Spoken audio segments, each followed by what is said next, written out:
ਬਿਸਮਿਲ੍ਲਾਹਿਰਰਹਿਮਾਨਿਰਰਹੀਮ अस्सलाम वालेकुम।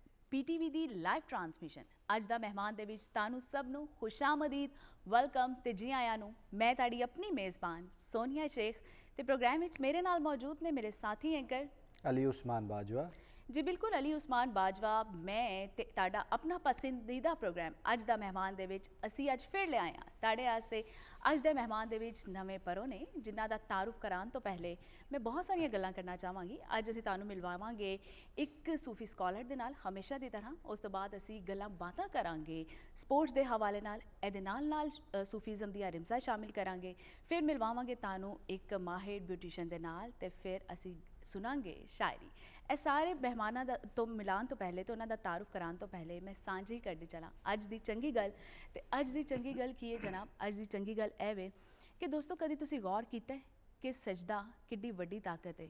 ਸਿਰ ਅਸੀਂ ਜ਼ਮੀਨ ਤੇ ਰੱਖਨੇ ਆ ਲੇਕਿਨ ਉਸ ਸਿਰ ਜਦੋਂ ਅਸੀਂ ਜ਼ਮੀਨ ਤੇ ਰੱਖਨੇ ਆ ਤੇ ਉਸ ਸਜਦੇ ਦੇ ਵਿੱਚ ਮੰਗੀ ਹੋਈ ਦੁਆ आसमान ते अर्श ते गूंजदी है। इस लिए जिन्ना हो सके सजदा शुक्र बजा लाओ ताकि ताड़ी जिंदगी दे विच जिन्नियां भी नेमतां ने रब दियां दित्तियां होईयां जिन्नियां भी रहमतां ने उन्हां विच वादा हो जाए। तो वापस आने अपने प्रोग्राम दे विच ते शुरुआत ते तारुफ करानी अपनी पहली मेहमान दा जिहड़ी स्टूडियो च इस टाइम साडे नाल मौजूद ने। साडे नाल प्रोग्राम विच मौजूद ने समन राशिद जिहड़ी माहिर फैशन डिज़ाइनर भी ने, इहदे नाल ब्यूटी कंसलटेंट भी ने। अस्सलाम वालेकुम समन ते प्रोग्राम विच तुहानूं जी आए नूं।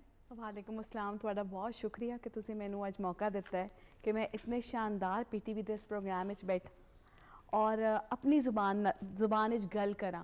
मैनूं बड़ा अच्छा लग्या क्योंकि असी देखा कि डिफरेंट प्रोग्राम्स लोग पंजाबी विच भी गल कर रहे होंदे ने, इंग्लिश में भी कर रहे होंदे ने, लेकिन ज़्यादातर प्रोग्राम साडे जिहड़े चलदे पए ने अजकल उर्दू जुबान ते। हाँ जी। मैनूं बड़ी खुशी है अज मैनूं मौका मिलिया कि मैं अपने अल्फाज शेयर करांगी अपनी मादरी जुबान च। बिल्कुल असी बहुत सारिया गल्लां हाले तुहाडे कोलों पुछनियां ने लेकिन शुरुआत तो असी गल करने आ तुहाडे अपने बारे च कि तुसी कित्थों शुरुआत कीती ते केड़ी एजुकेशन कह लो तुसी हासिल कीती या केड़े कोर्स कीते डिज़ाइनर वास्ते ते दे नाल कंसलटेंट बनने वास्ते। ए सानू भी ते अपने नाज़रीन नूं भी दसदे चलो। बहुत लंबी कहानी सी, बहुत कुछ इकट्ठा मैं करती पई सां अपनी college life which, school life which मैं बहुत ज़्यादा को करिकुलर एक्टिविटीज़ विच इन सां। फिर मैनू बड़ा मौका मिलिया कि मैं कुछ नए नए मिलाद ऑर्गेनाइज़ करा, फंक्शंस ऑर्गेनाइज़ करा तो इवेंट मैनेजमेंट मैं सीखिया अपने दौराने पढ़ाई। अच्छा। अपने स्कूल अपने कॉलेज तो फिर मेरा इंटरस्ट बहुत ज़्यादा फैशन की तरफ सी। बट तुहानू पता है कि जेडे वालदैन होंदे ने वो कुछ और सोच रहे होंदे ने। मेरे वालदैन ने मैनू कहा कि तू पहले वो कर ले जो असी चाहते हैं, तू पहले इकनॉमिक्स पढ़ लै, जर्नलिज्म पढ़ लै, उस तो बाद फिर तू सानू दसी कि तू कर दिखाया फिर जो तू कहेंगी ना असी वो करांगे। तो मैं किया फिर मेरा एडमिशन गवर्नमेंट कॉलेज हुआ और मैं उत्थे अपना ग्रैजुएशन कंप्लीट किया इकनॉमिक्स और जर्नलिज्म ऑप्शनल मैं पर्शियन रखी। और उस दौरान मैं वेखा करती सा कि जो मैं बाहर निकलना तो चूँकि मेरे अंदर फैशन की बड़ी वो एक चाह सी कि मैं फैशन डिज़ाइनर बना, मैं एक काम सीखा, मैं पढ़ाई करा। मैं वेख्या एक बाबा जी एक साइकिल के उत्ते ना पाजेबां का बड़ा फैशन सी। ते पाजेबां हथ दियां बनिया हुई लैके खलोंदे होंदे सन। मैं रोज़ उन्हां कोलों पाजेबां खरीदनियां ते आके पानियां भी ते सहेलियां नूं भी गिफ्ट करनियां। तो एक दिन मेरी माँ ने मैनूं कहा कि मेरे कोल किताबां पईयां होईयां ने, बहुत अच्छे आर्टिस्ट सन अपने ज़माने च। उन्होंने मैनूं कहा वो किताबां फड़ ਉਹਦੇ ਵਿੱਚੋਂ ਸਿੱਖ ਕਿਵੇਂ ਬਣਾਈ ਦੀਆਂ ਨੇ ਤੇ ਤੈਨੂੰ ਬੜਾ ਸ਼ੌਕ ਹੈ ਫੈਸ਼ਨ ਡਿਜ਼ਾਈਨਿੰਗ ਦਾ, ਪੜ੍ਹਾਈ ਦੇ ਨਾਲ ਨਾਲ ਕਦੀ ਟਾਈਮ ਮਿਲੇ ਤੇ ਇਸ ਹੌਬੀ ਨੂੰ ਅਪਣਾ ਲੈ। ਉਹ ਚੰਗੀ ਮੈਂ ਹੌਬੀ ਅਪਣਾਈ ਕਿ ਉਹ ਮੇਰਾ ਕੰਮ ਹੀ ਬਣ ਗਿਆ। ਪਹਿਲੇ ਤੇ ਮੈਂ ਬਣਾ ਕੇ ਲੋਕਾਂ ਨੂੰ ਗਿਫਟ ਕਰਦੀ ਸਾਂ। ਫਿਰ ਮੈਨੂੰ ਮੇਰੀਆਂ ਸਹੇਲੀਆਂ ਨੇ ਕਿਹਾ ਤੂੰ ਪਾਗਲ ਹੈ, ਤੂੰ ਚੀਜ਼ਾਂ ਵੇਚਿਆ ਕਰ, ਮਤਲਬ ਪਾਕਟ ਮਨੀ ਬਣ ਜਾਂਦੀ ਹੈ। सही। ਤੇ ਪਹਿਲੇ ਤੇ ਮੈਂ ਘਰ ਵਾਲਿਆਂ ਕੋਲੋਂ ਛੁਪ ਕੇ बनाया और फिर मैं छुप के अपने कॉलेज बेचनियाँ शुरू कर दित्तियाँ। अच्छा बतानी मैं इस वास्ते नहीं सा कि लोग उस वक्त इन्ने ब्रॉड माइंडेड नहीं सन। सही। वो कुछ भी कह सकते सन कि कमाइयां च पै गई है, पढ़ाई नहीं करती। और मैं इन्हां सारियां तानियां तो बचन लई मैं छुप के बनाना शुरू किया। और फिर मैं अपने कॉलेज जो मेरा फ्री टाइम होंदा सी उहदे विच मैं कैफे जाना, अपनी ज्वेलरी रखनी और ज्वेलरी सारी सेल हो जानी। और मेरी एक अच्छी खासी पॉकेट मनी बन जानी। फिर चल प्रोसेस शुरू होया। उस तो बाद मैनू पता चला मेरे कॉलेज स्टॉल लगते पे ने। मैंने उत्थे स्टॉल ले लिता और उत्थे डिस्पले लगाया, मीडिया आया, मीडिया ने बड़ा अच्छा कवर किया। फिर उत्थों ही मैनू किसी प्रोफैसर ने कहा ਲਾਹੌਰ ਕਾਲਜ ਤੇ ਕਨੇਟ ਕਾਲਜ में भी ਲੱਗਦੀਆਂ ਨੇ ਤੇ Exhibition ਤੂੰ ਮੈਨੂੰ ਹੈਗੇ, ਰਜੂ ਅੱਛਾ। ਕਰੀ, ਮੈਂ ਤੇਰਾ ਹਾਂ। ਉੱਥੇ ਵੀ ਸਟਾਲ ਲਾਵਾਂਗਾ, ਤੇਰਾ ਕੰਮ ਬੜਾ ਖੂਬਸੂਰਤ ਹੈ। ਸਹੀ। ਚੱਲ ਇੱਥੋਂ ਐਗਜ਼ੀਬਿਸ਼ਨਸ ਦੀ ਕਹਾਣੀ ਸ਼ੁਰੂ ਹੋਈ, ਨਾਲੇ ਕੋ-ਕਰਿਕੂਲਰ ਐਕਟੀਵਿਟੀਜ਼, ਇਵੈਂਟ ਮੈਨੇਜਮੈਂਟ ਵੀ ਚੱਲ ਰਹੀ ਸੀ।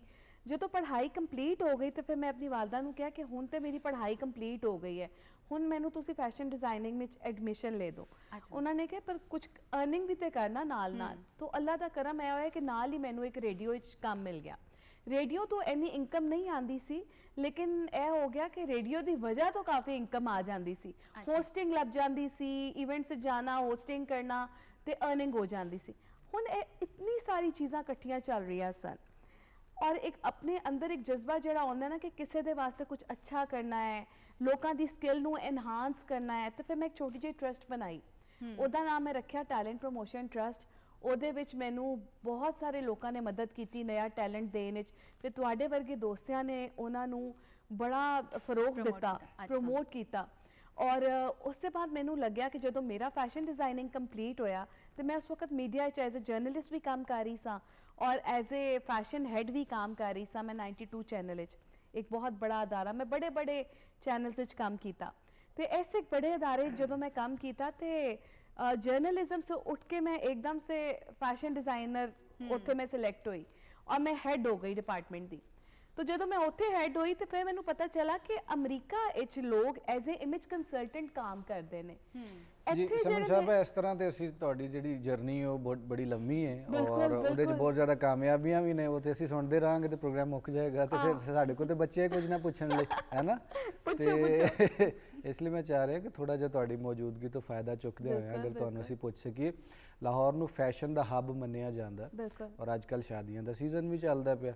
ਸਾਡੇ ਵਿਆਹ ਸ਼ਾਦੀਆਂ ਤੇ ਜਿਸ ਤਰ੍ਹਾਂ ਦੇ ਫੈਸ਼ਨ ਹੁੰਦੇ ਨੇ ਉਹ ਸਾਰੇ ਅਸੀਂ ਜਾਣਦੇ ਹਾਂ। ਮੁਖਤਲਿਫ ਕੈਟਾਗਰੀਜ਼ ਦੀਆਂ ਸ਼ਾਦੀਆਂ ਹੁੰਦੀਆਂ ਨੇ ਔਰ ਮੁਖਤਲਿਫ ਤਰ੍ਹਾਂ ਦਾ ਫੈਸ਼ਨ ਉਹਦੇ ਵਿੱਚ ਨਜ਼ਰ ਆਉਂਦਾ। 2021 ਦੇ ਵਿੱਚ ਠੀਕ ਹੈ ਕੋਵਿਡ ਦੇ ਕੁਝ ਸਿਲਸਿਲੇ ਹੈ ਨੇ, ਕੁਝ ਮਸਾਇਲ ਨੇ, ਲੇਕਿਨ ਛੋਟੀ ਪਾਰਟੀ ਗੈਦਰਿੰਗ ਔਰ ਇਸ ਤਰ੍ਹਾਂ ਦੀਆਂ ਚੀਜ਼ਾਂ ਚੱਲ ਰਹੀਆਂ ਨੇ। ਸ਼ਾਦੀਆਂ ਦਾ ਸੀਜ਼ਨ ਵੀ ਹੈ ਵੇ। ਅੱਜ ਕੱਲ੍ਹ ਕੀ ਫੈਸ਼ਨ ਨੇ, ਕਿਹੜੇ ਕੱਟਸ ਨੇ? ਕਦੀ ਕਮੀਜ਼ਾਂ ਸ਼ਾਰਟ ਹੋ ਜਾਂਦੀਆਂ ਨੇ, ਕਦੀ ਲੌਂਗ ਹੋ ਜਾਂਦੀਆਂ ਨੇ। ਇਸ ਤਰ੍ਹਾਂ ਮੁਖਤਲਿਫ ਸਾਲਾਂ 'ਚ ਮੁਖਤਲਿਫ ਕੋਈ ਨਾ ਕੋਈ ਫੈਸ਼ਨ ਚੱਲ ਹੀ ਰਿਹਾ ਹੁੰਦਾ। ਬਿਲਕੁਲ ਐਸੇ ਇਸ ਸਾਲ ਦੇ ਵਿੱਚ ਅਗਰ ਤੁਸੀਂ ਥੋੜਾ ਗਾਈਡ ਕਰ ਸਕੋ, ਬੱਚੀਆਂ ਵੇਖ ਰਹੀਆਂ ਹੋਣਗੀਆਂ ਟੀਵੀ ਤੇ, ਮੁੰਡੇ ਵੀ ਵੇਖ ਰਹੇ ਹੋਣਗੇ ਔਰ ਖਵਾਤੀਨ ਵੀ ਵੇਖ ਰਹੀਆਂ ਹੋਣਗੀਆਂ, ਤੇ ਅਗਰ ਉਹ ਨਵੇਂ ਕੱਪੜੇ ਬਣਵਾਉਣਾ ਚਾਹ ਰਹੀਆਂ ਨੇ, ਕੋਈ ਇਵੈਂਟ ਜਿਹੜਾ ਹੈ ਉਹਨੂੰ ਅਟੈਂਡ ਕਰਨਾ ਚਾਹ ਰਹੀਆਂ ਨੇ, ਤੇ ਕੀ ਫੈਸ਼ਨ ਦੀ ਦੁਨੀਆ 'ਚ ਚੱਲ ਰਿਹਾ? देखो सब तो पहले तो मैं एज इमेज कंसल्टेंट गल करना चाहांगी क्योंकि यूथ वेख रही है जी। ਤੁਹਾਡੀ ਵਸਾਤਤ ਤੋਂ ਚੰਗਾ ਹੈ ਕਿ ਇੱਕ ਅੱਛਾ ਪੈਗਾਮ ਪਹੁੰਚ ਜਾਏ। ਅੱਜ ਕੱਲ੍ਹ ਲੋਕ ਟ੍ਰੈਂਡਸ ਔਰ ਕਟਸ ਨੂੰ ਬੜਾ ਫੋਕਸ ਕਰਦੇ ਨੇ, ਉੱਥੇ ਉਹ ਭੁੱਲ ਜਾਂਦੇ ਨੇ ਕਿ ਸ਼ਖਸੀਅਤ ਦੇ ਉਹ ਟ੍ਰੈਂਡ ਉਹ ਜੋ ਫੋਲੋ ਕਰ ਰਹੇ ਨੇ ਉਹ ਸੂਟ ਕਰੇਗਾ ਵੀ ਕਿ ਨਹੀਂ। ਤੁਸੀਂ ਜ਼ਰੂਰ ਟ੍ਰੈਂਡਸ ਦੀ ਤਰਫ ਜਾਓ, ਤੁਸੀਂ ਜ਼ਰੂਰ ਵੇਖੋ, ਮਗਰ ਤੁਹਾਡਾ ਫੋਕਸ ਇਹ ਹੋਣਾ ਚਾਹੀਦਾ ਜਿਵੇਂ ਅੱਜ ਕੱਲ੍ਹ ਤੁਸੀਂ ਟ੍ਰੈਂਡ ਦੀ ਗੱਲ ਕੀਤੀ, ਅੱਜ ਕੱਲ੍ਹ ਨੋਰਮਲ ਲੈਂਥ ਕਮੀਜ਼ਾਂ ਦੀ ਆ ਗਈ ਹੋਈ ਹੈ। ਇਸ ਸਾਲ ਤੁਹਾਨੂੰ ਔਰ 2022 ਵਿੱਚ ਵੀ, ਕਿਉਂਕਿ ਆਉਣ ਵਾਲਾ ਨਵਾਂ ਸਾਲ, ਤੁਸੀਂ ਵੇਖੋਗੇ ਕਿ ਦਰਮਿਆਨੇ ਸਾਈਜ਼ ਦੀ ਨੋਰਮਲ ਲੈਂਥ ਦੀ ਜਿਹੜੀ ਕਮੀਜ਼ਾਂ ਨੇ ਉਹ ਬਹੁਤ ਜ਼ਿਆਦਾ ਇਨ ਹੋ ਜਾਣਗੀਆਂ। ਲੇਕਿਨ ਜਿਵੇਂ ਹੀ ਤੁਸੀਂ ਕਿਸੇ ਕਲਾਸਿਕ ਇਵੈਂਟ ਦੀ ਤਰਫ ਆ ਜਾਓ ਜਾਂ ਵੈਡਿੰਗ ਸੈਰਮਨੀਜ਼ ਦੀ ਤਰਫ ਆ ਜਾਓ ਤੇ ਉਹਦੇ ਵਿੱਚ ਤੁਹਾਨੂੰ ਫਾਰਮਲ ਵੇਅਰ ਵਿੱਚ, ਪਾਰਟੀ ਵੇਅਰ ਵਿੱਚ ਲੌਂਗ ਲੈਂਥ ਦੇ ਜਿਹੜੇ ਕੱਪੜੇ ਨੇ ਉਹ ਬੜੇ ਵੇਖਣ ਨੂੰ ਮਿਲਣਗੇ। ਤੇ ਇਹ ਟ੍ਰੈਂਡ ਤੇ ਇੱਕ ਸੈੱਟ ਹੋ ਗਿਆ। ਲੇਕਿਨ ਦ ਥਿੰਗ ਇਜ਼ ਕਿ ਜਦੋਂ ਸਾਡੀ ਕੁੜੀਆਂ ਉਸ ਫੈਸ਼ਨ ਨੂੰ ਫੋਲੋ ਕਰਨ ਲੱਗਣ ਤਾਂ ਪਲੀਜ਼ ਉਹ ਇਹ ਜ਼ਰੂਰ ਵੇਖ ਲੈਣ ਕਿ ਆਇਆ ਉਹਨਾਂ ਦੀ ਸ਼ਖਸੀਅਤ ਵਿੱਚ ਉਹ ਟ੍ਰੈਂਡ ਜਾਂਦਾ ਹੈ ਕਿ ਨਹੀਂ ਜਾਂਦਾ, ਉਹ ਸੂਟ ਕਰੇਗਾ ਜਾਂ ਨਹੀਂ ਤੁਹਾਡਾ ਕਰੇਗਾ। ਆਪਣਾ ਇੱਕ ਇਮੇਜ ਹੁੰਦਾ ਹੈ, ਤੁਹਾਡਾ ਆਪਣਾ ਇੱਕ ਸਟਾਈਲ ਹੁੰਦਾ ਹੈ, ਤੁਹਾਨੂੰ ਉਹ ਕੈਰੀ ਕਰਨਾ ਆਉਂਦਾ ਹੈ। ਅੱਜ ਤੁਸੀਂ ਇਹਨੂੰ ਕੈਰੀ ਕੀਤਾ ਹੋਇਆ ਬੜੇ ਅੱਛੇ ਅੰਦਾਜ਼ ਵਿੱਚ ਤੇ ਇਹ ਤੁਹਾਡਾ ਇੱਕ ਅੱਛੀ ਗੱਲ ਹੈ ਕਿ ਤੁਹਾਨੂੰ ਪਤਾ ਚੱਲਿਆ ਕਿ ਮੇਰੇ ਉੱਤੇ ਇਹ ਜਾਂਦਾ ਤੇ ਮੈਂ ਇਹ ਪਾਵਾਂ। ਤੇ ਮੁਸ਼ਕਿਲ ਗੱਲ ਨਹੀਂ ਹੁੰਦੀ, ਕਿਸੇ ਡਿਜ਼ਾਈਨਰ ਦੇ ਕੋਲ ਜਾਣ ਦੀ ਲੋੜ ਨਹੀਂ ਹੁੰਦੀ, ਕਿਸੇ ਕੰਸਲਟੈਂਟ ਦੇ ਕੋਲ ਜਾਣ ਦੀ ਲੋੜ ਨਹੀਂ ਹੁੰਦੀ। ਸੋਸ਼ਲ ਮੀਡੀਆ ਦਾ ਜ਼ਮਾਨਾ ਹੈ, ਤੁਹਾਨੂੰ ਸਭ ਕੁਝ ਸਿੱਖ ਜਾਂਦਾ ਹੈ। ਕਿਸੇ ਦਿਨ ਤੁਸੀਂ ਛੋਟੀ ਕਮੀਜ਼ ਪਾਈ ਹੋਏਗੀ, ਲੋਕੀ ਤੁਹਾਨੂੰ ਕਹਿਣਗੇ ਤੂੰ ਬੜੀ ਛੋਟੀ ਲੱਗ ਰਹੀ ਹੈ, ਕਿਉਂਕਿ ਤੁਹਾਡਾ ਆਲਰੇਡੀ ਕੱਦ ਛੋਟਾ ਹੈ। ਉੱਤੋਂ ਤੁਸੀਂ ਹੋਰ ਛੋਟੇ ਕੱਦ ਦੀ ਕਮੀਜ਼ ਪਾਓਗੇ ਤਾਂ ਤੁਹਾਡਾ ਕੱਦ ਔਰ ਛੋਟਾ ਲੱਗੇਗਾ। ਇਸੇ ਤਰ੍ਹਾਂ ਜਦੋਂ ਤੁਸੀਂ ਲੰਬੇ ਹੋ ਔਰ ਤੁਸੀਂ ਲੰਬੀ ਕਮੀਜ਼ਾਂ ਪਾਓਗੇ ਤਾਂ ਫਿਰ ਤੁਸੀਂ ਬਹੁਤ ਹੀ ਲੰਬੇ ਲੱਗੋਗੇ। ਤਾਂ ਬਿਹਤਰ ਹੁੰਦਾ ਹੈ ਕਿ ਆਪਣੀ ਹਾਈਟ ਨੂੰ ਜ਼ਰੂਰ ਫੋਕਸ ਕਰੋ। ਫਿਰ ਉਸ ਕੱਟ ਦੀ ਤਰਫ ਜਾਓ। ਮੇਰੇ ਫਿਰ ਖਿਆਲ ਚਾਹੇ ਨਾਲ ਇਸ ਛੋਟਾ- ਚੀਜ਼ ਆਸਤੇ ਨਾ ਹਾਂ। ਪੂਰੀ ਆਪਣੀ ਪਰਸਨੈਲਿਟੀ ਉਹਦੇ ਨਾਲ ਤੁਸੀਂ ਜਾਣਾ ਕਿੱਥੇ ਵੇ, ਬੈਠਣਾ ਕਿੱਥੇ ਵੇ, ਬਿਲਕੁਲ। ਕਿਸ ਮਾਹੌਲ ਵਿੱਚ ਜਾਣਾ ਹੈ, ਬਹੁਤ ਜ਼ਰੂਰੀ। ਫੰਕਸ਼ਨ ਹੈ ਜਾਂ ਕਿਹੜਾ ਇਵੈਂਟ ਹੈ, ਇਹ ਵੀ ਮੈਟਰ ਕਰਦਾ ਹੈ। ਬਹੁਤ ਅੱਛਾ, ਜੇ matter ਕਰਦਾ ਇਹ ਹੈ। ਕੱਪੜਿਆਂ ਤੋਂ ਹਟ ਕੇ ਜੇ ਅਸੀਂ ਗੱਲ ਕਰੀਏ ਮੇਕਅਪ ਦੀ, ਤੇ ਤੁਸੀਂ ਇਹ ਦੇਖਿਆ ਕਿ ਸ਼ਾਦੀਆਂ ਤੇ ਅਕਸਰ ਖਵਾਤੀਨ ਜਿਹੜੀਆਂ ਬਹੁਤ ਹੈਵੀ ਮੇਕਅਪ ਕਰ ਲੈਂਦੀਆਂ ਨੇ। ਅੱਜ ਕੱਲ ਟ੍ਰੈਂਡ ਕਿਸ ਮੇਕਅਪ ਦਾ, ਲਾਈਟ ਮੇਕਅਪ ਦਾ, ਸੌਫਟ ਮੇਕਅਪ ਦਾ, ਤੇ ਜੇ ਫੰਕਸ਼ਨ ਹੋਵੇ ਨਾਈਟ ਦਾ ਤੇ ਕਿਸ ਚੀਜ਼ ਨੂੰ ਫੋਲੋ ਕਰਨਾ ਚਾਹੀਦਾ, ਤੇ ਜੇ ਡੇ ਇਵੈਂਟ ਹੈ ਤੇ ਉਹਦਾ ਮੇਕਅਪ ਕਿਸ ਤਰ੍ਹਾਂ ਹੋਣਾ ਚਾਹੀਦਾ, ਇਹ ਵੀ ਸਾਡੇ ਵੇਖਣ ਵਾਲੀਆਂ ਜਿਹੜੀਆਂ ਵੀ ਕੁੜੀਆਂ ਦੇਖ ਰਹੀਆਂ ਨੇ ਖਾਸ ਬਿਲਕੁਲ, ਕਰਕੇ ਬਿਲਕੁਲ, ਬਿਲਕੁਲ। ਉਹਨਾਂ ਨੂੰ ਦੱਸਦੇ ਚਲੋ। ਦੇਖੋ ਜਿਵੇਂ ਮੈਂ ਕੁਝ ਪਰਸਨੈਲਿਟੀਜ਼ ਤੋਂ ਬਹੁਤ ਇਨਸਪਾਇਰ ਹਾਂ, ਤੁਸੀਂ ਵੀ ਬੜੇ ਇਨਸਪਾਇਰ ਹੋਗੇ। ਫੈਸ਼ਨ ਮੀਡੀਆ ਦੇ ਬੜੇ ਨਾਂ ਨੇ, ਉਹਨਾਂ ਨੇ ਨੋ ਮੇਕਅਪ ਲੁੱਕ ਇੰਟਰੋਡਿਊਸ ਕਰਵਾਈ। ਉਹ ਇੱਕ ਬਹੁਤ ਸੋਬਰ ਲੁੱਕ ਹੈ। ਜ਼ਰੂਰੀ ਨਹੀਂ ਹੁੰਦਾ ਕਿ ਤੁਸੀਂ ਵਿਆਹ ਤੇ ਜਾ ਰਹੇ ਹੋ ਤਾਂ ਹੁਣ ਤੁਸੀਂ 4 ਲੇਅਰਸ ਮੇਕਅਪ ਦੀ ਲਾਣੀ। ਉਹ ਉਸ ਸੂਰਤ ਚ ਹੁੰਦਾ ਜਦੋਂ ਪਿੰਪਲਸ ਨੇ ਜਾਂ ਚਿਹਰੇ ਦੇ ਉੱਤੇ ਕੋਈ ਬੜੇ ਸਕਾਰਸ ਦਾਗ ਨੇ, ਧੱਬੇ, ਬਿਲਕੁਲ। ਤੇ ਤੁਸੀਂ ਉਹਨਾਂ ਨੂੰ ਲੁਕਾਉਣ ਵਾਸਤੇ ਇਹ ਕੰਮ ਕਰ ਸਕਦੇ ਹੋ ਕਿ ਤੁਸੀਂ ਕੰਸੀਲਰ ਵੀ ਲਾ ਰਹੇ ਹੋ, ਤੁਸੀਂ ਪਹਿਲੇ ਪ੍ਰਾਈਮਰ ਵੀ ਲਾਇਆ ਹੈ। ਉਹ ਇੱਕ ਅਦਰ ਸਟੋਰੀ ਹੈ। ਤੁਸੀਂ ਗੱਲ ਕੀਤੀ ਬੜੀ ਅੱਛੀ। ਇਮੇਜ ਕੰਸਲਟੈਂਟ ਦਾ ਕੰਮ ਹੀ ਹੈ ਕਿ ਤੁਹਾਨੂੰ ਕੱਪੜੇ ਸੁਜੈਸਟ ਕਰਨ ਤੋਂ ਪਹਿਲੇ ਵੇਖੇ ਕਿ ਤੁਸੀਂ ਕੀ ਹੋ, ਤੁਹਾਡੀ ਸ਼ਖਸੀਅਤ ਕੀ ਹੈ, ਤੁਹਾਡਾ ਪ੍ਰੋਫੈਸ਼ਨ ਕੀ ਹੈ। ਹੁਣ ਤੁਸੀਂ ਜਾਣਾ ਕਿੱਥੇ ਹੈ, ਤੁਸੀਂ ਜਿੱਥੇ ਜਾਣਾ ਉੱਥੇ ਤੁਸੀਂ ਰਾਈਟ ਇਮੇਜ ਪ੍ਰੋਜੈਕਟ ਕਰੋ। ਉਹਦੇ ਮਕਸਦ ਵਾਸਤੇ ਇੱਕ ਇਮੇਜ ਕੰਸਲਟੈਂਟ ਤੁਹਾਨੂੰ ਗਾਈਡ ਕਰਦਾ ਹੈ ਕਿ ਇਹ ਤੇਰੀ ਕਲਰ ਪੈਲੇਟ ਹੈ, ਤੁਹਾਡੇ ਕਲਰ ਸਕਿਨ ਅੰਡਰਟੋਨ ਦੇ ਉੱਤੇ ਇਹ ਕਲਰ ਜਾਂਦੇ ਨੇ, ਪਰ ਇਸ ਓਕੇਜ਼ਨ ਵਿੱਚ ਇਸ ਪੈਲੇਟ ਤੋਂ ਤੁਸੀਂ ਇਹ ਵਾਲੇ ਰੰਗ ਇਸਤੇਮਾਲ ਕਰਨੇ ਨੇ। ਜਿਵੇਂ ਕੋਈ ਗਮਗੀਨ ਹੈ ਮੌਕਾ ਤੇ ਤੁਸੀਂ ਲਾਈਟ ਕਲਰਸ ਪਾ ਲਓ, ਤੁਹਾਡੇ ਕੋਲ ਪੈਲੇਟ ਹੋਏਗੀ। ਔਰ ਜਿਵੇਂ ਕੋਈ ਅੱਛਾ ਫੰਕਸ਼ਨ ਹੈ, ਯੂ نو ਕੋਈ ਸੋਸ਼ਲ ਗੈਦਰਿੰਗ ਹੈਗੀ ਹੈ, ਉੱਥੇ ਤੁਸੀਂ ਬ੍ਰਾਈਟ ਕਲਰ ਪੈਲੇਟ ਅਪਣਾ ਲਓ। ਅੱਛਾ, ਅਗਰ ਤੁਸੀਂ ਪ੍ਰੋਫੈਸ਼ਨਲ ਹੋ ਤਾਂ ਕੋਸ਼ਿਸ਼ ਕਰੋ ਆਪਣਾ ਲਿਬਾਸ ਗਹਿਰੇ ਰੰਗਾਂ ਦੇ ਨਾਲ ਡਿਜ਼ਾਈਨ ਕਰੋ। ਸਹੀ। ਔਰ ਇਹ ਕੋਸ਼ਿਸ਼ ਕਰੋ, ਅਗਰ ਤੁਸੀਂ ਪ੍ਰੋਫੈਸ਼ਨਲ ਹੋ, ਅਗਰ ਤੁਸੀਂ ਸਟੂਡੈਂਟ ਹੋ, ਜ਼ਿਆਦਾ ਪ੍ਰਿੰਟਸ ਕੇ ਮੈਸੇਜ ਨਾ ਪਾਓ। ਜਿੰਨੇ ਕਲਰ, ਜਿੰਨੇ ਪ੍ਰਿੰਟ ਤੁਸੀਂ ਫੋਕਸ ਕਰੋਗੇ, ਪਾਓਗੇ, ਉਨਾ ਹੀ ਤੁਹਾਡੀ ਪਰਸਨੈਲਿਟੀ ਲੁੱਕ ਦੀ ਜਾਏਗੀ, ਛੁਪ ਜਾਏਗੀ ਤੁਹਾਡੀ ਪਰਸਨੈਲਿਟੀ। ਅੱਗੇ ਆ ਜਾਣਗੇ ਉਹ ਪ੍ਰਿੰਟ ਔਰ ਰੰਗ ਜੋ ਤੁਸੀਂ ਪਾਏ ਹੋਣਗੇ। ਔਰ ਫਿਰ ਇਹ ਨਹੀਂ, ਮੈਂ ਸਮਝਦੀ ਹਾਂ ਕਿ ਜਦੋਂ ਛੋਟੀਆਂ ਬੱਚੀਆਂ ਇਹ ਫੈਸ਼ਨ ਕਰਦੀਆਂ ਤਾਂ ਫਿਰ ਓਵਰ ਏਜ ਲੱਗਣ ਲੱਗ ਜਾਂਦੀਆਂ, ਆਪਣੀ ਏਜ ਤੋਂ ਵੱਡੀਆਂ ਲੱਗਦੀਆਂ ਨੇ। ਬਿਲਕੁਲ, ਮੈਨੂੰ ਅੱਜ ਵੀ ਯਾਦ ਹੈ, ਮੈਂ ਗ੍ਰੈਜੂਏਟ ਹੋ ਗਈ ਸਾਂ, ਮੈਂ ਉਸ ਵਕਤ ਤੱਕ ਲਿਪਸਟਿਕ ਲਾ ਕੇ ਨਹੀਂ ਵੇਖੀ ਸੀ, ਤੇ ਅੱਜ ਅਸੀਂ ਵੇਖਨੇ ਆ ਸਕੂਲ ਕਾਲਜ ਦੀ ਬੱਚੀਆਂ ਨੂੰ, ਤੇ 7th ਕਲਾਸ ਤੋਂ ਬੱਚੀਆਂ ਫੁੱਲ ਮੇਕਅਪ ਕਰ ਰਹੀਆਂ ਹੁੰਦੀਆਂ ਨੇ। ਉਹ ਇੱਕ ਟ੍ਰੈਂਡ ਆ ਗਿਆ ਨਾ ਕਿ ਮੇਕਅਪ ਕਰਨਾ ਸਿੱਖਣਾ ਹੈ। ਸਹੀ। ਤੇ ਇਹ ਜ਼ਰੂਰੀ ਨਹੀਂ ਹੈ, ਜ਼ਰੂਰੀ ਹੈ ਕਿ ਜਿੱਥੇ ਤੁਸੀਂ ਜਾ ਰਹੇ ਹੋ ਉੱਥੇ ਰਾਈਟ ਇਮੇਜ ਪ੍ਰੋਜੈਕਟ ਕਰੋ। ਹਰ ਚੀਜ਼ ਉਮਰ ਦੇ ਨਾਲ ਚੰਗੀ ਲੱਗਦੀ ਹੈ। ਮੈਨੂੰ ਲੱਗਦਾ ਸੀ ਇਸ ਚੀਜ਼ ਨੂੰ ਫਰੋਗ ਦਈਏ ਕਿ ਮੇਕਅਪ ਤੋਂ ਬਹੁਤਾ ਜ਼ਰੂਰੀ ਹੈ ਕਿ ਤੁਹਾਡੀ ਸਕਿਨ ਅੱਛੀ ਹੋਣੀ ਚਾਹੀਦੀ ਹੈ, ਤੁਹਾਡਾ ਫਿਗਰ ਅੱਛਾ ਹੋਣਾ ਚਾਹੀਦਾ ਹੈ। ਅਸੀਂ ਉਸ ਚੀਜ਼ਾਂ ਤੋਂ ਹਟ ਗਏ ਹਾਂ। ਤੁਹਾਡੀ ਪਰਸਨੈਲਿਟੀ ਅੱਛੀ ਹੋਣੀ Overlook ਚਾਹੀਦੀ ਹੈ। ਆਪਕੀ ਬਹੁਤ ਅੱਛੀ ਸਾਰੀਆਂ ਹੋਣੀ ਗੱਲਾਂ ਨੇ, ਚਾਹੀਦੀ। ਲੇਕਿਨ ਇੱਥੇ ਇੱਕ ਵੇਲਾ ਹੋਇਆ ਇੱਕ ਬ੍ਰੇਕ ਦਾ, ਤੇ ਸਮਨ ਸਾਡੇ ਨਾਲ ਨੇ, ਢੇਰ ਸਾਰੀਆਂ ਗੱਲਾਂ ਜਾਣਾਂਗੇ ਖੂਬਸੂਰਤੀ ਦੇ ਹਵਾਲੇ ਨਾਲ, ਕਿਸ ਤਰ੍ਹਾਂ ਅਸੀਂ ਮਜ਼ੀਦ ਆਪਣੀ ਖੂਬਸੂਰਤੀ ਨੂੰ बढ़ा सकते हैं, ਇਹ ਸਾਰੀਆਂ ਗੱਲਾਂ ਅਸੀਂ ਜਾਣਾਂਗੇ। ਲੇਕਿਨ ਇੱਥੇ ਵੇਲਾ ਹੋਇਆ ਇੱਕ ਬ੍ਰੇਕ ਦਾ, ਬ੍ਰੇਕ ਤੇ ਜਾਣੇ ਆ, ਬ੍ਰੇਕ ਤੋਂ ਵਾਪਸ ਆਨੇ ਆ, ਰਹਿਣਾ ਸਾਡੇ ਨਾਲ। ਜੀ ਨਾਜ਼ਰੀਨ, ਇੱਕ ਵਾਰ ਫਿਰ ਅਸੀਂ ਮੁੜ ਕੇ ਵਾਪਸ ਆ ਗਏ ਹਾਂ ਤੁਹਾਡੇ ਆਪਣੇ ਪਸੰਦੀਦਾ ਪ੍ਰੋਗਰਾਮ ਅੱਜ ਦਾ ਮਹਿਮਾਨ ਦੇ ਵਿੱਚ। ਮੈਂ ਤੁਹਾਡੀ ਆਪਣੀ ਮੇਜ਼ਬਾਨ ਸੋਨੀਆ ਸ਼ੇਖ। ਅਲੀ ਉਸਮਾਨ ਬਾਜਵਾ ਮੇਰੇ ਨਾਲ ਮੌਜੂਦ ਨੇ, ਤੇ ਜਿਹੜੀ ਸਾਡੇ ਅੱਜ ਦੀ ਮਹਿਮਾਨ ਦੀ ਪਹਿਲੀ ਮਹਿਮਾਨ ਨੇ ਉਹ ਵੀ ਸਾਡੇ ਨਾਲ ਮੌਜੂਦ ਨੇ। ਤਾਰੁਫ ਮੈਂ ਪਹਿਲੇ ਕਰਾ ਚੁੱਕੀ ਹਾਂ। ਸਮਨ ਰਾਸ਼ਿਦ ਸਾਹਿਬਾ ਸਾਡੇ ਨਾਲ ਮੌਜੂਦ ਨੇ। ਬਿਊਟੀ ਦੇ ਹਵਾਲੇ ਨਾਲ ਅਸੀਂ ਬੜੀਆਂ ਗੱਲਾਂ ਕੀਤੀਆਂ ਸਮਨ, ਲੇਕਿਨ ਮੇਕਅਪ ਦੇ ਹਵਾਲੇ ਨਾਲ ਗੱਲ ਕੀਤੀ ਹਾਲੇ, ਤੇ ਲਿਬਾਸ ਦੇ ਹਵਾਲੇ ਨਾਲ। ਹੁਣ ਇਸ ਗੱਲ ਨੂੰ ਥੋੜਾ ਜਿਹਾ ਰੋਟੇਟ ਕਰਕੇ ਅੱਗੇ ਵਧਾਉਂਦਿਆਂ ਹੋਇਆ ਮੈਂ ਤੁਹਾਡੇ ਕੋਲ ਜਿਹੜਾ ਪੁੱਛਦੀ ਚਲਾਂ ਕਿ ਜਿਹੜਾ ਅਸੀਂ ਮੇਕਅਪ ਕਰਨੇ ਆ ਵੈਡਿੰਗ ਤੇ, ਈਵੈਂਟਸ ਤੇ ਜਾਂ ਪ੍ਰੋਫੈਸ਼ਨਲੀ, ਇਹ ਕਿਤੇ ਨਾ ਕਿਤੇ ਸਾਡੀ ਸਕਿਨ ਨੂੰ ਨਾ ਅਫੈਕਟ ਕਰਦਾ ਹੈ। ਤੁਸੀਂ ਇਹਦੇ ਬਾਰੇ ਦੱਸੋ ਕਿ ਮੇਕਅਪ ਦੇ ਨਾਲ ਨਾਲ ਅਸੀਂ ਆਪਣੀ ਸਕਿਨ ਨੂੰ ਕਿਸ ਤਰ੍ਹਾਂ ਖੂਬਸੂਰਤ ਰੱਖ ਸਕਨੇ ਆ, ਮੇਨਟੇਨ ਰੱਖ ਸਕਨੇ ਆ। ਸਭ ਤੋਂ ਪਹਿਲੇ ਤਾਂ ਆਪਣੀ ਸਕਿਨ ਨੂੰ ਕੇਅਰ ਕਰਨ ਵਾਸਤੇ ਬਹੁਤ ਜ਼ਰੂਰੀ ਹੁੰਦਾ ਹੈ ਕਿ ਆਪਣੇ ਮੈਦੇ ਦੇ ਨਾਲ ਥੋੜਾ ਪਲੇ ਕਰਨਾ ਪੈਂਦਾ ਹੈ। ਅੱਛਾ, ਮਤਲਬ ਤੁਸੀਂ ਖਾਂਦੇ ਕਿਉਂ, ਤੁਸੀਂ ਦਿਖਦੇ ਹੋ ਜਿਹੜਾ ਤੁਸੀਂ ਖਾਂਦੇ ਹੋ। ਅਸੀਂ ਇੱਕ ਬੜੀ ਕਹਾਵਤ ਵੀ ਲੋਕ ਬੋਲਦੇ ਨੇ ਕਿ ਜੋ ਤੁਸੀਂ ਖਾ ਰਹੇ ਹੋ ਨਾ ਉਹ ਦਿਖਦਾ ਹੈ ਤੁਹਾਡੀ ਪਰਸਨੈਲਿਟੀ 'ਚ। ਹੁਣ ਤੁਸੀਂ ਦੇਖੋ ਅੱਜ ਕੱਲ੍ਹ ਦੀਆਂ ਬੱਚੀਆਂ ਦੀ ਸਕਿਨ ਤੁਸੀਂ ਵੇਖਿਆ ਹੋਗਾ, ਬੜੇ ਕੇਸਿਸ ਆਉਂਦੇ ਨੇ ਮੇਰੇ ਕੋਲ। ਡਰਮਾਟੋਲੋਜਿਸਟ ਜਿਹੜੇ ਦੋਸਤ ਸਾਹਿਬਾਬ ਨੇ ਉਹ ਦੱਸਦੇ ਨੇ ਕਿ ਛੋਟੀ ਛੋਟੀ ਬੱਚੀਆਂ ਪਿੰਪल्स हैं, एक्नी है, बड़े मसले मसाइल हैं। वजह ये कि ਅਸੀਂ जंक फूड बहुत ऐड कर लेती अपनी खुराक ਵਿੱਚ, ਔਰ ਪਾਣੀ ਦੀ ਕਮੀ ਬੜੀ ਜ਼ਿਆਦਾ ਹੈ। ਅਸੀਂ ਪਾਣੀ ਨਹੀਂ ਪੀਂਦੇ, ਪੂਰਾ ਪੂਰਾ ਦਿਨ ਲੰਘ ਜਾਂਦਾ ਹੈ। ਤੁਸੀਂ ਸੋਚੋ ਤੁਸੀਂ ਸਵੇਰ ਤੋਂ ਲੈ ਕੇ ਹੁਣੇ ਤੱਕ ਕਿੰਨੇ ਗਲਾਸ ਪਾਣੀ ਪੀਤੇ ਹੋਣਗੇ।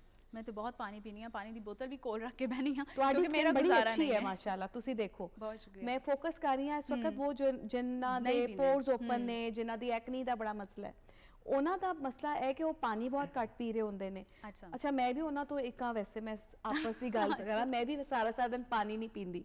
तो अपने स्किन ਨੂੰ ਹਾਈਡਰੇਟ ਰੱਖਣਾ ਬਹੁਤ ਜ਼ਰੂਰੀ ਹੈ ਸਰਦੀਆਂ ਵੀ ਆ ਰਹੀਆਂ ਨੇ ਤੁਸੀਂ ਮੇਕਅਪ ਵੀ ਅਪਲਾਈ ਕਰਨਾ ਹੈ ਕਿਉਂਕਿ ਸ਼ਾਦੀਆਂ ਦਾ ਵੀ ਸੀਜ਼ਨ ਹੈ ਜਿਵੇਂ ਤੁਸੀਂ ਸਵਾਲ ਕੀਤਾ ਇੱਕ ਤੇ ਪਾਣੀ ਬਹੁਤਾ ਪੀਓ ਦੂਜਾ ਆਪਣੇ ਘਰ 'ਚ ਨਾ ਇੱਕ ਪੌਦਾ ਜ਼ਰੂਰ ਲਗਾਓ ਐਲੋਵੇਰਾ ਸਹੀ ਐਲੋਵੇਰਾ ਦੀ ਜੈਲ ਜਿਹੜੀ ਹੈ ਉਹ 70 ਬਿਮਾਰੀਆਂ ਦੇ ਨਾਲ ਨਾ ਨਿਜਾਤ ਦਿੰਦੀ ਹੈ ਤੁਹਾਡੇ ਸਕਿਨ ਨੂੰ ਸਿਰ ਤੇ ਬਾਲਾਂ ਤੋਂ ਲੈ ਕੇ ਤੁਹਾਡੇ ਪਾਉਂ ਦੀ ਸਕਿਨ ਤੋਂ ਲੈ ਕੇ ਤੁਹਾਡੀ ਚਿਹਰੇ ਦੀ ਤੇ ਜਿਸਮ ਦੀ ਜਿਹੜੀ ਸਕਿਨ ਹੈ ਉਹਨੂੰ ਕਦੀ ਕਦਾਰ ਟਾਈਮ ਮਿਲੇ ਤੇ ਤੁਸੀਂ ਠੰਡਾ ਕਰ ਲਓ ਐਲੋਵੇਰਾ ਜੈਲ ਉਹਨੂੰ ਫੜੋ ਤਾਂ ਫੌਰਨ ਮੂੰਹ ਤੇ ਤੁਸੀਂ ਮਰਦ ਹੋ ਤੁਸੀਂ ਖਵਾਤੀਨ ਹੋ ਤੁਸੀਂ ਜੋ ਵੀ ਹੋ ਤੇ ਇਨਸਾਨ ਤੁਸੀਂ ਵੀ ਉਹੀ ਕੰਮ ਕਰਦੇ ਹੋ ਮਰਦ ਹਜ਼ਰਾਤ ਵੀ ਉਹੀ ਕੰਮ ਕਰਦੇ ਨੇ ਉਹਨਾਂ ਦੇ ਫੇਸ ਦੇ ਉੱਤੇ ਵੀ ਅੱਜ ਕੱਲ ਜਦੋਂ ਤੁਸੀਂ ਮੀਡੀਆ ਤੇ ਆਉਂਦੇ ਹੋ ਲਾਈਮਲਾਈਟ ਤੇ ਆਉਂਦੇ ਹੋ ਤੁਹਾਨੂੰ ਵੀ ਪਫਿੰਗ ਕਰਾਣੀ ਪੈਂਦੀ ਹੈ ਤੇ ਤੁਹਾਨੂੰ ਉਹਦੇ ਕੈਮੀਕਲ ਦੇ ਸਾਈਡ ਇਫੈਕਟਸ ਹੋ ਸਕਦੇ ਨੇ ਤੇ ਕੋਸ਼ਿਸ਼ ਕਰੋ ਕਿ ਇੱਕ ਤੇ ਰੋਜ਼ ਵਾਟਰ ਦਾ ਬਹੁਤ ਇਸਤੇਮਾਲ ਕਰੋ ਸਕਿਨ ਨੂੰ ਕਲੀਨ ਰੱਖੋ ਰਾਤ ਨੂੰ ਸੌਣ ਤੋਂ ਪਹਿਲੇ ਬਹੁਤ ਜ਼ਰੂਰੀ ਹੈ ਭਾਵੇਂ ਸਰਦੀਆਂ ਹੋਣ ਭਾਵੇਂ ਗਰਮੀਆਂ ਹੋਣ ਤੁਸੀਂ ਰਾਤ ਤੋਂ ਸੌਣ ਤੋਂ ਪਹਿਲੇ ਆਪਣੇ ਫੇਸ ਨੂੰ ਕਲੀਨਸ ਕਰਨਾ ਹੈ ਹਰ ਤਰ੍ਹਾਂ ਦੇ ਮੇਕਅਪ ਤੇ ਡਰਟ ਤੋਂ ਕੋਈ ਚੰਗਾ ਜਿਹਾ ਕਲੀਨਜ਼ਰ ਰੱਖੋ ਆਪਣੇ ਕੋਲ ਸੌਣ ਤੋਂ ਪਹਿਲੇ ਤੁਸੀਂ ਗਲੇਸਰੀਨ ਆਪਣੇ ਕੋਲ ਰੱਖੋ ਇੱਕ ਗਲੇਸਰੀਨ ਦੀ ਛੋਟੀਆਂ ਡੱਬੀਆਂ ਮਾਰਕੀਟ ਵਿੱਚ ਮਿਲ ਜਾਂਦੀਆਂ ਨੇ ਇੱਕ ਡਾਟ ਲਿੱਤਾ ਉਹਦਾ ਇੱਕ ਡਾਟ ਲਿੱਤਾ ਐਲੋਵੇਰਾ ਜੈਲ ਦਾ ਤੇ ਨਾਲ ਲਿੱਤਾ ਰੋਜ਼ ਵਾਟਰ ਹੱਥ 'ਚ ਇੰਜ ਕਰਕੇ ਰਬ ਕਰਕੇ ਤੇ ਫੇਸ ਤੇ ਲਾ ਲਿੱਤਾ ਤੇ ਇਹਦਾ ਮਿਕਸਚਰ ਹੀ ਕਿਉਂ ਨਾ ਬੰਦਾ ਬਣਾ ਕੇ ਰੱਖੇ ਡੇਲੀ ਬਣਾ ਕੇ ਰੱਖ ਲਓ ਬਟ ਬਹੁਤ ਜ਼ਰੂਰੀ ਹੁੰਦਾ ਹੈ ਕਿ ਤੁਹਾਡੇ ਕੋਲ ਕੋਈ ਫਰੈਸ਼ ਚੀਜ਼ ਹੋਏ ਫਰੈਸ਼ ਤੁਸੀਂ ਪਾਇਆ ਹੱਥ 'ਚ ਕਿੰਨਾ ਟਾਈਮ ਲੱਗਦਾ ਹੈ ਲੇਕਿਨ ਅਗਰ ਤੁਸੀਂ ਨਹੀਂ ਕੰਫਰਟੇਬਲ ਤੇ ਚਲੋ ਤੁਸੀਂ ਇਹ ਅੱਛਾ ਇੱਕ ਐਲੋਵੇਰਾ ਜੈਲ ਜਿਹੜੀ ਹੈ ਬਾਜ਼ਾਰੋਂ ਵੀ ਮਿਲਦੀ ਹੈ ਕਿ ਉਹ ਵੀ 19 ਦੇਖੋ ਉਹਦੇ ਵਿੱਚ ਵੀ ਕੈਮੀਕਲ ਹੁੰਦਾ ਹੈ ਐਵੇਂ ਹੀ ਸਾਰੇ ਕਹਿੰਦੇ ਨੇ ਕਿ ਨਹੀਂ ਹੁੰਦਾ ਤੇ ਅਗਰ ਨਹੀਂ ਹੁੰਦਾ ਤਾਂ ਫਿਰ ਉਹ ਖਰਾਬ ਹੋ ਜਾਏ ਉਹਦੇ ਉੱਤੇ ਫੰਗਸ ਆ ਜਾਏ ਇਹ ਤਾਂ ਹਰ ਕੋਈ ਕਲੇਮ ਕਰਦਾ ਕਿ ਮੇਰੇ ਪਿਓਰ ਹੈ ਮੈਂ ਜਦੋਂ ਤੁਹਾਨੂੰ ਇੱਕ ਚੀਜ਼ ਇਤਨੀ ਆਸਾਨੀ ਦੇ ਨਾਲ ਮਿਲ ਸਕਦੀ ਹੈ ਤਾਂ ਫਿਰ ਕਿਉਂ ਤੁਸੀਂ ਬਾਹਰੋਂ ਬ੍ਰਾਂਡਡ ਚੀਜ਼ਾਂ ਲਵੋ ਸਹੀ ਮਤਲਬ ਕਾਰ ਪੌਦੇ ਤੋਂ ਈਜ਼ੀ ਕਰੋ ਚੀਜ਼ਾਂ ਨੂੰ ਘਰ ਵਿੱਚ ਪਲਾਂਟਸ ਲਗਾਓ ਉਂਝ ਵੀ ਤੁਸੀਂ ਕਦੀ ਗਾਰਡਨ ਵਿੱਚ ਬੈਠਾ ਕਰੋ ਖੁੱਲੀ ਹਵਾ ਖਾਓ ਇਨਹੇਲ ਐਕਸਹੇਲ ਕੀਤਾ ਕਰੋ ਬਹੁਤ ਜ਼ਿਆਦਾ ਖੁੱਲੇ ਅਸਮਾਨ ਦੇ ਥੱਲੇ ਬੈਠ ਕੇ ਤੁਹਾਡੀ ਸਕਿਨ ਜਿਹੜੀ ਹੋਗੀ ਬਹੁਤ ਅੱਛੀ ਹੋ ਜਾਏਗੀ ਬਿਲਕੁਲ ਐਸੇ ਤਾਂ ਨਹੀਂ ਅੱਛਾ ਤੁਸੀਂ ਦੱਸ ਰਹੇ ਹੋ ਕਿ ਕਾਲਜ ਡੇਜ਼ ਦੇ ਵਿੱਚ ਯੂਨੀਵਰਸਿਟੀ ਡੇਜ਼ ਦੇ ਵਿੱਚ ਤੁਸੀਂ ਜੁਐਲਰੀ ਡਿਜ਼ਾਈਨ ਕਰਦੇ ਸੋ ਔਰ ਫਿਰ ਵਿਕ ਵੀ ਜਾਂਦੀ ਸੀ ਸਟਾਲ ਦੇ ਉੱਤੇ ਇੰਸਪੀਰੇਸ਼ਨ ਕਿੱਥੋਂ ਲੈਂਦੇ ਸੋ ਜੁਐਲਰੀ ਡਿਜ਼ਾਈਨ ਕਰਨ ਵਾਸਤੇ ਔਰ ਰੀਸੈਂਟ ਟਾਈਮਸ 'ਚ ਵੇਖਿਆ ਮੇਰੀ ਇੱਕ ਅਬਜ਼ਰਵੇਸ਼ਨ ਹੈ ਹੋ ਸਕਦਾ ਗਲਤ ਵੀ ਹੋਵੇ ਕਿਉਂਕਿ ਮੈਂ ਜੁਐਲਰੀ ਕਦੀ ਪਾਈ ਨਹੀਂ ਸੋ ਮੈਂ ਕਹਿ ਨਹੀਂ ਸਕਦਾ ਲੇਕਿਨ ਬੜਾ ਜਿਹੜਾ ਟ੍ਰੈਡੀਸ਼ਨਲ ਪੰਜਾਬ ਦੇ ਜਿਹੜੇ ਝੁਮਕੇ ਨੇ ਜਾਂ ਉਹਦੇ ਜਿਹੜੇ ਨਾਗ ਜਾਂ ਡਿਜ਼ਾਈਨ ਜੋ ਵੀ ਹੋ ਸਕਦਾ ਉਹ ਬੱਚੀਆਂ ਜਿਹੜੀਆਂ ਨੇ ਉਹ ਜ਼ਿਆਦਾ ਅੱਜ ਕੱਲ੍ਹ ਪਾ ਰਹੀਆਂ ਨੇ ਬਿਲਕੁਲ ਐਸੇ ਹੀ as compared to the western designs ਬੜਾ ਹੀ ਟ੍ਰੈਡੀਸ਼ਨਲ ਤਰੀਕੇ ਦੇ ਝੁਮਕੇ ਵਾਲੀਆਂ ਅੰਗੂਠੀਆਂ ਜੋ ਵੀ ਕੁਝ ਚੀਜ਼ਾਂ ਹੁੰਦੀਆਂ ਨੇ ਉਹਦੇ ਵਿੱਚ ਨਜ਼ਰ ਆ ਰਹੀਆਂ ਨੇ ਅੱਜ ਕੱਲ੍ਹ ਕਿਆ ਵਾਕਈ ਇਹ ਟ੍ਰੈਂਡ ਚੱਲ ਰਿਹਾ ਹੈ ਦੇਖੋ ਟ੍ਰੈਂਡ ਚੱਲ ਰਿਹਾ ਹੈ ਲੇਕਿਨ ਫਿਰ ਉਹੀ ਗੱਲ ਆ ਜਾਂਦੀ ਹੈ ਓਕੇਜ਼ਨ ਤੇ ਠੀਕ ਹੈ ਨਾ ਇਵੈਂਟਸ ਵਿੱਚ ਤੇ ਕੁੜੀਆਂ ਬੜੇ ਵੱਡੇ ਬਾਲੇ ਔਰ ਬੜੇ ਵੱਡੇ ਝੁਮਕੇ ਡੈਂਗਲਸ ਜਿਹਨਾਂ ਨੂੰ ਅਸੀਂ ਬੋਲਨੇ ਆ ਉਸ ਤਰ੍ਹਾਂ ਦੇ ਪਾਉਂਦੀਆਂ ਨੇ ਫਿਰ ਕੋਈ ਕਲਾਸਿਕ ਇਵੈਂਟ ਹੋ ਗਏ ਜਿਸ ਤਰ੍ਹਾਂ ਅਵਾਰਡ ਸ਼ੋਜ਼ ਹੈ ਉਹਦੇ ਵਿੱਚ ਟੀਅਰ ਡ੍ਰੌਪਸ ਜਿਹਨੂੰ ਲੰਬੀ ਲਾਈਨਾਂ ਵਾਲੇ ਏਅਰਿੰਗਸ ਹੋ ਗਏ ਫਿਰ ਪ੍ਰੋਫੈਸ਼ਨਲ ਕੁੜੀਆਂ ਜ਼ਿਆਦਾਤਰ ਟੌਪਸ ਪਹਿਨਦੀਆਂ ਨੇ ਸਟੱਡਸ ਪਹਿਨਦੀਆਂ ਨੇ ਤੇ ਇਹ ਸਾਰੀ ਓਕੇਜ਼ਨ ਦੀ ਕਹਾਣੀ ਹੈ ਤੇ ਝੁਮਕੇ ਪਾਉਣ ਤੋਂ ਪਹਿਲੇ ਬਸ ਇਹ ਦੇਖ ਲੈਣਾ ਚਾਹੀਦਾ ਕਿ ਆਇਆ ਤੁਹਾਡਾ ਫੇਸ ਕੱਟ ਉਸ ਝੁਮਕੇ ਦੀ ਸ਼ੇਪ ਨੂੰ ਜਾਂਦਾ ਹੈ ਠੀਕ ਹੈ ਥੋੜੀ ਇਹ ਵੀ ਸਟੱਡੀ ਕਰਨੇ ਦੀ ਜ਼ਰੂਰਤ ਹੈ ਕਿ ਤੁਸੀਂ ਗੂਗਲ ਤੇ ਜਾਓ ਤੁਸੀਂ ਖੋਲੋ ਤੁਹਾਡਾ ਫੇਸ ਕੱਟ ਕੀ ਹੈ ਔਰ ਕਿਸ ਫੇਸ ਕੱਟ ਦੇ ਵਾਸਤੇ ਕਿਹੜਾ ਏਅਰਿੰਗ ਦਾ ਸ਼ੇਪ ਬੈਸਟ ਹੈ ਸਕੁਅਰ ਸ਼ੇਪ ਚੰਗਾ ਹੈ ਕਿ ਝੁਮਕੇ ਦੀ ਜਿਹੜੀ ਲੰਬੀ ਵਾਲੀ ਸ਼ੇਪ ਹੁੰਦੀ ਹੈ ਮਤਲਬ ਇਹ ਬਹੁਤ ਬੜੀ ਸਟੱਡੀ ਹੈ ਇਹਦੇ ਉੱਤੇ ਤੇ ਫਿਰ ਵੇਖੋ ਤੁਹਾਡੀ ਸਕਿਨ ਵਿੱਚ ਜੋ ਚੰਗਾ ਲੱਗਦਾ ਪਾ ਕੇ ਵੇਖੋ ਤੇ ਅੱਜ ਕੱਲ ਦਾ ਜਿਹੜਾ ਟ੍ਰੈਂਡ ਹੈ ਉਹਦੇ ਵਿੱਚ ਸ਼ਾਦੀਆਂ ਵਿੱਚ ਤੇ ਬੱਚੀਆਂ ਪਾ ਰਹੀਆਂ ਨੇ ਹੈਵੀ ਝੁਮਕੇ ਬੜੇ ਸੋਹਣੇ ਵੀ ਲੱਗਦੇ ਨੇ ਕੋਸ਼ਿਸ਼ ਇਹ ਕਰਨੀ ਚਾਹੀਦੀ ਹੈ ਕਿ ਓਵਰਡੂ ਨਾ ਕੀਤਾ ਜਾਏ ਕੱਪੜਿਆਂ ਦੇ ਨਾਲ ਮੇਕਅਪ ਦੇ ਨਾਲ ਤੇ ਜੁਐਲਰੀ ਦੇ ਨਾਲ ਪਲੇ ਕਰੋ ਲੇਕਿਨ ਬੜੇ ਸਮਾਰਟਲੀ ਅਗਰ ਤੁਸੀਂ ਡਰੈਸ ਹੈਵੀ ਪਾਇਆ ਤੇ ਏਅਰਿੰਗਸ ਥੋੜੇ ਕਮ ਕਰ ਦਿਓ ਅਗਰ ਤੁਹਾਡਾ ਦੇਖੋ ਅੱਜ ਮੈਂ ਜੋੜਾ ਜਿਹੜਾ ਪਾਇਆ ਬਿਲਕੁਲ ਪਲੇਨ ਹੈ ਇਹ ਜੁਐਲਰੀ ਮੈਂ ਆਪ ਡਿਜ਼ਾਈਨ ਕੀਤੀ ਹੋਈ ਹੈ ਮੈਂ ਕੀ ਕੀਤਾ ਮੈਂ ਆਣ ਲੱਗੀ ਸਾਂ ਕਿ ਤੁਸੀਂ ਆਪ ਵੀ ਤੇ ਜਿਹੜਾ ਨੈਕਲੇਸ ਪਾਇਆ ਇਹਦੇ ਬਾਰੇ ਦੱਸੋ ਆਪ ਡਿਜ਼ਾਈਨ ਕੀਤਾ ਕੀ ਹੋਇਆ ਕਿ ਮੈਂ ਇੱਕ ਸਿਗਨੇਚਰ ਲੁੱਕ ਆਪਣੀ ਸੋਚ ਲਈ ਕਿ ਮੈਂ ਪਲੇਨ ਡਰੈਸ ਦੇ ਉੱਤੇ ਜੁਐਲਰੀ ਦੇ ਨਾਲ ਪਲੇ ਕਰ ਸਕਨੀ ਆ ਤੇ ਮੈਂ ਬੇਸ਼ੁਮਾਰ ਜੁਐਲਰੀ ਡਿਜ਼ਾਈਨ ਕੀਤੀ ਇੰਸਪੀਰੇਸ਼ਨ ਦੀ ਗੱਲ ਤੁਸੀਂ ਕੀਤੀ ਇੰਸਪੀਰੇਸ਼ਨ ਤੁਹਾਨੂੰ ਨੇਚਰ ਤੋਂ ਮਿਲਦੀ ਹੈ ਹਰ ਚੀਜ਼ ਤੋਂ ਬਸ ਤੁਸੀਂ ਗੇਨ ਕਰਨ ਵਾਲੇ ਹੋ ਤੁਸੀਂ ਉਸ ਚੀਜ਼ ਦੀ ਤਰਫ ਅਟਰੈਕਟ ਕਰਦੇ ਹੋ ਤੇ ਤੁਹਾਨੂੰ ਫਿਰ ਕਿਸੇ ਹੋਰ ਦੇ ਕੋਲ ਜਾਣ ਦੀ ਲੋੜ ਨਹੀਂ ਹੈ ਮੇਰਾ ਅੱਲਾ ਗਵਾਹ ਹੈ ਮੈਨੂੰ ਮੇਰੀ ਵਾਲਦਾ ਕਿਹਾ ਕਰਦੇ ਸਨ ਨਿਕਲ ਜਾ ਕੇ ਬ੍ਰਾਂਡਸ ਵਿੱਚ ਵੇਖ ਲੋਕ ਕਿੰਨਾ ਚੰਗਾ ਕੰਮ ਕਰਦੇ ਨੇ ਉਹ ਕਹਿੰਦੇ ਨਾ ਘਰ ਦੀ ਮੁਰਗੀ ਦਾਲ ਬਰਾਬਰ ਤੇ ਮੇਰੀ ਵਾਲਦਾ ਕਹਿੰਦੇ ਤੇਰਾ ਕੰਮ ਨਹੀਂ ਇੰਨਾ ਚੰਗਾ ਤੂੰ ਬਾਹਰ ਦੇਖ ਲੋਕ ਬਹੁਤ ਚੰਗਾ ਕੰਮ ਕਰਦੇ ਨੇ ਤੇ ਮੈਂ ਕਦੀ ਨਹੀਂ ਬਾਹਰ ਜਾ ਕੇ ਬ੍ਰਾਂਡਾਂ ਵਿੱਚ ਵੇਖਿਆ ਕੀ ਹੋ ਰਿਹਾ ਮੈਂ ਖੁਦ ਹੀ ਜਦੋਂ ਮੋਤੀ ਬਿਖੇਰ ਕੇ ਬਹਿਨਾ ਤੇ ਮੈਂ ਕਲਰ ਮਿਲਾਣੇ ਚ ਇਸ ਦੇ ਨਾਲ ਇਹ ਕਲਰ ਐਦਾਂ ਇਹ ਡਿਜ਼ਾਈਨ ਬੰਦੇ ਮੇਰੀ ਜੁਐਲਰੀ ਤਿਆਰ ਹੋ ਜਾਂਦੀ ਸੀ। ਸਹੀ ਮੇਰੀ ਭੈੜੀ ਆਦਤ ਹੈ ਸੀ ਕਿ ਮੈਂ ਪੂਰਾ ਮਟੀਰੀਅਲ ਸਾਹਮਣੇ ਰੱਖਦੀ ਸਾਂ, ਫਿਰ ਜਾ ਕੇ ਚੀਜ਼ ਡਿਜ਼ਾਈਨ ਹੁੰਦੀ ਸੀ। ਅੱਛਾ, ਮੌਕੇ ਤੇ ਹੀ ਤੁਸੀਂ ਡਿਜ਼ਾਈਨ ਕਰ ਲੈਂਦੇ ਸੀ। ਅੱਛਾ, ਤੁਸੀਂ ਬ੍ਰਾਂਡਸ ਦੇ ਹਵਾਲੇ ਨਾਲ ਗੱਲ ਕੀਤੀ, ਨਾ ਤੇ ਨਹੀਂ ਮੈਂ ਲਾਂਗੀ, ਲੇਕਿਨ ਵੈਸੇ ਹੀ ਕਿਉਂਕਿ ਅੱਜ ਕੱਲ੍ਹ ਬਹੁਤ ਸਾਰੇ ਬ੍ਰਾਂਡਸ ਜਿਹੜੇ ਨੇ ਮਾਰਕੀਟ ਵਿੱਚ ਇੰਟਰੋਡਿਊਸ ਹੋਏ ਨੇ, ਜਿਹਦੇ ਵਿੱਚ ਕੱਪੜਿਆਂ ਦੇ ਵੀ ਨੇ, ਜੁਐਲਰੀ ਦੇ ਵੀ ਨੇ। ਤੁਸੀਂ ਆਪ ਵੀ ਦੱਸਿਆ ਆਫ ਏਅਰ ਕਿ ਤੁਸੀਂ ਕਰਦੇ ਰਹੇ ਹੋ ਇਹ ਕੰਮ। ਤੁਸੀਂ ਕੀ ਸਮਝਦੇ ਹੋ ਕਿ ਅੱਜ ਕੱਲ੍ਹ ਜਿਹੜੇ ਵੀ ਬ੍ਰਾਂਡਸ ਨੇ, ਕੱਪੜਿਆਂ ਦੇ ਜੇ ਹਵਾਲੇ ਨਾਲ ਗੱਲ ਕਰੀਏ, ਭਾਵੇਂ ਜੁਐਲਰੀ ਦੇ ਹਵਾਲੇ ਨਾਲ, ਬਹੁਤ ਮਹਿੰਗੇ ਨਹੀਂ ਹੈ, ਲੋਕਾਂ ਦੀ ਪਹੁੰਚ ਤੋਂ ਬਹੁਤ ਜ਼ਿਆਦਾ ਦੂਰ ਨਹੀਂ ਨੇ? ਤੁਸੀਂ ਕਿੰਨੇ ਕੋ ਇਸ ਹਵਾਲੇ ਨਾਲ ਕੀ ਕਹੋਗੇ? ਬਹੁਤ ਮਹਿੰਗੇ ਹੋਣ ਦੇ ਨਾਲ ਉਹਨਾਂ ਨੇ ਸਾਨੂੰ ਸਾਡੇ ਕਲਚਰ ਤੋਂ ਵੀ ਬੜਾ ਦੂਰ ਕਰ ਦਿੱਤਾ ਹੈ ਮਾਸ਼ਾਅੱਲਾ ਨੇ ਨਾਲ। ਮਤਲਬ ਮੈਂ ਬਿਲਕੁਲ ਸੈਟੀਸਫਾਈ ਨਹੀਂ ਆ। 2-3 ਹਵਾਲਿਆਂ ਦੇ ਨਾਲ ਮੈਂ ਬਿਲਕੁਲ ਇਹਦਾ ਸਾਥ ਨਹੀਂ ਦਿੰਦੀ। ਅਗਰ ਮੈਂ ਦਿੰਦੀ ਹੁੰਦੀ ਤਾਂ ਅੱਜ ਮੇਰਾ ਆਪਣਾ ਬ੍ਰਾਂਡ ਖਲੋਤਾ ਹੁੰਦਾ। ਮੈਂ ਐਜ਼ ਇਮੇਜ ਕੰਸਲਟੈਂਟ ਇਸ ਵਾਸਤੇ ਹੀ ਕੰਮ ਕਰਦੀ ਪਈ ਹਾਂ ਕਿ ਮੈਨੂੰ ਪਤਾ ਹੈ ਕਿ ਤੁਹਾਡੀ ਬੋਡੀ ਟਾਈਪ ਡਿਫਰੈਂਟ ਹੈ, ਤੁਹਾਡੀ ਡਿਫਰੈਂਟ ਹੈ। ਇੱਥੇ ਖਲੋਤੇ ਹਰ ਬੰਦੇ ਦੀ ਬੋਡੀ ਟਾਈਪ ਡਿਫਰੈਂਟ ਹੈ। ਬ੍ਰਾਂਡਾਂ ਵਿੱਚ ਕੀ ਹੁੰਦਾ ਹੈ, ਮੈਂ ਕੰਮ ਕਰਕੇ ਵੇਖਿਆ, ਤੁਹਾਨੂੰ 5 ਪੈਟਰਨਸ ਮਿਲ ਗਏ ਨੇ, extra small, small, medium, large, extra large, 5 आपको मिल गए, क्या उसके स्केचेस मिल गए, साइज मिल गए। हुन ओदे उत्ते तुसी 56 पीस थल्ले रखिया ते इक्को कैंची फेर के तुसी कट बना दिता और ओदे उत्ते ही मैस प्रोडक्शन शुरू हो गई।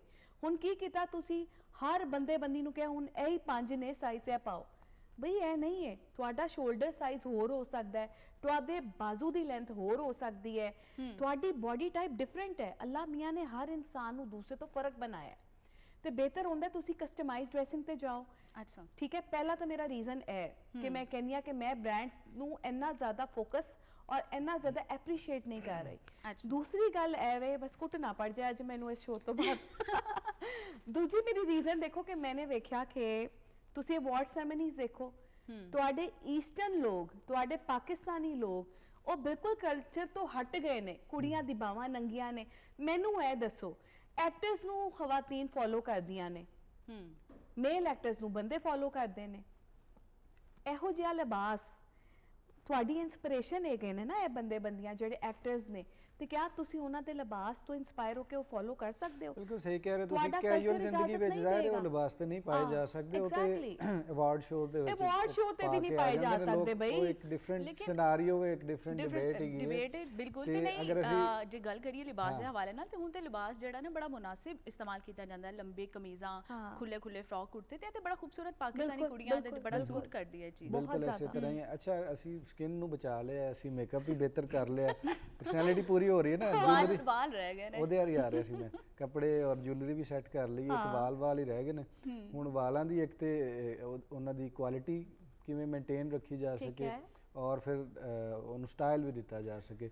ਸੋ ਕੀ ਸੁਜੈਸਟ ਕਰਦੇ ਹੋ? ਹੋਮ ਰੈਮੇਡੀਜ਼ 'ਚ ਜ਼ਰੂਰ ਦੱਸਣਾ। ਸਰਦੀਆਂ 'ਚ ਜਿਹੜਾ ਨਾ ਡੈਂਡਰਫ ਬੜੀ ਆ ਜਾਂਦੀ ਹੈ। ਹਾਂ, ਡੈਂਡਰਫ ਦੇ ਨਾਲ ਵਿੱਚ ਹੀ ਮੈਂ ਵੀ ਇੱਕ ਸਵਾਲ ਐਡ ਕਰਦਾ ਕਿ ਰੋਜ਼ਾਨਾ ਜਦੋਂ ਅਸੀਂ ਕਰਲ ਫੀਮੇਲ ਜਿਹੜੀਆਂ ਕਰਲਸ ਜਾਂ ਸਟ੍ਰੇਟਨਿੰਗ ਕਰਵਾਉਂਦੀਆਂ ਨੇ, ਤੇ ਉਹਨਾਂ ਦੇ ਵਾਲ ਬਹੁਤ ਜ਼ਿਆਦਾ ਡੈਮੇਜ ਹੋਣਾ ਸ਼ੁਰੂ ਹੁੰਦੇ ਨੇ, ਤੇ ਉਹਨਾਂ ਦੇ ਹਵਾਲੇ ਨਾਲ ਵੀ ਦੱਸਦੇ ਚਲੋ। ਦੇਖੋ ਸਭ ਤੋਂ ਪਹਿਲੇ ਤਾਂ ਮੈਂ ਤੁਹਾਨੂੰ ਸੌਰੀ ਸਵਾਲ ਤੇ ਸਵਾਲ ਪੈ ਗਿਆ, ਲੇਕਿਨ ਮੈਂ ਕੰਟੀਨਿਊ ਕਰਾਂਗੀ।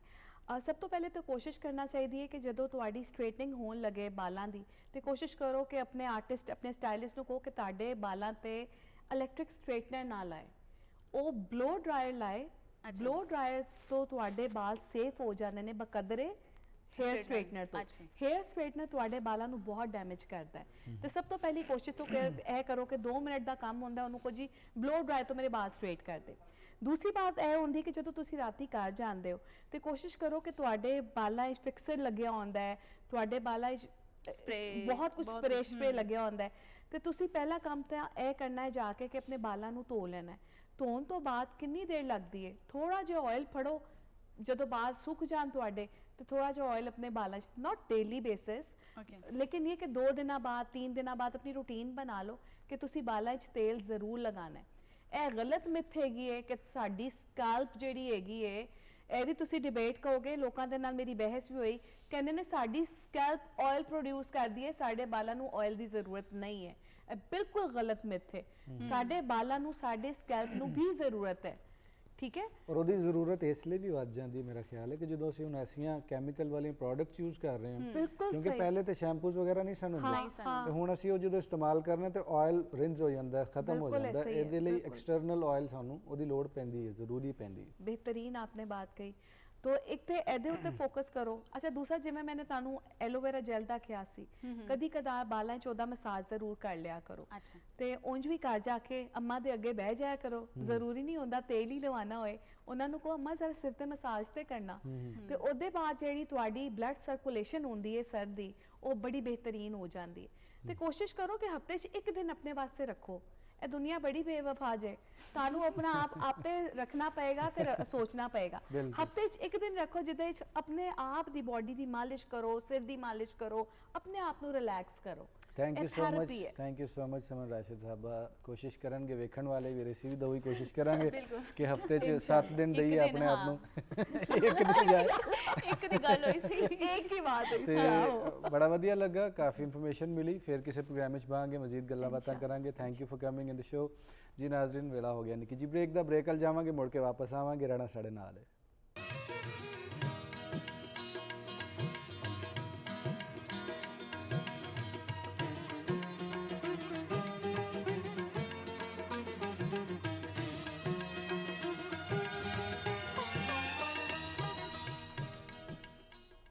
जी मुड़ के वापस आ गए हैं। प्रोग्राम का नाम है अज दा मेहमान। Pakistan television centre Lahore centre तो अली उस्मान बाजवा, सोनिया शेख, ਤੁਹਾਡਾ फेवरेट प्रोग्राम अज दा मेहमान चल रहा है। और जिथे असी फैशन की गल की है और काफ़ी ग्रूमिंग की गल की है, उत्थे असी एक चीज़ होर वेख रहे हैं। अजकल वर्ल्ड कप की सिलसिला चलता पिया और 3 मैचों चों 3 असी जित गए हैं। और हवा दे विच भी स्पोर्ट्स ने किहा जांदा किसी सोसाइटी दे विच अगर तुसी हस्पताल खाली कराने ने तो अपनियां ग्राउंड्स आबाद कर लो, लेकिन कुछ अरसे तो साडे खिलाड़ी साडे बच्चे जिहड़े ने वो ग्राउंड्स की बजाय ई गेमिंग गल वध गए ने या खेडां थोड़ियां जिहियां घट गईयां ने, भावें ओलंपिक्स होण या साडियां लोकल खेडां होण।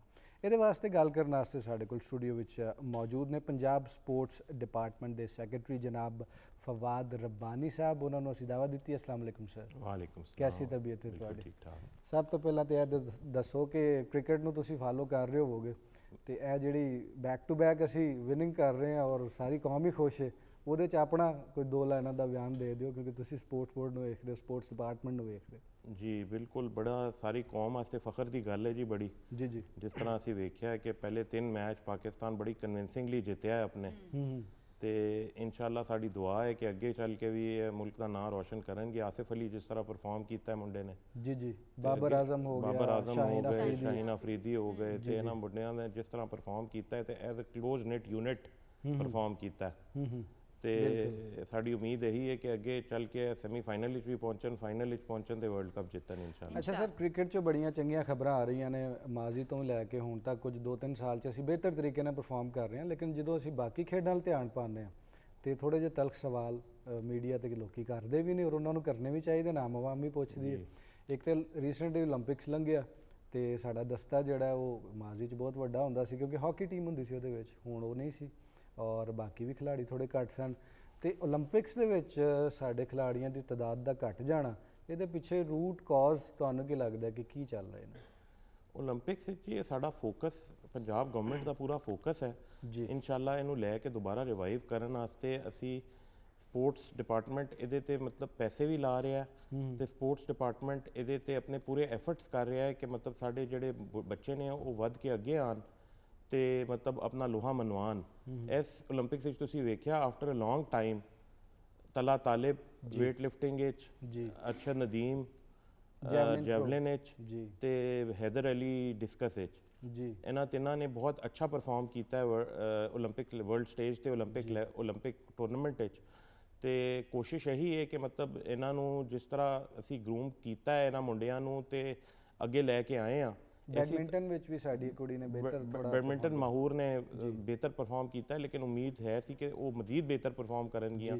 ਲੇਕਿਨ ਇਨਸ਼ਾਅੱਲਾ ਅੱਗੇ ਚੱਲ ਕੇ ਅਸੀਂ ਮੁਖਤਲਿਫ ਸਪੋਰਟਸ ਵਿੱਚ ਜਿਹੜੇ ਮੈਡਲ ਵਿਨਿੰਗ ਸਪੋਰਟਸ ਨੇ ਉਹਦੇ ਵਿੱਚ ਇਨਸ਼ਾਅੱਲਾ ਪਾਕਿਸਤਾਨ ਦੀ ਪਰਫਾਰਮੈਂਸ ਬਿਹਤਰ ਕਰਨ ਦੀ ਕੋਸ਼ਿਸ਼ ਕਰਾਂਗੇ। ਸਹੀ। ਅੱਛਾ ਰਬਾਨੀ ਸਾਹਿਬ, ਸਪੋਰਟਸ ਦੇ ਹਵਾਲੇ ਨਾਲ ਤਾਂ ਅਸੀਂ ਤੁਹਾਡੇ ਕੋਲ ਬਹੁਤ ਸਾਰੇ ਹਾਲੇ ਸਵਾਲ ਕਰਨੇ ਨੇ, ਲੇਕਿਨ ਵਾਪਸ ਆਨੇ ਆ ਅਸੀਂ ਇਦਾਰੇ ਦੇ ਹਵਾਲੇ ਨਾਲ, ਪੰਜਾਬ ਸਪੋਰਟਸ ਦੇ ਹਵਾਲੇ ਨਾਲ। ਇਹਦੇ ਬਾਰੇ 'ਚ ਵੀ ਦੱਸਦੇ ਚਲੋ ਕਿ ਬੇਸਿਕਲੀ ਇਹ ਇਦਾਰਾ ਕਦੋਂ ਕਾਇਮ ਵਿੱਚ ਆਇਆ ਤੇ ਪਾਕਿਸਤਾਨ ਵਿੱਚ ਖੇਡਾਂ ਦੇ ਸਪੋਰਟਸ ਵਾਸਤੇ ਕੀ ਕਰ ਰਿਹਾ? ਸਪੋਰਟਸ ਡਿਪਾਰਟਮੈਂਟ ਦਾ ਇਦਾਰਾ ਤੇ ਖਾਸਾ ਪੁਰਾਣਾ ਹੈ। ਮਤਲਬ ਪਹਿਲੇ ਇਹ ਇਨਫੋਰਮੇਸ਼ਨ ਡਿਪਾਰਟਮੈਂਟ ਦੇ ਤਹਿਤ ਚੱਲਦਾ ਸੀ, ਫਿਰ ਐਜੂਕੇਸ਼ਨ ਡਿਪਾਰਟਮੈਂਟ ਦੇ ਨਾਲ ਹੋਇਆ, ਹੁੰਦੇ ਹੁੰਦੇ ਹੁਣ sports department and youth affairs department ਹੈ ਇਸ ਵੇਲੇ, ਅੱਛਾ ਤੇ ਯੂਥ ਅਫੇਅਰਸ ਨੂੰ ਵੀ ਵੇਖਦਾ ਹੈ ਤੇ ਸਪੋਰਟਸ ਦੇ ਵੀ ਇਹਦੀ ਪੂਰੀ ਫੋਕਸ ਹੈਗਾ ਇਹਦੇ 'ਚ। ਤੇ ਬੇਸਿਕਲੀ ਡਿਪਾਰਟਮੈਂਟ ਜਿਹੜਾ ਹੈ ਇੱਕ ਹਾਇਰਾਰਕੀਕਲ ਸਟਰਕਚਰ ਤੇ ਸਟਰਕਚਰਡ ਹੈ। ਸਾਡੇ ਸਪੋਰਟਸ ਡਿਪਾਰਟਮੈਂਟ ਦੇ ਥੱਲੇ ਡਾਇਰੈਕਟਰ ਜਨਰਲ ਆਫ ਸਪੋਰਟਸ ਹੈ, ਅੱਛਾ ਉਹਦੇ ਥੱਲੇ ਫਿਰ ਡਿਵੀਜ਼ਨਲ ਟੀਅਰ ਹੈ ਸਾਡਾ, ਡਿਸਟ੍ਰਿਕਟ ਟੀਅਰ ਹੈ ਤੇ ਤਹਿਸੀਲ ਟੀਅਰ ਹੈ। ਠੀਕ ਇਹਨਾਂ ਟੀਅਰਸ ਤੇ ਬੇਸਿਕਲੀ ਅਸੀਂ ਸਾਡੇ ਜਿਹੜੇ ਅਫਸਰ ਨੇ ਤੇ ਜਿਹੜਾ ਸਾਡਾ ਪੈਰਾਫਰਨੇਲੀਆ ਹੈ ਉਹ ਮੁਖਤਲਿਫ ਲੈਵਲ ਤੇ ਲੋਕਾਂ ਨੂੰ ਸਪੋਰਟਸ ਦੀਆਂ ਸਰਵਿਸਿਜ਼ ਮੁਹੱਈਆ ਕਰਨ ਵਿੱਚ ਮਸਰੂਫ ਹੈ। ਬਿਲਕੁਲ ਇਸੇ ਤਰ੍ਹਾਂ ਹੀ। ਅੱਛਾ ਲੇਕਿਨ ਸਰ ਕੁਝ ਕਹਿ ਲਓ ਕਿ ਇਤਰਾਜ਼ਾਤ ਖਿਲਾੜੀਆਂ ਵੱਲੋਂ ਵੀ ਆਉਂਦੇ ਨੇ, ਜਿਵੇਂ ਤੁਸੀਂ ਓਲੰਪਿਕਸ ਦੇ ਵਿੱਚ ਤਲਹਾ ਤਾਲਿਬ ਦਾ ਨਾਂ ਲਿਆ ਤੇ ਉਹਨਾਂ ਦੀ ਕਾਫੀ ਵੀਡੀਓ ਵਾਇਰਲ ਹੋਈ ਸੀ ਕਿ ਉਹ ਕਿਸੇ ਸਕੂਲ ਦੇ ਵਿੱਚ ਟ੍ਰੇਨਿੰਗ ਸ਼ੁਰੂ 'ਚ ਕਰਦੇ ਰਹੇ ਨੇ ਔਰ ਬਾਅਦ ਦੇ ਵਿੱਚ ਸਪੋਰਟਸ ਡਿਪਾਰਟਮੈਂਟ ਨੇ ਉਹਨਾਂ ਦੀ ਹੈਲਪ ਵੀ ਕੀਤੀ ਔਰ ਸਾਰੀਆਂ ਸਹੂਲੀਅਤ ਦਿੱਤੀਆਂ ਵੀ ਨੇ। ਇਸੇ ਤਰ੍ਹਾਂ ਜੈਵਲਿਨ ਥਰੋ ਦੇ ਵਿੱਚ ਵੀ ਸ਼ੁਰੂ ਕਰਨ ਵਾਸਤੇ ਉਹਨਾਂ ਦੇ ਕੋਲ ਸ਼ਾਇਦ ਗਰਾਊਂਡ ਨਹੀਂ ਸੀ, ਸਹੂਲੀਅਤ ਨਹੀਂ ਸਨ ਸਟਾਰਟ ਵਿੱਚ, ਬਾਅਦ 'ਚ ਉਹਨਾਂ ਦੀ ਬਾਂਹ ਫੜੀ ਗਈ ਔਰ ਸਾਰਾ ਸਿਲਸਿਲਾ ਹੋਇਆ। ਲੇਕਿਨ ਜਦੋਂ ਅਸੀਂ ਦੁਨੀਆ ਸਾਰੀ 'ਚ ਵੇਖਦੇ ਹਾਂ, ਸਾਡਾ ਦੋਸਤ ਮੁਲਕ ਚਾਈਨਾ ਵੇਖਦੇ ਹਾਂ, ਉਹ ਬਚਪਨ ਦੇ ਵਿੱਚ ਹੀ ਐਥਲੈਟਿਕਸ ਹੋ ਗਈ, ਬਾਕੀ ਚੀਜ਼ਾਂ ਹੋ ਗਈ, ਉਹਦੇ ਵਾਸਤੇ ਬੱਚਿਆਂ ਨੂੰ ਸਿਲੈਕਟ ਕਰਕੇ ਔਰ ਇੱਕ ਕਲਚਰ ਡਿਵੈਲਪ ਕਰ ਦਿੰਦੇ ਨੇ। ਸਾਡੇ ਇੱਥੇ ਇੱਕ ਜ਼ਮਾਨੇ 'ਚ ਕਲਚਰ ਹੁੰਦਾ ਸੀ, ਸਕੂਲ ਦੇ ਮੁਕਾਬਲੇ, ਕਾਲਜਸ ਦੇ ਮੁਕਾਬਲੇ, ਡਿਪਾਰਟਮੈਂਟਸ ਦੀਆਂ ਟੀਮਾਂ ਹੁੰਦੀਆਂ ਸਨ, ਇਸ ਲਈ ਸ਼ਾਇਦ ਅਸੀਂ ਬਿਹਤਰ ਜ਼ਿਆਦਾ ਪਰਫਾਰਮ ਕਰ ਰਹੇ ਸਾਂ। ਉਹ ਕਲਚਰ ਥੋੜ੍ਹਾ ਜਿਹਾ ਟੁੱਟਦਾ ਨਜ਼ਰ ਆ ਰਿਹਾ, ਇਹਦੀ ਕੀ ਵਜ੍ਹਾ ਤੁਸੀਂ ਸਮਝਦੇ ਹੋ? ਜੀ ਬਿਲਕੁਲ, ਅਸੀਂ ਇਸ ਜ਼ਿਮਨ ਵਿੱਚ ਆਪਣੇ ਐਫਰਟਸ ਕਰ ਰਹੇ ਹਾਂ ਤੇ ਐਜੂਕੇਸ਼ਨ ਡਿਪਾਰਟਮੈਂਟ ਜਿਹੜਾ ਸਕੂਲ ਐਜੂਕੇਸ਼ਨ ਡਿਪਾਰਟਮੈਂਟ ਹੈ ਜੀ ਤੇ ਹਾਇਰ ਐਜੂਕੇਸ਼ਨ ਡਿਪਾਰਟਮੈਂਟ, ਇਹਨਾਂ ਨਾਲ ਮਿਲ ਕੇ ਅਸੀਂ ਇੱਕ ਇੰਟੀਗ੍ਰੇਟਿਡ ਸਪੋਰਟਸ ਕੈਲੰਡਰ ਦਾ ਵੀ ਇਜਰਾ ਕੀਤਾ ਹੈ ਤੇ ਹੁਣ ਇੱਕ ਇੰਟੀਗ੍ਰੇਟਿਡ ਤਰੀਕੇ ਨਾਲ ਸਪੋਰਟਸ ਡਿਪਾਰਟਮੈਂਟ ਇਹਨਾਂ ਦੋਵੇਂ ਡਿਪਾਰਟਮੈਂਟ ਨਾਲ ਮਿਲ ਕੇ ਇੱਕ ਮਰਬੂਤ ਤਰੀਕੇ ਨਾਲ ਅੱਗੇ ਚੱਲਣ ਦਾ ਇਰਾਦਾ ਰੱਖਦਾ ਹੈ। ਤੇ ਜਿਹੜਾ ਸਕੂਲ ਐਜੂਕੇਸ਼ਨ ਡਿਪਾਰਟਮੈਂਟ ਹੈ ਉਹਦੇ ਨਾਲ ਮਿਲ ਕੇ ਅਸੀਂ ਸਪੋਰਟਸ ਪੀਰੀਅਡ ਜਿਹੜਾ 90 ਦੀ ਦਿਹਾਈ ਬੜਾ ਇਫੈਕਟਿਵਲੀ ਤੇ ਲਾਜ਼ਮੀ ਹੁੰਦਾ ਸੀ, ਉਹ ਵੀ ਖਤਮ ਹੋ ਗਿਆ ਹੋਇਆ ਸੀ, ਤੁਹਾਨੂੰ ਪਤਾ ਪਿਛਲੇ ਕੋਈ 20 ਸਾਲਾਂ ਦਾ।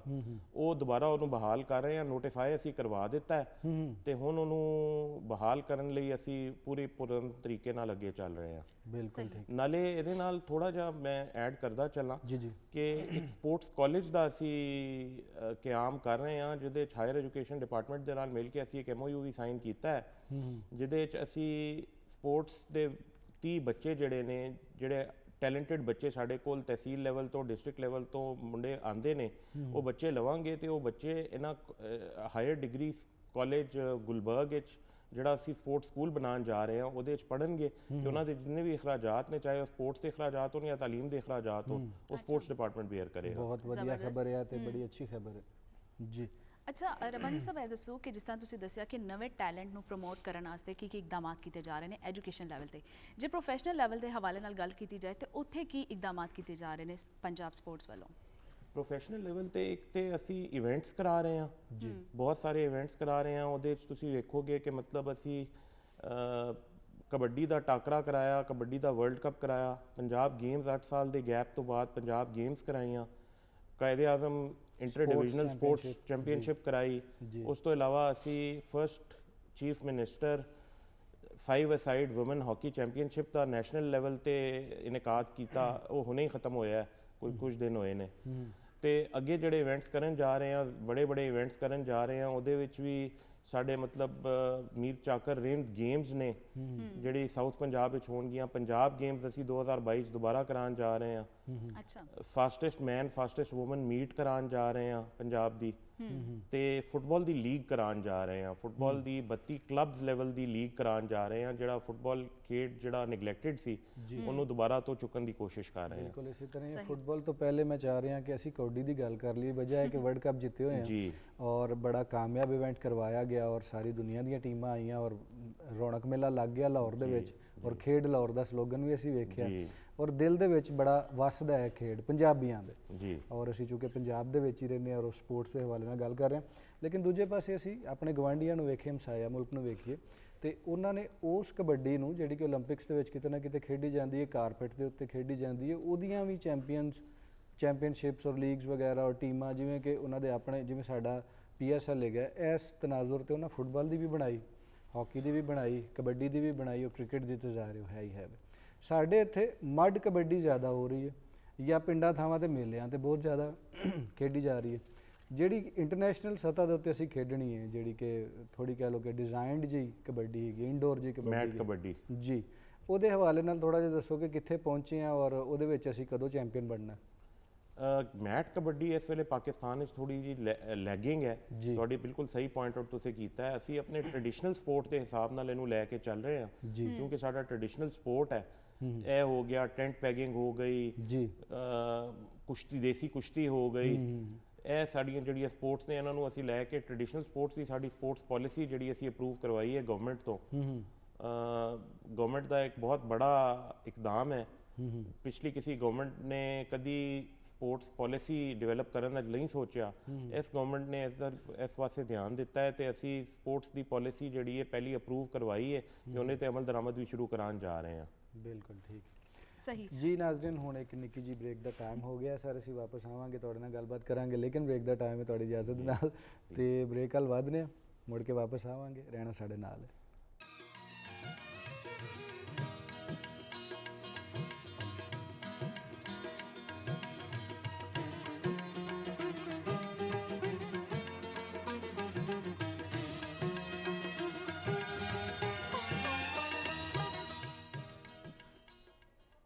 ਜੀ ਮੁੜ ਕੇ ਇੱਕ ਵਾਰ ਫਿਰ ਅਸੀਂ ਵਾਪਸ ਆ ਗਏ ਹਾਂ ਤੁਹਾਡੇ ਆਪਣੇ ਪਸੰਦੀਦਾ ਪ੍ਰੋਗਰਾਮ ਅੱਜ ਦਾ ਮਹਿਮਾਨ ਵਿੱਚ। ਮੈਂ ਤੁਹਾਡੀ ਆਪਣੀ ਮੇਜ਼ਬਾਨ ਸੋਨੀਆ ਸ਼ੇਖ। ਅਲੀ ਉਸਮਾਨ ਬਾਜਵਾ ਮੇਰੇ ਨਾਲ ਮੌਜੂਦ ਨੇ ਤੇ ਜਿਹੜੇ ਸਾਡੇ ਅੱਜ ਦੇ ਮਹਿਮਾਨ ਨੇ, ਬਾਜਵਾ ਉਹਨਾਂ ਦਾ ਤਾਰਫ ਕਰਵਾ ਚੁੱਕੇ ਹੈ। ਤੁਸੀਂ ਸਭ ਹੀ ਉਹਨਾਂ ਨੂੰ ਬਹੁਤ ਅੱਛੀ ਤਰ੍ਹਾਂ ਜਾਣਦੇ ਹੋ ਸਪੋਰਟਸ ਦੇ ਹਵਾਲੇ ਨਾਲ। ਜਦੋਂ ਵੀ ਪੰਜਾਬ ਦੇ ਵਿੱਚ ਕੋਈ ਵੱਡੇ ਇਕਦਾਮਾਤ ਹੁੰਦੇ ਨੇ ਉਹ ਪੇਸ਼ ਹੁੰਦੇ ਨੇ। ਸਾਡੇ ਨਾਲ ਮੌਜੂਦ ਨੇ ਜੀ ਫਵਾਦ ਰਬਾਨੀ ਸਾਹਿਬ, ਜਿਹੜੇ ਸਪੋਰਟਸ ਸੈਕਟਰੀ ਸਪੋਰਟਸ ਪੰਜਾਬ ਨੇ, ਸਾਡੇ ਨਾਲ ਇਸ ਟਾਈਮ ਪ੍ਰੋਗਰਾਮ ਵਿੱਚ ਮੌਜੂਦ ਨੇ। ਬ੍ਰੇਕ ਤੋਂ ਜਾਣ ਤੋਂ ਪਹਿਲੇ ਇਹਨਾਂ ਨਾਲ ਅਸੀਂ ਬੜੀਆਂ ਗੱਲਾਂ ਡਿਟੇਲ ਨਾਲ ਕੀਤੀਆਂ ਨੇ, ਉਹਨਾਂ ਹੀ ਗੱਲਾਂ ਨੂੰ ਅੱਗੇ ਵਧਾਉਂਦੇ ਹੋਏ ਇਹਨਾਂ ਕੋਲੋਂ ਪੁੱਛਦੀ ਚਲਾਂ। ਅੱਛਾ ਰਬਾਨੀ ਸਾਹਿਬ, ਤੁਸੀਂ ਕੀ ਸਮਝਦੇ ਹੋ ਕਿ ਜਿੰਨੀ ਸਰਪ੍ਰਸਤੀ ਹਕੂਮਤ ਵੱਲੋਂ ਮਿਲਣੀ ਚਾਹੀਦੀ ਹੈ ਸਪੋਰਟਸ ਨੂੰ, ਹਰ ਗੇਮ ਨੂੰ, ਇਲਾਕਾਈ ਵੀ, ਨੈਸ਼ਨਲ ਵੀ, ਇੰਟਰਨੈਸ਼ਨਲ ਵੀ, ਕੀ ਉਹ ਮਿਲ ਰਹੀ ਹੈ? ਤੁਸੀਂ ਇਹਨੂੰ ਕਿਸ ਤਰ੍ਹਾਂ ਬਿਆਨ ਕਰੋਗੇ? ਜੀ ਬਿਲਕੁਲ, ਮੇਰਾ ਖਿਆਲ ਹੈ ਇਹ ਉਹ ਪਹਿਲੀ ਗਵਰਨਮੈਂਟ ਹੈ ਜਿਹਨੇ ਬੇਸਿਕਲੀ, ਮੈਂ ਤੁਹਾਨੂੰ ਦੱਸਿਆ ਕਿ ਸਪੋਰਟਸ ਪਾਲਿਸੀ ਬਣਾਉਣ ਤੇ ਵੀ ਜ਼ੋਰ ਦਿੱਤਾ। ਸਪੋਰਟਸ ਪਾਲਿਸੀ ਅਸੀਂ ਬਣਾ ਲਈ ਹੈ, ਨਾਲੇ ਸਾਡਾ ਜਿਹੜਾ ਬਜਟ ਹੈ ਉਹ 3 ਗੁਣਾ ਕਰ ਦਿੱਤਾ ਗਿਆ। ਪਹਿਲੇ ਦੀ ਗਵਰਨਮੈਂਟਸ ਦੇ ਮੁਤਾਬਿਕ ਜਿਹੜਾ ਬਜਟ ਹੁੰਦਾ ਸੀ ਉਹ 3 ਗੁਣਾ ਕਰ ਦਿੱਤਾ ਗਿਆ। ਅੱਛਾ। ਤੇ ਅਸੀਂ ਬੇਸਿਕਲੀ ਸਪੋਰਟਸ ਦਾ ਬਹੁਤ ਹੀ ਇੱਕ ਵੈਲ ਡਿਫਾਈਨਡ ਕਿਸਮ ਦਾ ਇਨਫਰਾਸਟ੍ਰਕਚਰ ਜਿਹੜਾ ਉਹ ਬਣਾਉਣ ਜਾ ਰਹੇ ਹਾਂ ਤੇ ਬਣਾ ਰਹੇ ਵੀ ਹਾਂ ਇਸ ਵੇਲੇ। ਉਹਦੇ ਵਿੱਚ ਅਸੀਂ 2 ਹਾਈ ਪਰਫਾਰਮੈਂਸ ਸੈਂਟਰ ਕ੍ਰਿਕਟ ਤੇ ਬਣਾਉਣ ਜਾ ਰਹੇ ਹਾਂ, ਇੱਕ ਸਿਆਲਕੋਟ ਵਿੱਚ ਤੇ ਇੱਕ ਫੈਸਲਾਬਾਦ ਵਿੱਚ। ਇੱਕ ਹਾਕੀ ਦਾ ਹਾਈ ਪਰਫਾਰਮੈਂਸ ਸੈਂਟਰ ਲਾਹੌਰ ਵਿੱਚ ਬਣਾਉਣ ਜਾ ਰਹੇ ਹਾਂ। ਓਲੰਪਿਕ ਵਿਲੇਜ 4 ਅਰਬ ਰੁਪਏ ਦਾ ਪ੍ਰੋਜੈਕਟ ਹੈ ਜਿਹੜਾ ਓਲੰਪਿਕ ਵਿਲੇਜ ਅਸੀਂ ਬਣਾਉਣ ਜਾ ਰਹੇ ਹਾਂ ਰੱਖ ਛਬੀਲ ਵਿੱਚ, ਬਾਟਾਪੁਰ ਦੇ ਨਾਲ ਲਾਹੌਰ ਵਿੱਚ, ਉੱਥੇ ਬਣਾਉਣ ਜਾ ਰਹੇ ਹਾਂ। ਤੇ ਉਸ ਤੋਂ ਇਲਾਵਾ ਸਾਡਾ ਸਕੁਆਸ਼ ਦਾ ਇੰਟਰਨੈਸ਼ਨਲ ਲੈਵਲ ਦਾ ਕੰਪਲੈਕਸ ਜਿਹੜਾ ਅਸੀਂ ਡਿਵੈਲਪ ਕਰਨ ਜਾ ਰਹੇ ਹਾਂ, ਜਿਹੜਾ ਪਿਛਲੀਆਂ ਹਕੂਮਤਾਂ ਨੇ 30 ਸਾਲ ਪਹਿਲੇ ਅਬੈਂਡਨ ਕਰ ਦਿੱਤਾ ਸੀ ਪ੍ਰੋਜੈਕਟ, ਉਹ ਇਸ ਹਕੂਮਤ ਨੂੰ ਸਿਰਾ ਜਾਂਦਾ ਹੈ ਕਿ ਮਤਲਬ ਇਸ ਹਕੂਮਤ ਨੇ ਉਸ ਪ੍ਰੋਜੈਕਟ ਨੂੰ ਰਿਵਾਈਵ ਕੀਤਾ ਹੈ ਤੇ ਅਸੀਂ ਸਿਰੇ ਤੋਂ, ਸਕ੍ਰੈਚ ਤੋਂ ਇਹ ਪ੍ਰੋਜੈਕਟ ਜਿਹੜਾ 40 ਕਰੋੜ ਰੁਪਏ ਦਾ ਬਣਾਉਣ ਜਾ ਰਹੇ ਹਾਂ। ਇਸ ਤੋਂ ਇਲਾਵਾ ਅਸੀਂ ਟੈਨਿਸ ਅਰੀਨਾ ਬਣਾਉਣ ਜਾ ਰਹੇ ਹਾਂ ਇੰਟਰਨੈਸ਼ਨਲ ਲੈਵਲ ਦਾ, ਜਿਹੜਾ ਇਨਸ਼ਾਅੱਲਾ ਫਰਵਰੀ ਮਾਰਚ ਵਿੱਚ ਅਗਲੇ ਸਾਲ ਕੰਪਲੀਟ ਵੀ ਹੋ ਜਾਏਗਾ। ਸਹੀ। 5 ਸਟਾਰ ਹੋਟਲ ਬਣਾਉਣ ਜਾ ਰਹੇ ਹਾਂ ਖਿਲਾੜੀਆਂ ਵਾਸਤੇ, ਕਿ ਮਤਲਬ ਲਾਹੌਰ ਜਿਹੜੇ ਕੰਜੈਸ਼ਨ ਦੇ ਪ੍ਰੋਬਲਮਸ ਹੁੰਦੇ ਨੇ ਜਿਸ ਵੇਲੇ ਫੋਰਨ ਟੀਮਸ ਆਉਂਦੀਆਂ ਨੇ ਤੇ ਉਹ ਨਾ ਹੋਣ। ਇਹ ਪਬਲਿਕ ਪ੍ਰਾਈਵੇਟ ਪਾਰਟਨਰਸ਼ਿਪ ਮੋਡ ਵਿੱਚ ਬਣੇਗਾ। PPP ਅਥਾਰਟੀ ਜਿਹੜੀ ਹੈ ਉਹ ਇਹਦੇ ਵਾਸਤੇ ਟ੍ਰਾਂਜੈਕਸ਼ਨ ਐਡਵਾਈਜ਼ਰ ਵੀ ਰੀਸੈਂਟਲੀ ਹਾਇਰ ਕਰ ਚੁੱਕੀ ਹੈ ਤੇ ਅਸੀਂ ਉਹਨਾਂ ਲਾਈਨਸ ਤੇ ਵੀ ਕੰਮ ਕਰ ਰਹੇ ਹਾਂ। ਨਾਲ ਸਰ ਇਹ ਵੀ ਦੱਸ ਦੇਣਾ ਕਿ ਕਿੰਨੇ ਸਾਲਾਂ ਦੇ ਵਿੱਚ, ਕਿਉਂਕਿ ਵੱਡੇ ਪ੍ਰੋਜੈਕਟਸ ਨੇ, ਕਿੰਨੇ ਸਾਲਾਂ 'ਚ ਕੰਪਲੀਟ ਹੋਣਗੇ, ਕਦੋਂ ਬਣਨਗੇ? ਇਨਸ਼ਾਅੱਲਾ ਹੋਟਲ ਛੱਡ ਕੇ ਬਾਕੀ ਜਿਹੜੇ ਪ੍ਰੋਜੈਕਟਸ ਨੇ ਤੇ ਓਲੰਪਿਕ ਵਿਲੇਜ ਛੱਡ ਕੇ, ਜਿਹੜੀ ਓਲੰਪਿਕ ਵਿਲੇਜ ਵਿੱਚ 2-3 ਸਾਲ ਲੱਗ ਜਾਣਗੇ। ਬਾਕੀ ਦੇ ਜਿਹੜੇ ਪ੍ਰੋਜੈਕਟਸ ਮੈਂ ਤੁਹਾਨੂੰ ਗਿਣਾਏ ਨੇ ਇਹ ਸਾਰੇ ਦੇ ਸਾਰੇ ਦਸੰਬਰ 2022 ਤੋਂ ਪਹਿਲੇ ਕੰਪਲੀਟ ਹੋਣਗੇ। ਦਸੰਬਰ 2022 ਤੋਂ ਪਹਿਲੇ ਕੰਪਲੀਟ ਹੋਣਗੇ। ਤੇ ਤਹਿਸੀਲ ਸਪੋਰਟਸ ਕੰਪਲੈਕਸ ਅਸੀਂ ਬਣਾ ਰਹੇ ਹਾਂ, ਜਿਹੜੇ ਵੱਡੇ ਲੈਵਲ ਦੇ ਮਲਟੀਪਰਪਸ ਸਪੋਰਟਸ ਕੰਪਲੈਕਸਿਸ ਨੇ। ਇਹ ਫਸਟ ਆਫ ਇਟਸ ਕਾਈਂਡ ਕਿਸਮ ਦਾ ਪ੍ਰੋਜੈਕਟ ਹੈ ਤੇ ਬੇਸਿਕਲੀ 66 ਤਹਿਸੀਲਸ ਅਸੀਂ ਆਈਡੈਂਟੀਫਾਈ ਕੀਤੀਆਂ ਨੇ ਪੰਜਾਬ ਵਿੱਚ ਜਿੱਥੇ ਸਪੋਰਟਸ ਦਾ ਕੋਈ ਇਨਫਰਾਸਟ੍ਰਕਚਰ ਨਹੀਂ ਸੀ ਤੇ ਉਹਨਾਂ ਤਹਿਸੀਲਾਂ ਵਿੱਚ 16 ਵਿੱਚ ਅਸੀਂ ਤਹਿਸੀਲ ਸਪੋਰਟਸ ਕੰਪਲੈਕਸ ਦੇ ਚੁੱਕੇ ਹਾਂ ਤੇ ਅੱਗੇ 26 ਵਿੱਚ ਦੇਣ ਜਾ ਰਹੇ ਹਾਂ। ਸਹੀ। ਤੇ ਸਪੋਰਟਸ ਦੇ ਹਵਾਲੇ ਨਾਲ ਹੀ ਸਾਡੇ ਪ੍ਰਾਈਮ ਮਿਨਿਸਟਰ ਸਾਹਿਬ ਦਾ ਜਿਹੜਾ ਵਿਜ਼ਨ ਹੈ ਉਹਦੇ ਹਵਾਲੇ ਨਾਲ ਦੇਖਿਆ ਜਾਏ ਤੇ ਅਸੀਂ, ਉਹਨਾਂ ਦਾ ਵਿਜ਼ਨ ਹੈ ਕਿ ਮਤਲਬ ਬੱਚਿਆਂ ਨੂੰ ਗ੍ਰਾਸ ਰੂਟਸ ਲੈਵਲ ਤੇ, ਯੂਨੀਅਨ ਕਾਉਂਸਲ ਲੈਵਲ ਤੇ ਸਰਸਬਜ਼ ਮੈਦਾਨ ਖੇਡਣ ਵਾਸਤੇ ਦਿੱਤੇ ਜਾਣ ਤੇ ਉਹਦੇ ਹਵਾਲੇ ਨਾਲ ਅਸੀਂ 105 ਮੈਦਾਨ ਬਣਾ ਚੁੱਕੇ ਹਾਂ ਤੇ 300 ਤੋਂ ਜ਼ਿਆਦਾ ਮਜ਼ੀਦ ਇਸ ਸਾਲ ਬਣਾਉਣ ਜਾ ਰਹੇ ਹਾਂ। ਬੈ ਤੇ ਬੜੀਆਂ ਅੱਛੀਆਂ ਖਬਰਾਂ ਤੁਸੀਂ ਦੇ ਰਹੇ ਹੋ। ਵਿਦਆਊਟ ਬ੍ਰਿਕ ਐਂਡ ਮੋਰਟਰ ਇਹ ਹੋਣਗੇ ਟੋਟਲੀ। ਬਿਲਕੁਲ ਵਧੀਆ ਗੱਲ ਹੈ। ਅੱਛਾ ਸਰ, ਵੇਖਿਆ ਗਿਆ ਹੈ ਕਿ ਸਾਡੇ ਮੁਲਕ 'ਚ ਕ੍ਰਿਕਟ ਦਾ ਬੜਾ ਜਨੂਨ ਹੈ। ਅਸੀਂ ਵੀ ਸਟਾਰਟ 'ਚ ਕ੍ਰਿਕਟ ਦੀ ਗੱਲ ਕੀਤੀ ਔਰ ਅਸੀਂ ਉੱਤੇ ਖੁਸ਼ ਵੀ ਹਾਂ ਔਰ ਹੋਣਾ ਵੀ ਚਾਹੀਦਾ, ਲੇਕਿਨ ਜਦੋਂ ਅਸੀਂ ਇੱਕ ਖੇਡ ਨੂੰ ਬਹੁਤ ਜ਼ਿਆਦਾ ਅਹਿਮੀਅਤ ਦੇ ਦਿੰਦੇ ਹਾਂ ਤੇ ਬਾਕੀ ਖੇਡਾਂ ਕਿਤੇ ਨਾ ਕਿਤੇ ਥੋੜ੍ਹੀਆਂ ਨਿਗਲੈਕਟਡ ਜਿਹੀਆਂ ਲੱਗਦੀਆਂ ਨੇ। ਜਿਵੇਂ ਅਸੀਂ ਕਿਹਾ ਕਿ ਕਬੱਡੀ 'ਚ ਵਰਲਡ ਕੱਪ ਜਿੱਤਿਆ, ਹੁਣ ਇੱਕ ਵਰਲਡ ਕੱਪ ਜਿੱਤ ਲਿਆ, ਇਹ ਵੀ ਨਹੀਂ ਕਿ ਕੋਈ ਮੈਚ ਹੈ ਜਾਂ ਕੋਈ ਬਾਇਲੈਟਰਲ ਸੀਰੀਜ਼ ਕ੍ਰਿਕਟ ਦੀ ਜਿਵੇਂ ਹੁੰਦੀ ਉਸ ਤਰ੍ਹਾਂ ਦੀ ਕੋਈ ਚੀਜ਼ ਜਿੱਤੀ ਹੋਈ, ਕੋਈ ਚੈਂਪੀਅਨਸ਼ਿਪ, ਵਰਲਡ ਕੱਪ ਜਿੱਤ ਲਿਆ, ਲੇਕਿਨ ਪਜ਼ੀਰਾਈ ਸ਼ਾਇਦ ਖਿਡਾਰੀਆਂ ਨੂੰ ਆਮ ਆਵਾਮ ਵੱਲੋਂ ਉਸ ਤਰ੍ਹਾਂ ਨਾ ਮਿਲੀ ਜਿਵੇਂ ਕਿ ਕ੍ਰਿਕਟ 'ਚ ਮਿਲਦੀ ਹੈ। ਇਸੇ ਤਰ੍ਹਾਂ ਸਾਡੀਆਂ ਕੁਝ ਖੇਡਾਂ ਗਵਾਚ ਗਈਆਂ ਨੇ ਜਿਹਦੇ ਵਿੱਚ ਅਸੀਂ ਮਾਜ਼ੀ 'ਚ ਬਹੁਤ ਵੱਡਾ ਨਾਂ ਕਮਾਇਆ। ਜਿਵੇਂ ਤੁਸੀਂ ਸਕੁਆਸ਼ ਦਾ ਜ਼ਿਕਰ ਕੀਤਾ, ਉਹਦੇ ਹਵਾਲੇ ਨਾਲ ਦੱਸਿਆ ਵੀ ਕਿ ਨਵੀਆਂ ਤੁਸੀਂ ਜਿਹੜੀਆਂ ਪੁਰਾਣੀਆਂ ਹੁਕੂਮਤਾਂ ਨੇ ਉਹਨੂੰ ਕੰਪਲੈਕਸ ਬਣਾਉਣ ਜਾ ਜੀ ਅਬੈਂਡਨ ਕਰ ਦਿੱਤਾ ਔਰ ਇਹ ਹੁਕੂਮਤ ਜਿਹੜੀ ਉਹਨੂੰ ਬਣਾ ਰਹੀ ਹੈ। ਫਿਰ ਸਨੂਕਰ ਦੇ ਵਿੱਚ ਅਸੀਂ ਬੜਾ ਨਾਂ ਕਮਾਇਆ ਔਰ ਅੱਜ ਕੱਲ੍ਹ ਵੀ ਸਾਡੇ ਕੋਲ ਮੁਹੰਮਦ ਯੂਸਫ ਸਾਹਿਬ ਨੇ ਔਰ ਹੋਰ ਸਾਥੀ ਨੇ, ਆਸਿਫ ਸਾਹਿਬ ਨੇ, ਔਰ ਉਹ ਚੰਗਾ ਨਾਂ ਰੋਸ਼ਨ ਸਾਡਾ ਕਰ ਰਹੇ ਨੇ। ਬਾਕਸਿੰਗ 'ਚ ਵੀ ਅਸੀਂ ਕਿਤੇ ਨਾ ਕਿਤੇ ਨਜ਼ਰ ਆਉਂਦੇ ਸਾਂ, ਓਲੰਪਿਕਸ 'ਚ ਵੀ ਔਰ ਏਸ਼ੀਆ ਲੈਵਲ ਦੇ ਵਿੱਚ ਵੀ। ਹਾਕੀ ਜਿਹੜਾ ਕਿ ਦਿਲ ਤੇ ਬੜਾ ਜ਼ੋਰ ਨਾਲ ਲੱਗਦਾ ਦੀ ਵਜ੍ਹਾ ਹੈ ਕਿ ਜਦੋਂ ਅਸੀਂ ਵੱਡੇ ਹੋ ਰਹੇ ਸਾਂ ਤੇ ਸਾਡੇ ਵੱਡ ਕੇ ਮੈਚ ਵੇਖ ਰਹੇ ਹੁੰਦੇ ਸਾਂ ਉਸੇ ਜੋਸ਼ੋ ਜਜ਼ਬੇ ਨਾਲ ਜਿਹਦੇ ਨਾਲ ਅੱਜ ਅਸੀਂ ਕ੍ਰਿਕਟ ਵੇਖ ਰਹੇ ਹਾਂ ਕਿ शहबाज सीनियर से बॉल गई शहबाज जूनियर और शहबाज जूनियर से गई शहबाज सीनियर ਤੇ ਕਰਦੇ ਕਰਦੇ ਗੋਲ ਤੇ ਸਾਰਾ ਪਾਕਿਸਤਾਨ ਖੁਸ਼ ਹੋ ਜਾਂਦਾ ਸੀ। ਠੀਕ ਹੈ ਕਿ ਅਸੀਂ ਮੱਡ ਤੋਂ ਨਿਕਲ ਕੇ ਆਸਟ੍ਰੋਟਰਫ ਤੇ ਆਏ ਹਾਂ, ਉਸ ਤੋਂ ਬਾਅਦ ਸਾਡੀਆਂ ਚੀਜ਼ਾਂ ਬਿਹਤਰ ਨਹੀਂ ਹੋ ਸਕੀਆਂ, ਲੇਕਿਨ ਇਹ ਸਾਰੀਆਂ ਖੇਡਾਂ ਜਿਨ੍ਹਾਂ ਦਾ ਮੈਂ ਜ਼ਿਕਰ ਕਰ ਰਿਹਾ, ਸਵਾਲ ਵੀ ਥੋੜਾ ਤਵੀਲ ਹੋ ਰਿਹਾ, ਇਹਨਾਂ ਦੇ ਰਿਵਾਈਵਲ ਵਾਸਤੇ ਜਿੱਥੇ ਸਹੂਲੀਅਤ ਤੁਸੀਂ ਦੇ ਰਹੇ ਹੋ, ਫਰਦਰ ਕੀ ਹੋ ਸਕਦਾ ਹੈ ਕਿ ਆਵਾਮ ਦੇ ਵਿੱਚ, ਪੇਰੈਂਟਸ ਦੇ ਵਿੱਚ ਇਹ ਗੱਲ ਪੈਦਾ ਹੋਵੇ ਕਿ ਮੇਰਾ ਪੁੱਤਰ ਕ੍ਰਿਕਟ ਤੋਂ ਇਲਾਵਾ ਵੀ ਕੋਈ ਖੇਡ ਸਕਦਾ ਹੈ ਔਰ ਉਹਨੂੰ ਪਜ਼ੀਰਾਈ ਵੀ ਮਿਲੇਗੀ, ਪੈਸਾ ਵੀ ਮਿਲੇਗਾ, ਇੱਜ਼ਤ ਵੀ ਮਿਲੇਗੀ। ਇਹ ਤੁਹਾਡਾ ਬਹੁਤ ਜ਼ਿਆਦਾ ਰੈਲੇਵੈਂਟ ਸਵਾਲ ਹੈ ਜੀ। ਅਸੀਂ ਕੋਸ਼ਿਸ਼ ਕਰ ਰਹੇ ਹਾਂ ਤੇ ਇੱਕ ਨਵਾਂ ਫਰੇਮਵਰਕ ਲੈ ਕੇ ਆ ਰਹੇ ਹਾਂ ਜਿਹੜਾ ਸਾਡਾ ਸਪੋਰਟਸ ਪਾਲਿਸੀ ਵਿੱਚ ਡਿਫਾਈਨਡ ਹੈ ਜੀ। ਉਹ ਫਰੇਮਵਰਕ ਪ੍ਰਾਇੋਰਟਾਈਜ਼ ਸਪੋਰਟਸ ਦਾ ਹੈ। ਪ੍ਰਾਇੋਰਟਾਈਜ਼ ਸਪੋਰਟਸ ਵਿੱਚ ਅਸੀਂ ਉਹ ਇੰਡੀਵਿਜੂਅਲ ਤੇ ਉਹ ਸਪੋਰਟਸ ਜਿਨ੍ਹਾਂ ਤੇ ਹੁਣ ਫੋਕਸ ਨਹੀਂ ਰਿਹਾ ਉਹ ਲੈ ਕੇ ਆ ਰਹੇ ਹਾਂ ਖਾਸ ਤੌਰ ਤੇ ਉਹ ਮੈਡਲ ਵਿਨਿੰਗ ਸਪੋਰਟਸ ਲੈ ਕੇ ਆ ਰਹੇ ਹਾਂ ਜਿਹੜੀਆਂ ਓਲੰਪਿਕਸ ਵਿੱਚ ਸਾਨੂੰ ਮੈਡਲ ਲੈ ਕੇ ਦੇ ਸਕਦੀਆਂ ਨੇ। ਮਿਸਾਲ ਦੇ ਤੌਰ ਤੇ ਅਸੀਂ ਐਥਲੈਟਿਕਸ ਲੈ ਕੇ ਆ ਰਹੇ ਹਾਂ, ਜਿਮਨਾਸਟਿਕਸ ਲੈ ਕੇ ਆ ਰਹੇ ਹਾਂ, ਸਵਿਮਿੰਗ ਲੈ ਕੇ ਆ ਰਹੇ ਹਾਂ, ਤੁਸੀਂ ਵੇਖੋ ਅਸੀਂ ਹਾਕੀ ਲੈ ਕੇ ਆ ਰਹੇ ਹਾਂ, ਬੈਡਮਿੰਟਨ ਲੈ ਕੇ ਆ ਰਹੇ ਹਾਂ, ਤੇ ਇਸ ਤਰ੍ਹਾਂ ਦੀਆਂ ਸਪੋਰਟਸ ਜਿਹੜੀਆਂ ਨੇ, ਮੈਟ ਰੈਸਲਿੰਗ ਲੈ ਕੇ ਆ ਰਹੇ ਹਾਂ। ਤੇ ਇਹ ਉਹ ਸਪੋਰਟਸ ਨੇ ਬੇਸਿਕਲੀ ਜਿਹੜੀ ਮੈਡਲ ਵਿਨਿੰਗ ਸਪੋਰਟਸ ਨੇ, ਤੇ ਪਾਕਿਸਤਾਨ ਅਗਰ ਇਹਨਾਂ ਤੇ ਐਫਰਟ ਆਪਣਾ ਲਾਏ ਤੇ ਸਕੂਲ ਲੈਵਲ ਤੋਂ ਬੱਚੇ ਚੁੱਕੇ ਜੀ ਤੇ ਇੱਕ ਨਰਸਰੀ ਗਰੂਮ ਹੋਏ ਇਹਦੇ ਤੇ ਇਨਸ਼ਾਅੱਲਾ ਸਾਨੂੰ ਅਗਲੇ 10 ਤੋਂ 15 ਸਾਲ ਵਿੱਚ ਇਹਦੇ ਰਿਜ਼ਲਟਸ ਮਿਲਣੇ ਸ਼ੁਰੂ ਹੋ ਸਕਦੇ ਨੇ। ਬਿਲਕੁਲ ਠੀਕ ਹੈ, ਇਸੇ ਤਰ੍ਹਾਂ ਹੀ ਹੋਣਾ ਚਾਹੀਦਾ ਹੈ ਔਰ ਇਹਦੀ ਸਾਨੂੰ ਤਾਂਗ ਵੀ ਹੈ ਔਰ ਖਾਹਿਸ਼ ਵੀ ਹੈ ਔਰ ਆਸ ਵੀ ਹੈ ਕਿ ਇਹ ਸਾਰਾ ਕੁਝ ਹੋ ਜਾਏ ਸਾਡੀਆਂ ਜ਼ਿੰਦਗੀਆਂ ਵਿੱਚ ਔਰ ਸਾਡੇ ਬੱਚੇ ਜਿਹੜੇ ਨੇ ਉਹ ਵੀ ਫਰਦਰ ਹੈ ਫਿਰ ਇਹ ਵਾਲੀਆਂ ਖੇਡਾਂ ਜ਼ਰੂਰ ਖੇਡਣ, ਕਿਉਂਕਿ ਕ੍ਰਿਕਟ ਤੇ 11 ਪਲੇਅਰਾਂ ਨੇ ਖੇਡਣਾ ਹੈ, 15 ਨੇ ਸਿਲੈਕਟ ਹੋਣਾ ਹੈ ਔਰ ਉਹਨਾਂ ਵਰਲਡ ਕੱਪ ਜਾਣਾ। ਬਾਕੀ ਹਜ਼ਾਰਾਂ ਬੱਚੇ ਨਾ ਸਿਰਫ ਪੰਜਾਬ ਦੇ ਬਲਕਿ ਪਾਕਿਸਤਾਨ ਦੇ ਕੀ ਖੇਡਣਗੇ।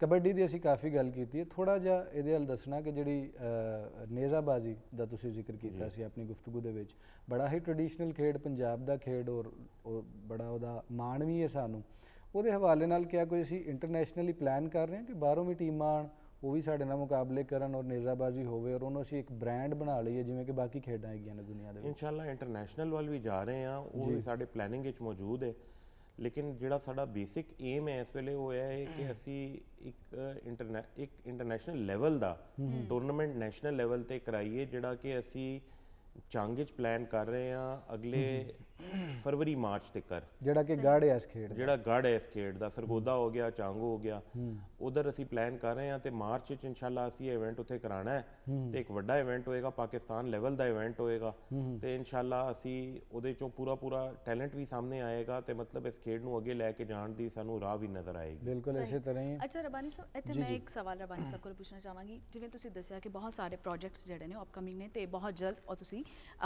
ਸ਼ੁਰੂਆਤ ਕਰ ਰਹੇ ਹੋ ਉਸ ਪ੍ਰੋਜੈਕਟਸ ਦੀ ਹਵਾਲੇ ਨਾਲ, ਮੈਨੂੰ ਇਹ ਦੱਸਦੇ ਚਲੋ ਕਿ ਤੁਸੀਂ ਮੁਸਤਕਬਲ ਵਿੱਚ ਪਾਕਿਸਤਾਨ ਨੂੰ ਖੇਡਾਂ ਦੇ ਹਵਾਲੇ ਨਾਲ ਕਿੱਥੇ ਦੇਖਦੇ ਹੋ, being a head of department? Pakistan ਇਨਸ਼ਾਅੱਲਾ ਜੀ ਬ੍ਰਾਈਟ ਮੁਸਤਕਬਲ ਹੈ। ਪਾਕਿਸਤਾਨ ਦਾ ਯੂਥ ਬਲਜ ਤੁਹਾਨੂੰ ਪਤਾ ਹੀ ਹੈ ਕਿ ਯੂਥ ਬਲਜ ਪਾਕਿਸਤਾਨ ਦਾ 65% ਤੋਂ ਜ਼ਿਆਦਾ ਯੂਥ ਹੈ ਸਾਡੀ, ਤੇ ਇਨਸ਼ਾਅੱਲਾ ਪਾਕਿਸਤਾਨ ਦਾ ਫਿਊਚਰ ਬਹੁਤ ਬ੍ਰਾਈਟ ਹੈ। ਪ੍ਰਾਇੋਰਟਾਈਜ਼ ਸਪੋਰਟਸ ਵਾਲਾ ਜਿਹੜਾ ਸਾਡਾ ਕਨਸੈਪਟ ਹੈ ਇਹਨੂੰ ਲੈ ਕੇ ਅਸੀਂ ਅੱਗੇ ਚੱਲਾਂਗੇ। ਜਿਹੜਾ ਚੀਨ ਅੱਜ ਤੋਂ 30 ਸਾਲ ਪਹਿਲੇ ਇਹ ਕਨਸੈਪਟ ਲੈ ਕੇ ਆਇਆ ਸੀ ਤੇ ਅੱਜ ਉਹ ਉੱਥੇ ਹੈ ਜਿੱਥੇ ਪਹੁੰਚ ਗਿਆ, ਤੇ ਅਗਰ ਅਸੀਂ ਲੈ ਕੇ ਇਸ ਕਨਸੈਪਟ ਨੂੰ ਚੱਲਨੇ ਆ ਤੇ ਇਨਸ਼ਾਅੱਲਾ ਪਾਕਿਸਤਾਨ ਨੂੰ ਵੀ ਅਸੀਂ ਐਡਵਾਂਸਡ ਕੌਮਾਂ ਦੀ ਸਫ ਵਿੱਚ ਸ਼ਾਮਿਲ ਕਰਾਵਾਂਗੇ ਇਨਸ਼ਾਅੱਲਾ। ਬਿਲਕੁਲ ਇਸੇ ਤਰ੍ਹਾਂ ਹੀ। ਅੱਛਾ ਸਰ, ਜਿਵੇਂ ਤੁਸੀਂ ਕਿਹਾ ਕਿ ਸਹੂਲੀਅਤ ਅਸੀਂ ਦੇ ਦੇਵਾਂਗੇ, ਗਰਾਊਂਡਸ ਬਣਾ ਦੇਵਾਂਗੇ, ਸਾਰਾ ਕੁਝ ਹੋ ਜਾਏਗਾ, ਫਿਰ ਉਹਨੂੰ ਆਬਾਦ ਕਰਨ ਦਾ ਵੀ ਇੱਕ ਮਰਹਲਾ ਸ਼ੁਰੂ ਹੋ ਜਾਏਗਾ। ਦੂਸਰਾ ਹੈ ਕਿ ਸਾਡੇ ਪਿਛਲੇ ਕੁਝ ਅਰਸੇ ਤੋਂ ਖੁਰਾਕ ਜਿਹੜੀ ਹੈ ਉਹ ਕਾਫੀ ਬਦਲ ਗਈ ਹੈ। ਹੁਣ ਜਦੋਂ ਬੱਚਾ ਜਿਹੜਾ ਉਹ ਖਾਲਸ ਖੁਰਾਕਾਂ ਜਿਹੜੀਆਂ ਪਹਿਲੇ ਲੋਕੀ ਖਾਂਦੇ ਸਨ ਉਹ ਨਹੀਂ ਖਾਏਗਾ, ਉਹਦੀਆਂ ਹੱਡੀਆਂ ਵੀ ਮਜ਼ਬੂਤ ਨਹੀਂ ਹੋਣਗੀਆਂ, ਮਸਲ ਵੀ ਮਜ਼ਬੂਤ ਨਹੀਂ ਹੋਣਗੇ, ਤੇ ਉਹਨੇ ਗਰਾਊਂਡ 'ਚ ਜਾ ਕੇ ਕਰ ਵੀ ਕੀ ਲੈਣਾ ਅੰਟਿਲ ਅਨਲੈਸ ਕਿ ਉਹਦੀਆਂ ਹੱਡੀਆਂ ਮਜ਼ਬੂਤ ਨਹੀਂ ਨੇ ਜਾਂ ਮਸਲ ਸਹੀ ਤਰ੍ਹਾਂ ਬਣ ਨਹੀਂ ਰਹੇ। ਕਿਉਂਕਿ ਪ੍ਰਾਈਮ ਮਿਨਿਸਟਰ ਸਾਹਿਬ ਨੇ ਆਪਣੀ ਪਹਿਲੀ ਤਕਰੀਰ 'ਚ ਸਾਨੂੰ ਮੇਲ ਨਿਊਟ੍ਰੀਸ਼ਨ ਦੇ ਬਾਰੇ ਦੱਸਿਆ ਸੀ ਔਰ ਉਹ ਤਸਵੀਰਾਂ ਨਾਲ ਵਾਜ਼ੇ ਵੀ ਕੀਤਾ ਸੀ ਕਿ ਕਿਸ ਤਰ੍ਹਾਂ ਜਿਹੜਾ ਨਾ ਖੁਰਾਕ ਦੀ ਕਮੀ ਦੀ ਵਜ੍ਹਾ ਤੋਂ ਦਿਮਾਗ ਵੀ ਔਰ ਬਾਕੀ ਚੀਜ਼ਾਂ ਵੀ ਸਟੰਟਡ ਗਰੋਥ ਹੋ ਜਾਂਦੀ ਹੈ। ਜੀ ਬਿਲਕੁਲ ਇਸੇ ਤਰ੍ਹਾਂ ਹੋ ਜਾਂਦਾ। ਇਸੇ ਤਰ੍ਹਾਂ ਸਪੋਰਟਸ ਜਿਹੜੀਆਂ ਨੇ ਬਹੁਤ ਜ਼ਿਆਦਾ ਬਦਲ ਗਈਆਂ। ਸਪੋਰਟਸ ਸਾਇੰਸ ਦਾ ਲਫ਼ਜ਼ ਅਸੀਂ ਸੁਣਨੇ ਆ, ਐਨਾਲਿਸਟ ਕੋਲੋਂ ਅਸੀਂ ਲਫ਼ਜ਼ ਸੁਣੇ ਆ ਕਿ ਮਸਲ ਮੈਮੋਰੀ ਇੱਕ ਚੀਜ਼ ਹੁੰਦੀ ਹੈ, ਹੁੰਦਾ ਹੁਣ ਚੀਜ਼ਾਂ ਬੜੀਆਂ ਡਿਜ਼ਾਈਨ, ਬੜੀਆਂ ਸਾਇੰਟੀਫਿਕ ਜਿਹੀਆਂ ਹੋ ਗਈਆਂ ਨੇ।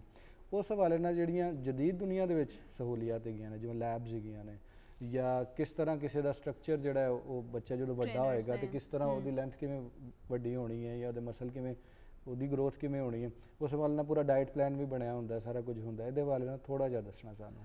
ਜੀ ਮੈਂ ਇਸ ਹਵਾਲੇ ਨਾਲ ਤੁਹਾਨੂੰ ਦੱਸਾਂ ਕਿ ਇੱਕ ਸਪੋਰਟ ਸਾਇੰਸ ਲੈਬ ਤੇ ਅਸੀਂ ਕੰਮ ਕਰ ਰਹੇ ਹਾਂ। ਪਾਕਿਸਤਾਨ ਦੀ ਤੇ ਪਹਿਲੀ ਸਪੋਰਟ ਸਾਇੰਸ ਲੈਬ ਹੋਏਗੀ ਇਨਸ਼ਾਅੱਲਾ ਪੰਜਾਬ ਵਿੱਚ ਅਸੀਂ ਨਿਸ਼ਤਰ ਪਾਰਕ ਵਿੱਚ ਡਿਵੈਲਪ ਕਰਾਂਗੇ ਲਾਹੌਰ ਵਿੱਚ ਜੀ, ਤੇ ਨਿੱਜੀ ਸ਼ੋਬੇ ਦੇ ਤਾਵਨ ਨਾਲ ਇਹ ਕੰਮ ਹੋਏਗਾ।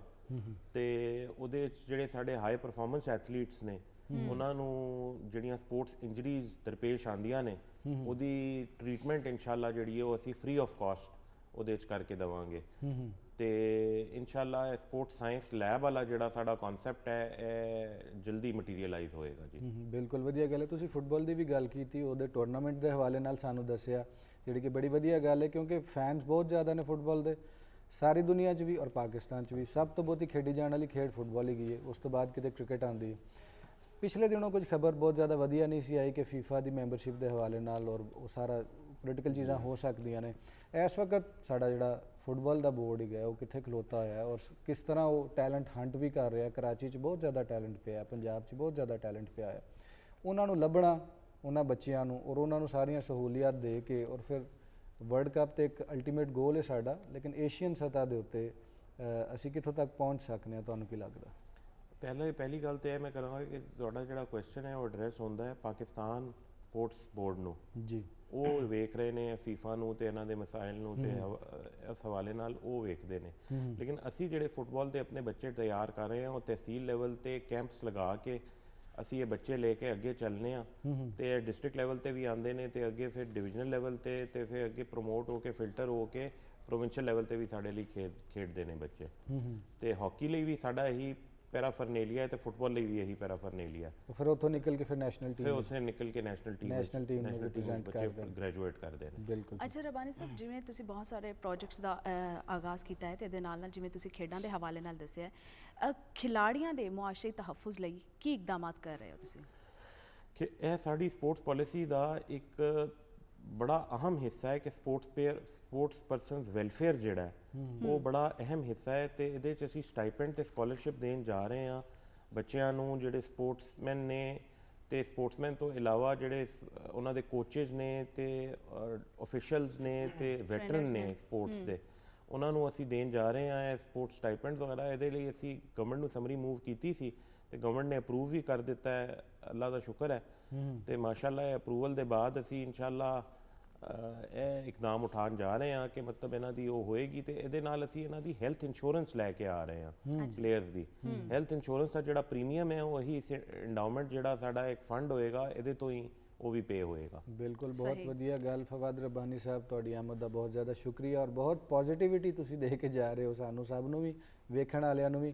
ਜਦੋਂ ਇਹ ਸਾਰੇ ਪ੍ਰੋਜੈਕਟਸ ਮੁਕੰਮਲ ਹੋ ਜਾਣਗੇ ਜਾਂ ਮੁਕੰਮਲ ਹੋਣ ਦੇ ਕਰੀਬ ਹੋਣਗੇ ਫਿਰ ਅਸੀਂ ਰਲ ਕੇ ਬਵਾਂਗੇ, ਇਕੱਠੇ ਬਵਾਂਗੇ, ਜਾਣਨ ਦੀ ਕੋਸ਼ਿਸ਼ ਕਰਾਂਗੇ ਕਿੰਨੇ ਸਪੋਰਟਸ ਕੰਪਲੈਕਸ ਬਣ ਗਏ ਨੇ ਔਰ ਕਿੰਨੀਆਂ ਗਰਾਊਂਡਸ ਆਬਾਦ ਹੋ ਗਈਆਂ ਨੇ ਔਰ ਕਿੰਨੇ ਮੈਡਲਸ ਸਾਡੀ ਝੋਲੀ ਵਿੱਚ ਸਾਡੇ ਖਿਲਾੜੀਆਂ ਨੇ ਪਾਏ ਨੇ। ਬਹੁਤ ਸ਼ੁਕਰੀਆ, ਬਹੁਤ ਮਿਹਰਬਾਨੀ, ਤੁਹਾਡਾ ਬਹੁਤ ਬਹੁਤ ਸ਼ੁਕਰੀਆ, ਬਹੁਤ ਮਿਹਰਬਾਨੀ ਜੀ। ਨਾਜ਼ਰੀਨ, ਹੁਣ ਵੇਲਾ ਹੋ ਗਿਆ ਇੱਕ ਨਿੱਕੀ ਜੀ ਬ੍ਰੇਕ ਦਾ। ਬ੍ਰੇਕ ਤੋਂ ਵਾਪਸ ਆਵਾਂਗੇ ਤੇ ਇੱਕ ਹੋਰ ਪ੍ਰਾਹੁਣੇ ਸਾਡੇ ਨਾਲ ਹੋਣਗੇ, ਰਹਿਣਾ ਸਾਡੇ ਨਾਲ ਹੈ।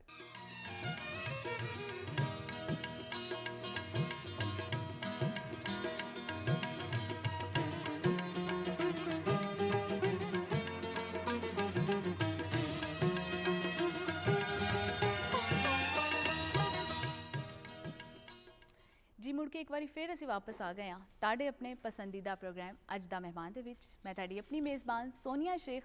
ਅਲੀ ਉਸਮਾਨ ਬਾਜਵਾ ਵੀ ਮੌਜੂਦ ਨੇ, ਜਿਹੜੇ ਸਾਡੇ ਪਹਿਲੇ ਮਹਿਮਾਨ ਸਨ ਰਬਾਨੀ ਸਾਹਿਬ, ਉਹ ਜਾ ਚੁੱਕੇ ਨੇ ਤੇ ਸਪੋਰਟਸ ਦੇ ਹਵਾਲੇ ਨਾਲ ਅਸੀਂ ਬਹੁਤ ਸਾਰੀਆਂ ਗੱਲਾਂ ਕੀਤੀਆਂ ਉਹਨਾਂ ਦੇ ਨਾਲ, ਆਉਣ ਵਾਲੇ ਪ੍ਰੋਜੈਕਟਸ ਦੇ ਬਾਰੇ 'ਚ ਵੀ ਜਾਣਿਆ। ਲੇਕਿਨ ਹੁਣ ਜਿਹੜਾ ਨਾ ਥੋੜਾ ਜਿਹਾ ਮਾਹੌਲ ਬਦਲ ਗਿਆ ਹੈ, ਸ਼ਾਇਰਾਨਾ ਮਾਹੌਲ ਹੋ ਜਾਏਗਾ ਕਿਉਂਕਿ ਸਟੂਡੀਓ 'ਚ ਸਾਡੇ ਨਾਲ ਮੌਜੂਦ ਨੇ ਸ਼ਾਇਰ। ਤੇ ਇਹਦੇ ਨਾਲ ਸਿਰਫ ਸ਼ਾਇਰ ਮੌਜੂਦ ਨਹੀਂ, ਸ਼ਾਇਰ ਦਾ ਜਦੋਂ ਵੀ ਮੈਂ ਤਾਰੁਫ ਕਰਾਉਣ ਲੱਗਦੀ ਹਾਂ ਹਮੇਸ਼ਾ ਮੈਂ ਕਹਿੰਦੀ ਹਾਂ ਕਿ ਸ਼ਾਇਰ ਜਿਹੜਾ ਨਾ ਉਹ ਕਿਸੇ ਵੀ ਜ਼ਮਾਨੇ ਨੂੰ, ਕਿਸੇ ਵੀ ਕਹਾਣੀ ਨੂੰ ਫਕਤ 2 ਮਿਸਰਿਆਂ 'ਚ ਬਿਆਨ ਕਰ ਦਿੰਦਾ ਹੈ। ਤੇ ਸਾਨੂੰ ਜ਼ਰੂਰਤ ਹੁੰਦੀ ਹੈ ਐਜੂਕੇਸ਼ਨ ਵਾਸਤੇ ਯੂਨੀਵਰਸਿਟੀ ਕਾਲਜਾਂ 'ਚ ਜਾਣ ਦੀ, ਲੇਕਿਨ ਸ਼ਾਇਰੀ ਇੱਕ ਐਸੀ ਸਲਾਹੀਅਤ ਹੈ ਜਿਹੜੀ ਖੁਦਾ ਵੱਲੋਂ ਦਿੱਤੀ ਜਾਂਦੀ ਹੈ ਤੇ ਤਾਲੀਮ ਨੂੰ ਸ਼ਾਇਰੀ ਦੀ ਜ਼ਰੂਰਤ ਪੈ ਜਾਂਦੀ ਹੈ ਤੇ ਅਕਸਰ ਔਕਾਤ ਸ਼ਾਇਰ ਦੀ ਵੀ। ਤੇ ਜਿਹੜੇ ਸਾਡੇ ਨਾਲ ਇਸ ਟਾਈਮ ਸ਼ਾਇਰ ਮੌਜੂਦ ਨੇ, ਪੰਜਾਬੀ ਜ਼ਬਾਨ ਦੇ ਮਾਰੂਫ ਸ਼ਾਇਰ ਨੇ ਡੇਵਿਡ ਪਾਰਿਸ ਸਾਹਿਬ ਸਾਡੇ ਨਾਲ ਮੌਜੂਦ ਨੇ। अस्सलाम वालेकुम जी वालेकुम सलाम। प्रोग्राम ਵਿੱਚ ਤੁਹਾਨੂੰ ਜੀ ਆਇਆਂ ਨੂੰ। जी बहुत शुक्रिया, बड़ी मोहब्बत, बड़ा अच्छा लग गया। और डेविड परसी, पारिस नहीं परसी। ਅੱਛਾ, ਡੇਵਿਡ ਡੇਵਿਡ ਪਰਸੀ ਉਹਨਾਂ ਦਾ ਸਾਹਿਬ। ਨਾਂ ਹੈਗਾ। ਔਰ ਡੇਵਿਡ ਸਾਹਿਬ ਜਿਹੜੇ ਨੇ ਉਹ ਸਿਰਫ ਸ਼ਾਇਰ ਨਹੀਂ ਹੈਗੇ, ਉਸ ਤੋਂ ਇਲਾਵਾ ਉਹਨਾਂ ਨੇ ਪੰਜਾਬੀ ਦੀ ਖਿਦਮਤ ਬੜੀ ਕੀਤੀ ਹੈ ਸੋਨੀਆ। ਹਾਂਜੀ। ਔਰ ਸਭ ਕਰਦੇ ਰਹੇ ਨੇ ਪੰਜਾਬੀ ਅਦਬੀ ਸੰਗਤ ਨੂੰ ਵੀ, ਔਰ ਉਸ ਤੋਂ ਇਲਾਵਾ ਵੀ ਬੜੇ ਐਕਟਿਵ ਨੇ ਪੰਜਾਬੀ ਨੂੰ ਲੈ ਕੇ, ਪੰਜਾਬੀ ਜ਼ੁਬਾਨ ਦੇ ਵਧਾ ਵਾਸਤੇ ਔਰ ਉਹ ਸਾਰੀਆਂ ਚੀਜ਼ਾਂ ਵਾਸਤੇ। ਲੋਕਾਂ ਦੇ ਵਾਸਤੇ ਮੈਂ ਤੇ ਕਹਾਂਗਾ ਕਿ ਤੁਸੀਂ ਆਪਣੇ ਮੂੰਹੋਂ ਦੱਸੋ ਆਪਣੀ ਇੱਕ ਛੋਟੀ ਜੀ ਜਰਨੀ ਜਿਹੜੀ ਹੈ ਇੱਕ ਸ਼ਾਇਰ ਦੇ ਤੌਰ ਤੇ, ਪੰਜਾਬੀ ਸ਼ਾਇਰ ਦੇ ਤੌਰ ਤੇ, ਔਰ ਪੰਜਾਬੀ ਨਾਲ ਜੁੜਤ ਕਿਵੇਂ ਬਣ ਗਈ। ਜਿੱਥੇ ਹਰ ਪਾਸੇ ਉਰਦੂ ਲੋਕੀ ਲਿਖਦੇ ਨੇ, ਹੁਣ ਅੰਗਰੇਜ਼ੀ ਲਿਖਦੇ ਨੇ, ਉਹਦੇ ਵਿੱਚ ਡੇਵਿਡ ਪਰਸੀ ਜਿਹੜਾ ਹੈ ਉਹ ਪੰਜਾਬੀ ਲਿਖਦਾ। ਔਰ ਇਹ ਕਿੱਥੇ ਪੈਦਾਇਸ਼ ਹੁੰਦੀ ਹੈ, ਕਿਸ ਤਰ੍ਹਾਂ ਜਿਹੜੀ ਉਹ ਜੁੜਤ ਅਦਬ ਵੱਲ ਹੋ ਗਈ ਤੁਹਾਡੀ? बहुत शुक्रिया ਉਸਮਾਨ ਸਾਹਿਬ ਔਰ ਸੋਨੀਆ ਜੀ। ਜੀ ਬੜਾ ਅੱਛਾ ਲੱਗਾ ਤੁਹਾਡੇ ਨਾਲ ਮਿਲ ਕੇ ਵੀ, ਔਰ ਪੀਟੀਵੀ ਤੇ ਮੈਨੂੰ ਦਾਵਤ ਦਿੱਤੀ, ਬੜੀ ਖੁਸ਼ੀ ਹੋਈ। ਪੰਜਾਬੀ ਲਿਖਣ ਦੇ ਹਵਾਲੇ ਨਾਲ ਬਚਪਨ ਤੋਂ, ਜੋ ਕਿ ਘਰ ਦੇ ਵਿੱਚ ਜਿਹੜਾ ਨਾ ਸ਼ਾਇਰੀ ਦਾ ਇੱਕ ਸਿਲਸਿਲਾ ਸੀ ਕਿ ਮੇਰੇ ਵਾਲਿਦ ਮੁਹਤਰਮ ਪਾਸਟਰ ਸਨ ਚੂੰਕਿ, ਤੇ ਮੌਸੀਕੀ ਦੇ ਨਾਲ ਜੁੜੇ ਹੋਏ ਸਨ ਕਿਉਂਕਿ ਚਰਚ ਦੀ ਜ਼ਰੂਰਤ ਹੁੰਦੀ ਹੈ ਹਮਦ ਸਤਾਇਸ਼ ਵਾਸਤੇ। ਤੇ ਉਸ ਤੋਂ ਚਰਚ ਤੋਂ ਇਲਾਵਾ ਜਿਹੜਾ ਨਾ ਉਹ ਗਜ਼ਲ ਗਾਉਂਦੇ ਸਨ ਬਹੁਤ ਸ਼ੌਕ ਦੇ ਨਾਲ। ਉਹਨਾਂ ਨੇ ਬਾਕਾਇਦਾ ਮੌਸੀਕੀ ਦਾ ਇਲਮ ਹਾਸਿਲ ਕੀਤਾ ਤੇ ਮੈਂ ਉਹਨਾਂ ਦੇ ਨਾਲ ਤਬਲਾ ਵਜਾਉਂਦਾ ਹੁੰਦਾ ਸਾਂ। ਤੇ ਇਸ ਲਈ ਉਹ ਸੁਰ ਔਰ ਤਾਲ ਔਰ ਲੈ ਔਰ ਵਜ਼ਨ, ਇਹ ਸਾਰੀਆਂ ਚੀਜ਼ਾਂ ਵਾਲਿਦ ਮੁਹਤਰਮ ਤੋਂ ਸਿੱਖੀਆਂ। ਫਿਰ ਮੈਂ ਵੀ ਚੂੰਕਿ ਨਾਲ ਉਹਨਾਂ ਦੇ ਗਾਣਾ ਵੀ ਸ਼ੁਰੂ ਕੀਤਾ, ਫਿਰ ਰੋਜ਼ ਨਵਾਂ ਔਰ ਅੱਛਾ ਕਲਾਮ ਯਾਦ ਕਰਨ ਦੀ ਕੋਸ਼ਿਸ਼ ਕਰਨੀ। ਇਸ ਤਰ੍ਹਾਂ ਜਿਹੜਾ ਨਾ ਅੱਛੇ ਸ਼ੇਰ ਦਾ ਜ਼ੌਕ ਜਿਹੜਾ ਨਾ ਉਹ ਆਇਆ। ਵਾਲਿਦ ਮੁਹਤਰਮ ਨਾਲ ਨਾਲ ਉਹਦੀ ਇਸਲਾਹ ਵੀ ਕਰਦੇ ਰਹੇ, ਜਿਸ ਤੋਂ ਜਿਹੜਾ ਨਾ ਮੈਨੂੰ ਸਿੱਖਣ 'ਚ ਬੜੀ ਆਸਾਨੀ ਹੋਈ। ਬਿਲਕੁਲ ਵਧੀਆ। ਪੰਜਾਬੀ ਉਸ ਵਕਤ ਜਦੋਂ ਮਤਲਬ ਮੇਰਾ ਖਿਆਲ ਹੈ 8ਵੀਂ 9ਵੀਂ ਕਲਾਸ ਤੋਂ ਮੈਂ ਜਿਹੜਾ ਨਾ ਲਿਖਣਾ ਸ਼ੁਰੂ ਕੀਤਾ। ਸਹੀ। ਤੇ ਉਦੋਂ ਉਸ ਨਾਲ ਪੜ੍ਹਿਆ ਤਾਂ ਨਹੀਂ ਸੀ ਕਿਉਂਕਿ ਨਸਾਬੀ ਕਿਤਾਬਾਂ ਹੀ ਪੜ੍ਹ ਰਹੇ ਸਾਂ ਹਾਲੀ, ਲੇਕਿਨ ਉਹ ਘਰ ਦੇ ਵਿੱਚ ਉਹ ਸਿਲਸਿਲਾ ਹੋਣ ਦੀ ਵਜ੍ਹਾ ਤੋਂ ਚਰਚ ਦੇ ਵਿੱਚ ਜ਼ਬੂਰ ਖਾਸ ਤੌਰ ਤੇ ਇਲਹਾਮੀ ਕਿਤਾਬ ਜਿਹਦਾ ਇਮਾਮਦੀਨ ਸ਼ਹਬਾਜ਼ ਸਾਹਿਬ ਹੋਰਾਂ ਨੇ ਮੁਤਰਨਮ ਤਰਜਮਾ ਕੀਤਾ, ਤੇ ਉਹ ਹੁੰਦੇ ਸਨ। ਉਹਦੇ ਤੋਂ ਪੰਜਾਬੀ ਸਿੱਖਣ ਦਾ ਮੈਨੂੰ ਸਭ ਤੋਂ ਜ਼ਿਆਦਾ ਔਰ ਬੜਾ ਅੱਛਾ ਮੌਕਾ ਮਿਲਿਆ ਕਿ ਉਹਨਾਂ ਦੀ ਪੰਜਾਬੀ ਬਹੁਤ ਅੱਛੀ ਸੀ। ਔਰ ਉਹ ਚੂੰਕਿ ਰੂਟੀਨ 'ਚ ਹੀ ਸੁਬਹ ਸ਼ਾਮ ਅਸੀਂ ਪੜ੍ਹਨੇ ਹੁੰਦੇ ਸਨ ਤਰਨਮ ਦੇ ਨਾਲ, ਤੇ ਉਹ ਘਰ 'ਚ ਮੌਜੂਦ ਹੁੰਦਾ ਸੀ। ਤੇ ਉਹਨੂੰ ਮਤਲਬ ਪੜ੍ਹਨ ਤੇ ਸਿੱਖਣ ਵਾਸਤੇ, ਲਿਖਣ ਵਾਸਤੇ ਵੀ ਔਰ ਬੋਲਣ ਵਾਸਤੇ ਵੀ ਸਾਰੀਆਂ ਚੀਜ਼ਾਂ ਨੇ ਮੇਰੀ ਬੜੀ ਰਹਿਨੁਮਾਈ ਕੀਤੀ। ਬਹੁਤ ਅੱਛੀ ਗੱਲ ਹੈ। ਔਰ ਕੱਚ ਦੀਆਂ ਗੱਲਾਂ ਨਾਮੀ ਕਿਤਾਬ ਤੁਸੀਂ ਪੰਜਾਬੀ ਅਦਬ ਦੀ ਝੋਲੀ ਪਾਈ ਹੈ ਔਰ ਸੱਜੇ ਪਾਸੇ ਪਈ ਵੀ, ਅਗਰ ਤੁਸੀਂ ਕੈਮਰੇ 'ਚ ਵਿਖਾ ਸਕੋ ਉਹਦਾ ਟਾਈਟਲ, ਅਗਰ ਕਿਸੇ ਨੇ ਖਰੀਦਣੀ ਹੋਵੇ, ਪੜ੍ਹਨੀ ਹੋਵੇ ਤੇ ਥੋੜਾ ਜਿਹਾ ਨੂੰ ਸਿੱਧਾ ਕਰੋਗੇ ਕੈਮਰੇ 'ਚ ਤੇ ਲੋਕੀ ਵੇਖ ਲੈਣਗੇ। ਡੇਵਿਡ ਪਰਸੀ ਦੀ ਕਿਤਾਬ ਕੱਚ ਦੀਆਂ ਗੱਲਾਂ, ਜਿਹੜੀ ਕਿ ਇਹਨਾਂ ਦੀ ਪੰਜਾਬੀ ਦੀ ਪਹਿਲੀ ਕਿਤਾਬ ਹੈ ਗਜ਼ਲਾਂ ਦੇ ਹਵਾਲੇ ਨਾਲ। ਇਸ ਕਿਤਾਬ ਬਾਰੇ ਬੜਾ ਖੂਬਸੂਰਤ ਹੈ, ਕੱਚ ਦੀਆਂ ਗੱਲਾਂ। ਇਹਦੇ ਸਾਰੀਆਂ ਗੱਲਾਂ ਜਿਹੜੀਆਂ ਨੇ ਉਹ ਕੱਚ ਦੀਆਂ ਨੇ। ਇਹ ਤਾਂ ਹੁਣ ਪੜ੍ਹਨ ਉਹ ਵਾਲੇ ਸੱਚ ਦੀਆਂ ਵੀ ਨੇ। ਕੱਚ ਵੀ ਸੱਚ ਹੀ ਹੈ ਕਿ ਉਹਨੂੰ ਜੋ ਉਹਦੇ ਵਿੱਚ ਅਹਿਸਾਸ ਹੈ, ਇਹ ਅਸਲ 'ਚ ਇੱਕ ਗਜ਼ਲ ਦੇ ਵਿੱਚੋਂ ਹੀ ਮੈਂ ਇਹਦਾ ਨਾਮ ਮੁੰਤਖਬ ਕੀਤਾ। ਮਤਲਬ ਮਕਤਾ ਹੈ ਕਿ ਪਾਗਲ ਨਾ ਬਣ, ਨਾ ਕਰ ਪਰਸੀ, ਪੱਥਰਾਂ ਨਾਲ ਹੀ ਕੱਚ ਦੀਆਂ ਗੱਲਾਂ। ਵਾਹ ਵਾਹ। ਤੇ ਉਹ ਹੀ ਗਜ਼ਲ ਜਿਹੜਾ ਨਾ ਇਹਦੀ ਪਿਛਲੀ ਸਾਈਡ ਤੀਸਰੇ ਵਰਗ ਤੇ ਵੀ ਹੈ। ਬਿਲਕੁਲ, ਇਹ ਗਜ਼ਲ ਤੁਹਾਡੇ ਕੋਲ ਜ਼ਰੂਰ ਸੁਣਾਂਗੇ, ਲੇਕਿਨ ਜਿੱਥੋਂ ਅਸੀਂ ਪੰਜਾਬੀ ਅਦਬ ਦੀ ਗੱਲ ਕਰਨੇ ਆ ਤੇ ਵੇਖਨੇ ਆ ਕਿ ਜਿਹੜੇ ਦੋੜੇ ਮਾਈ ਹੈਗੇ ਨੇ ਜਾਂ ਬਾਕੀ ਅਸਨਾਫੇ ਸੁਖਨ ਪੰਜਾਬੀ ਦੇ ਵਿੱਚ ਜਿਹੜੀਆਂ ਨਾ ਬਹੁਤੀਆਂ ਨਹੀਂ, ਲੇਕਿਨ ਗਜ਼ਲ ਜਿਹੜੀ ਹੈ ਉਹ ਰਿਲੇਟਿਵਲੀ ਨਵੀਂ ਸਮਝੀ ਜਾਂਦੀ ਹੈ ਪੰਜਾਬੀ ਸ਼ਾਇਰੀ ਦੇ ਹਵਾਲੇ ਦੇ ਨਾਲ। ਔਰ ਇਹਦੇ 'ਚ ਬਹੁਤ ਜ਼ਿਆਦਾ ਲਿਖਣ ਦਾ ਚਲਨ ਵੀ ਨਹੀਂ ਹੈਗਾ ਐਜ਼ ਕੰਪੇਅਰ ਟੂ ਅਦਰ ਜਿਹੜੇ ਸਾਡੇ ਅਸਨਾਫੇ ਸੁਖਨ ਨੇ, ਲੋਕੀ ਉਹਦੇ 'ਚ ਜ਼ਿਆਦਾ ਲਿਖਦੇ ਨੇ। ਫਿਰ ਤੁਸੀਂ ਗਜ਼ਲ ਹੀ ਕਿਉਂ ਚੁਣ ਲਈ? ਕਿਉਂਕਿ ਜ਼ਿਆਦਾ ਸ਼ਾਇਦ ਉਰਦੂ ਔਰ ਫਾਰਸੀ ਲਿਟਰੇਚਰ ਦੇ ਨੇੜੇ ਪੈਂਦੀ ਹੈ ਤੇ ਉਹਦੇ 'ਚ ਤੁਸੀਂ ਪੰਜਾਬੀ ਜਿਹੜਾ ਨਾ ਜ਼ੁਬਾਨ ਨੂੰ ਵਰਤਦਿਆਂ ਹੋਇਆਂ ਗਜ਼ਲ ਲਿਖੀ ਹੈ। ਇਹਦੀ ਕੀ ਕੋਈ ਖਾਸ ਵਜ੍ਹਾ ਰਹੀ ਹੈ?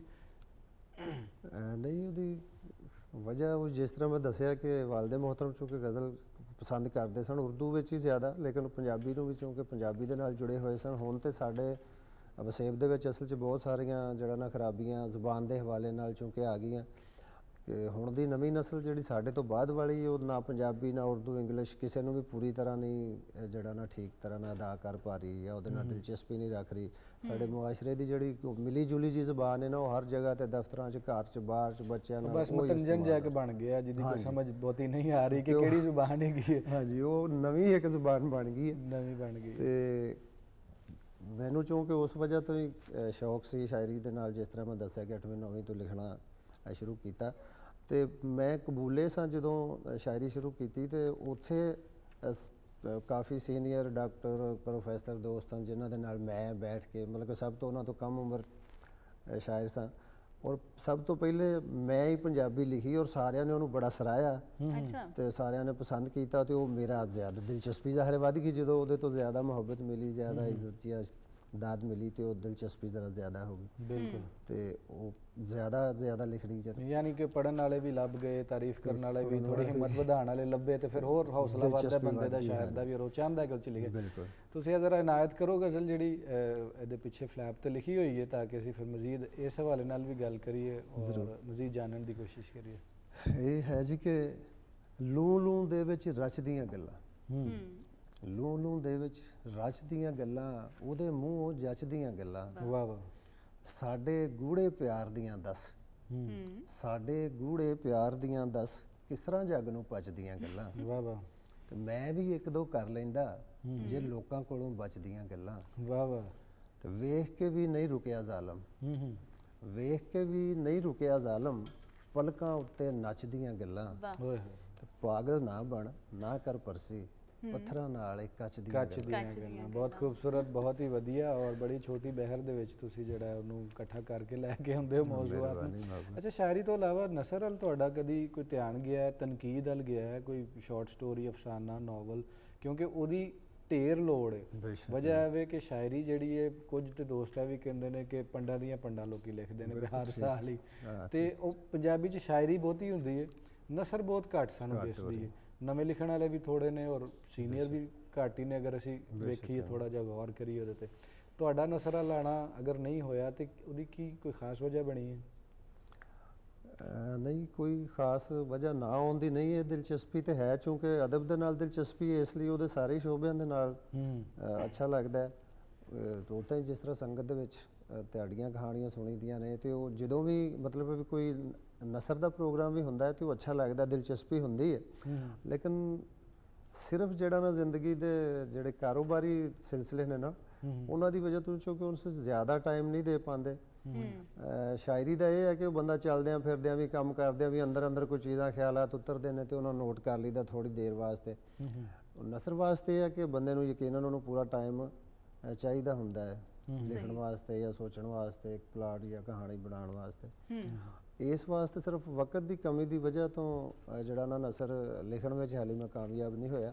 ਅੰਦਰ ਕੁਝ ਚੀਜ਼ਾਂ ਉਤਰਦੀਆਂ ਰਹਿੰਦੀਆਂ ਨੇ, ਹੋ ਸਕਦਾ ਹੈ ਕਿਸੇ ਦਿਨ ਇਸ ਤਰ੍ਹਾਂ ਵੀ ਹੋ ਜਾਵੇ, ਮੁਸਤਕਬਲ 'ਚ ਵੇਖਾਂਗੇ। ਹੋ ਸਕਦਾ। ਹਾਂਜੀ, ਐਕਚੁਅਲੀ ਮੈਂ ਤੁਹਾਡੇ ਕੋਲ ਇੱਕ ਸਵਾਲ ਪੁੱਛਾਂਗੀ। ਮੈਨੂੰ ਇਹ ਦੱਸੋ, ਕੋਈ ਵੀ ਸ਼ਾਇਰ ਹੈ ਨਾ, ਤਾਂ ਮੈਂ ਉਹਦੇ ਕੋਲ ਇਹ ਸਵਾਲ ਜ਼ਰੂਰ ਪੁੱਛਣੀ ਹੈ, ਕਿਉਂਕਿ ਤੁਸੀਂ ਪੰਜਾਬੀ ਜ਼ਬਾਨ ਦੇ ਇੱਕ ਮੰਨੇ ਪਰਮੰਨੇ ਸ਼ਾਇਰ ਹੋ। ਤੁਸੀਂ ਮੈਨੂੰ ਇਹ ਦੱਸੋ ਕਿ ਸ਼ਾਇਰੀ ਜਿਹੜੀ ਹੈ ਉਹ ਕੋਈ ਖੁਦਾਦਾਤ ਸਲਾਹੀਅਤ ਹੈ ਜਾਂ ਫਿਰ ਸਿੱਖ ਕੇ ਵੀ ਆ ਜਾਂਦੀ ਹੈ? ਇਹ ਜ਼ਰਾ ਦੱਸ ਦੇ ਚਲੋ, ਪੰਜਾਬੀ ਜ਼ੁਬਾਨ ਦੇ ਸ਼ਾਇਰ ਦਾ ਕੀ ਕਹਿਣਾ ਹੈ?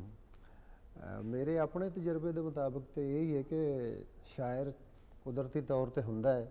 ਅੱਛਾ। ਤੇ ਡਿਗਰੀਆਂ ਹਾਸਲ ਕਰਕੇ ਵੀ ਲੋਕ, ਜਿਸ ਤਰ੍ਹਾਂ ਮੇਰੀ ਵੀ ਛੋਟੀ ਸਿਸਟਰ ਐਮਏ ਹੈ, ਛੋਟਾ ਭਾਈ ਵੀ ਐਮਏ ਉਰਦੂ ਹੈ ਔਰ ਐਮਏ ਇੰਗਲਿਸ਼ ਹੈ, ਲੇਕਿਨ ਉਹ ਮੇਰੀ ਗੱਲ ਨੂੰ ਜ਼ਿਆਦਾ ਸਰਾਹੁੰਦੇ ਨੇ।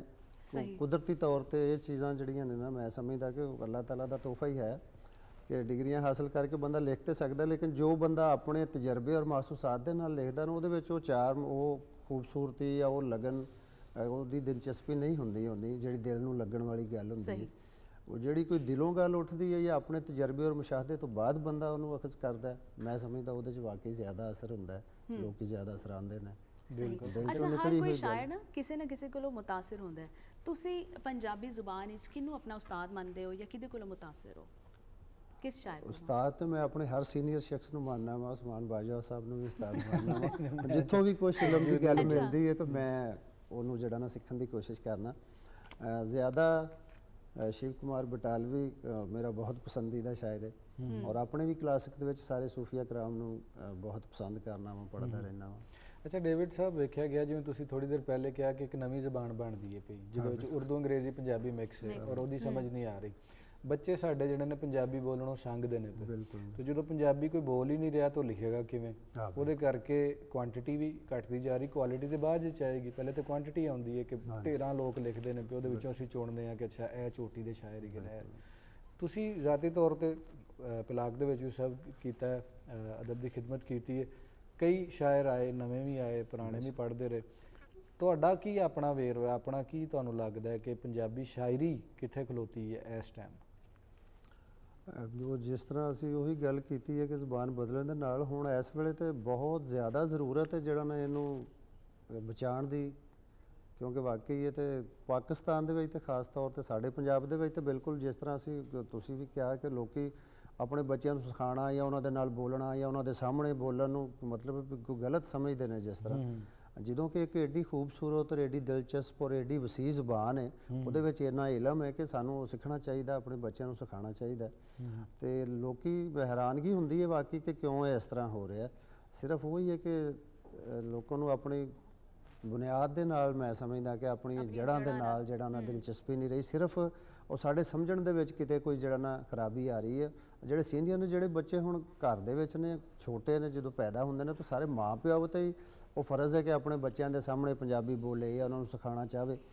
ਮੈਨੂੰ ਜਿੱਥੇ ਵੀ ਮੌਕਾ ਮਿਲਦਾ ਮੈਂ ਜ਼ਰੂਰ ਹੀ ਜਿਹੜੇ ਕੋਈ ਘਰ ਬੱਚਿਆਂ ਦੇ ਨਾਲ ਉਰਦੂ ਬੋਲ ਰਹੇ ਹੁੰਦੇ ਨੇ ਤਾਂ ਮੈਂ ਉਹਨਾਂ ਨੂੰ ਕਹਿੰਦਾ ਕਿ ਦੇਖੋ ਸਕੂਲੇ ਜਾ ਕੇ ਬੱਚਿਆਂ ਨੇ ਇੰਗਲਿਸ਼ ਔਰ ਉਰਦੂ ਦੋਵੇਂ ਸਿੱਖ ਲੈਣੀਆਂ ਨੇ, ਤੇ ਖਾਮਖਾਹ ਹੀ ਸਿੱਖਣੀ, ਉਹਨਾਂ ਨੂੰ ਮਜਬੂਰਨ ਸਿੱਖਣੀ ਪੈਣੀ ਹੈ, ਲੇਕਿਨ ਪੰਜਾਬੀ ਉਹ ਨਹੀਂ ਸਿੱਖ ਸਕਦੇ। ਤੁਸੀਂ ਉਹਨਾਂ ਦੇ ਨਾਲ, ਉਹਨਾਂ ਦੇ ਸਾਹਮਣੇ ਆਪਸ ਦੇ ਵਿੱਚ ਵੀ ਬੱਚਿਆਂ ਦੇ ਨਾਲ ਪੰਜਾਬੀ 'ਚ ਗੱਲਬਾਤ ਕਰੋ ਤਾਂ ਕਿ ਤੁਸੀਂ ਉਹਨਾਂ ਨੂੰ ਇੱਕ ਜ਼ੁਬਾਨ ਤੋਂ ਮਹਿਰੂਮ ਕਰ ਰਹੇ ਹੋ। ਮਾਂ-ਬਾਪ ਸਮਝਦੇ ਨੇ ਅਸੀਂ ਆਪਣੇ ਬੱਚਿਆਂ ਨੂੰ ਕੁਝ ਅੱਛਾ ਜਾਂ ਨਵਾਂ ਦੇ ਰਹੇ ਹਾਂ, ਕਿਉਂਕਿ ਮੈਂ ਸਮਝਦਾ ਕਿ ਅਸੀਂ ਬੱਚਿਆਂ ਕੋਲੋਂ ਕੁਝ ਖੋਈ ਜਾ ਰਹੇ ਹਾਂ। ਵੀ ਉਹਨਾਂ ਦਾ ਜਿਹੜਾ ਅਸਲ ਹੱਕ ਹੈ, ਉਹਨਾਂ ਦੀ ਜਿਹੜੀ ਬੁਨਿਆਦ ਹੈ, ਉਹਨਾਂ ਦੀਆਂ ਜਿਹੜੀਆਂ ਜੜ੍ਹਾਂ ਹੈ, ਉਹਨਾਂ ਨਾਲੋਂ ਅਸੀਂ ਰਿਸ਼ਤਾ ਔਰ ਰਾਬਤਾ ਜਿਹੜਾ ਨਾ ਆਪਣਾ ਕੱਟਦੇ ਜਾ ਰਹੇ। ਬਿਲਕੁਲ ਵਧੀਆ ਗੱਲ ਤੁਸੀਂ ਕੀਤੀ ਹੈ। ਅਫਸੋਸਨਾਕ ਗੱਲ ਹੈ। ਹੁਣ ਅਸੀਂ ਇੱਕ ਨਿੱਕੀ ਬ੍ਰੇਕ ਵੱਲ ਜਾਣਾ ਤੇ ਫਿਰ ਵਾਪਸ ਆ ਕੇ ਫਿਰ ਤੁਹਾਡੇ ਨਾਲ ਗੱਲਬਾਤ ਹੋਵੇਗੀ। ਜੀ ਨਾਜ਼ਰੀਨ, ਜੜ੍ਹਾਂ ਤੋਂ ਜਿਹੜਾ ਨਾ ਹਟਣਾ ਨਹੀਂ ਚਾਹੀਦਾ। ਬ੍ਰੇਕ ਤੇ ਜਾਣਾ ਤੇ ਜੜ੍ਹਾਂ ਲਈ ਵਾਪਸ ਆਉਣਾ ਕਿਉਂਕਿ ਐਸੇ ਪ੍ਰੋਗਰਾਮ ਵਿੱਚ ਅਸੀਂ ਬੈਠੇ ਹਾਂ। ਤਾਂ ਛੋਟਾ ਜਿਹਾ ਬ੍ਰੇਕ ਮੁੜ ਕੇ ਵਾਪਸ ਆਉਂਦੇ ਹਾਂ।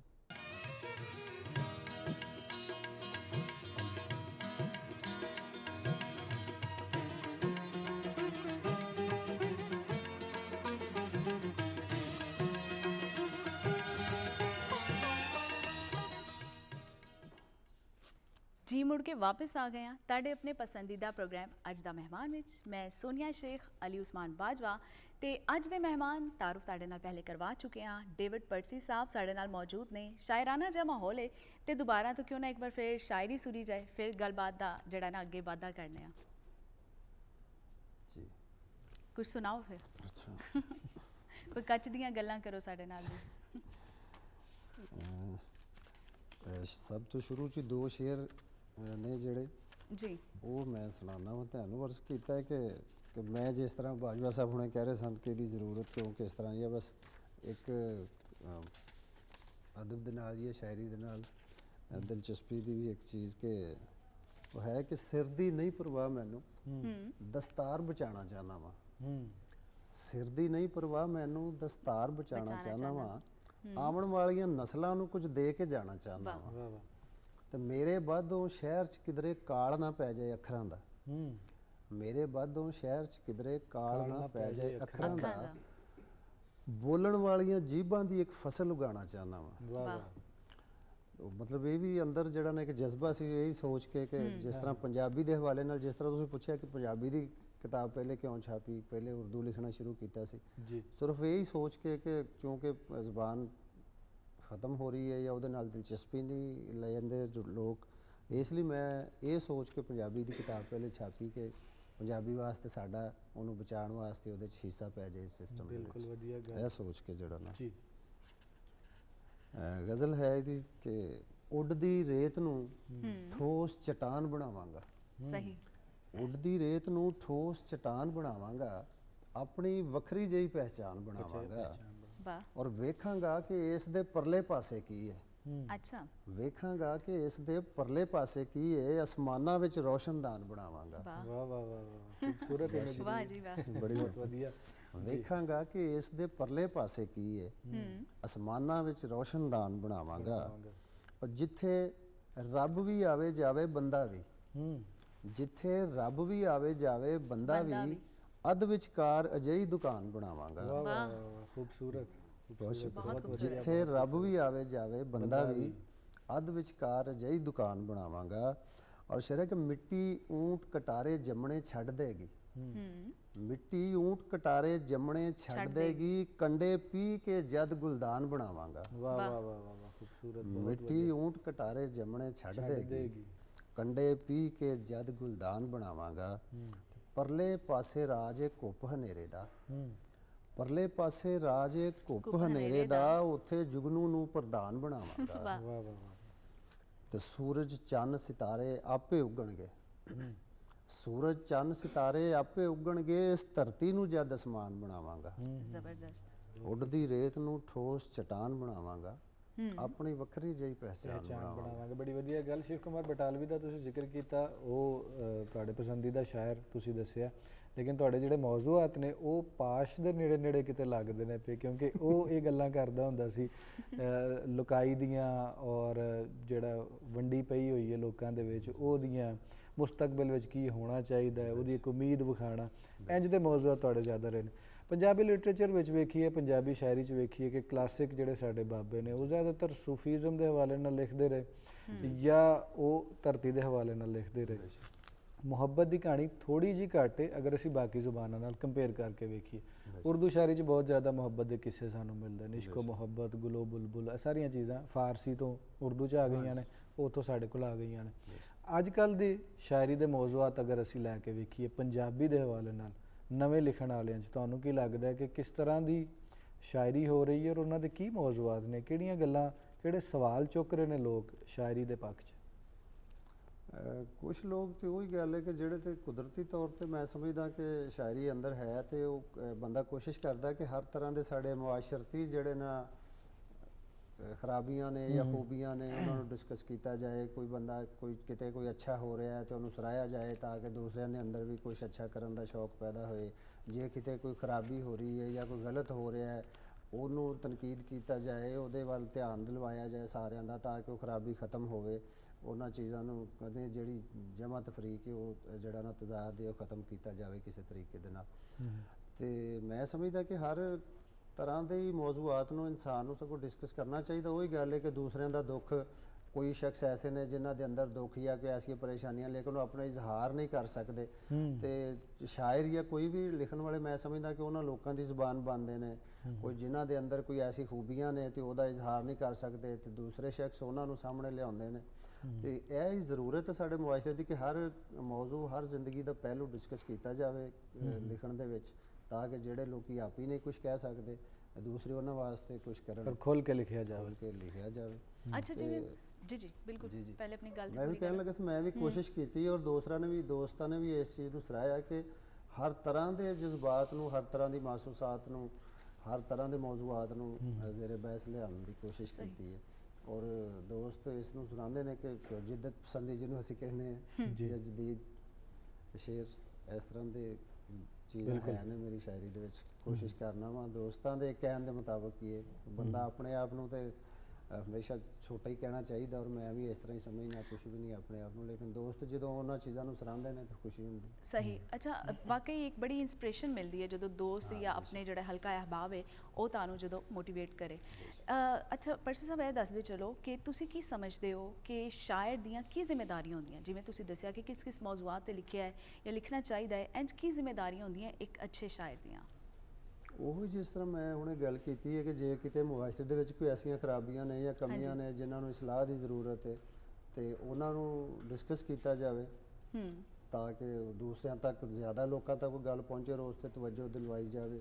ਜੇ ਕਿਤੇ ਖੂਬੀਆਂ ਵੀ ਨੇ ਜਾਂ ਅੱਛਾ ਕੰਮ ਹੋ ਰਿਹਾ ਹੈ ਤੇ ਉਹ ਵੀ ਲੋਕਾਂ ਤੱਕ ਪਹੁੰਚਾਇਆ ਜਾਵੇ ਤਾਂ ਕਿ ਦੂਸਰਿਆਂ ਨੂੰ ਵੀ ਕੁਝ ਅੱਛਾ ਕਰਨ ਨਾਲ ਦਿਲਚਸਪੀ ਹੋਵੇ। ਬਿਲਕੁਲ ਇਸੇ ਤਰ੍ਹਾਂ ਹੀ, ਬਿਲਕੁਲ ਇਸੇ ਤਰ੍ਹਾਂ ਹੀ। ਔਰ ਤੁਸੀਂ ਆਪਣੇ ਸ਼ੇਅਰ ਦੇ ਵਿੱਚ ਜਿਵੇਂ ਕਿਹਾ ਕਿ ਨਵੀਂ ਫਸਲ ਉਗਾਉਣਾ ਚਾਹੁੰਦਾ ਔਰ ਨਵੇਂ ਬੂਟੇ ਲਾਉਣਾ ਚਾਹੁੰਦਾ ਔਰ ਆਉਣ ਵਾਲੀਆਂ ਨਸਲਾਂ ਨੂੰ ਕੁਝ ਦੇ ਕੇ ਜਾਣਾ ਚਾਹੁੰਦਾ, ਇਸ ਹਵਾਲੇ ਨਾਲ ਪ੍ਰੈਕਟੀਕਲੀ ਅਗਰ ਵੇਖੀਏ ਤਾਂ ਕਿਆ ਤੁਹਾਡੇ ਨਾਲ ਕੋਈ ਨਵੇਂ ਸ਼ਾਇਰ, ਕੁੜੀਆਂ ਮੁੰਡੇ ਕੋਈ ਜੁੜੇ ਨੇ ਕੋਈ ਇਸਲਾਹ ਲੈਣ ਵਾਸਤੇ, ਜਾਂ ਵੈਸੇ ਇੰਸਪਾਇਰ ਹੋ ਕੇ ਜਾਂ ਤੁਹਾਨੂੰ ਵੇਖ ਕੇ ਜਾਂ ਤੁਹਾਡੇ ਕੋਈ ਲਿਖਤ ਪੜਤ ਵਿੱਚ ਆ ਰਹੇ ਨੇ ਅੱਜ ਕੱਲ੍ਹ ਜਾਂ ਨਹੀਂ?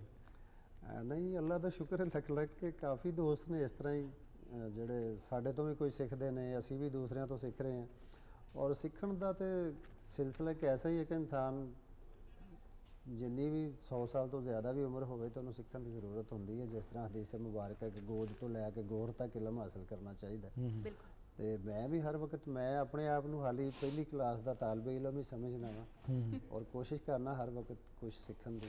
ਬਹੁਤ ਧੰਨਵਾਦ, ਬਹੁਤ ਮਿਹਰਬਾਨੀ ਡੇਵਿਡ ਪਰਸੀ ਸਾਹਿਬ, ਤੁਸੀਂ ਇਹ ਟਾਈਮ ਕੱਢਿਆ, ਆਪਣੀ ਸ਼ਾਇਰੀ ਵੀ ਸੁਣਾਈ ਔਰ ਆਪਣੀ ਜਰਨੀ ਵੀ ਸੁਣਾਈ ਔਰ ਮੁਸਤਕਬਲ ਦੇ ਵਿੱਚ ਤੁਹਾਡੀ ਇੱਕ ਉਰਦੂ ਦੀ ਕਿਤਾਬ ਵੀ ਆ ਰਹੀ ਹੈ ਔਰ ਜਿਹੜਾ ਅੱਜ ਦਾ ਵੇਰਵਾ ਅਸੀਂ ਕਰ ਲਿਆ ਪੰਜਾਬੀ ਲਿਟਰੇਚਰ ਦਾ ਔਰ ਸ਼ਾਇਰੀ ਦਾ ਔਰ ਉਹ ਥੋੜਾ ਪ੍ਰੋਮਿਸਿੰਗ ਹੈ, ਵਧੀਆ ਹੈ। ਮੁਸਤਕਬਲ ਵਿੱਚ ਸਾਡੇ ਕੋਲ ਬੜੇ ਸੋਹਣੇ ਹੋਰ ਸ਼ਾਇਰ ਵੀ ਆ ਜਾਣਗੇ। ਫਿਰ ਕਿਸੇ ਪ੍ਰੋਗਰਾਮ ਵਿੱਚ ਬਾਂਗੇ, ਫਿਰ ਗੱਲਬਾਤ ਕਰਾਂਗੇ। ਬਹੁਤ ਮਿਹਰਬਾਨੀ, ਬਹੁਤ ਸ਼ੁਕਰੀਆ ਜੀ। ਨਾਜ਼ਰੀਨ, ਹੁਣ ਹੋ ਗਿਆ ਖਬਰਾਂ ਦਾ ਵੇਲਾ। ਬਾਖਬਰ ਹੋਣਾ ਚਾਹੀਦਾ, ਖਬਰੀ ਹੋਣਾ ਚਾਹੀਦਾ। ਖਬਰਾਂ ਨਾਲ ਵਧਣੇ ਆ, ਮੁੜ ਕੇ ਵਾਪਸ ਆਵਾਂਗੇ।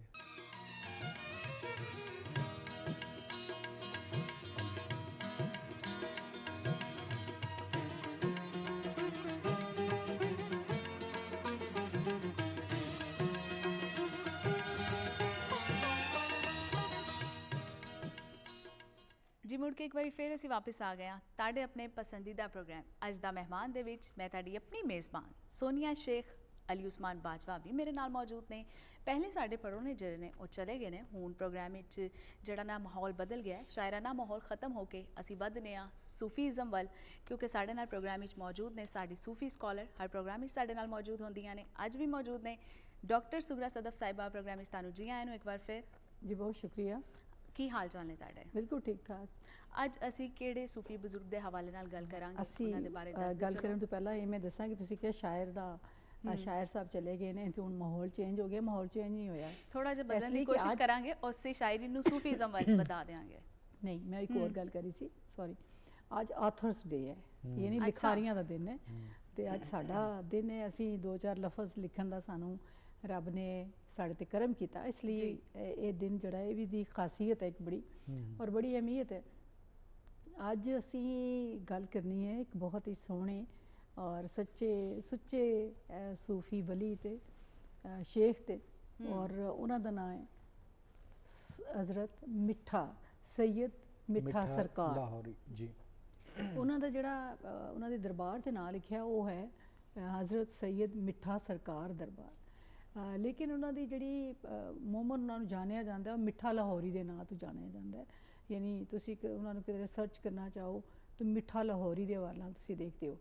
ਔਰ ਇਹ ਅੰਦਰੂਨੇ ਸ਼ਹਿਰ ਇਹਨਾਂ ਦਾ ਦਰਬਾਰ ਹੈ। ਬਿਲਕੁਲ ਸੜਕ ਤੇ ਆਉਂਦੇ ਜਾਂਦੇ ਲੋਕ ਉੱਥੇ ਜਾਂਦੇ ਨੇ ਔਰ ਦੇਖਦੇ ਨੇ ਔਰ ਆਬਾਦ ਦਰਬਾਰਾਂ ਵਿੱਚੋਂ ਲਾਹੌਰ ਦੇ ਜੋ।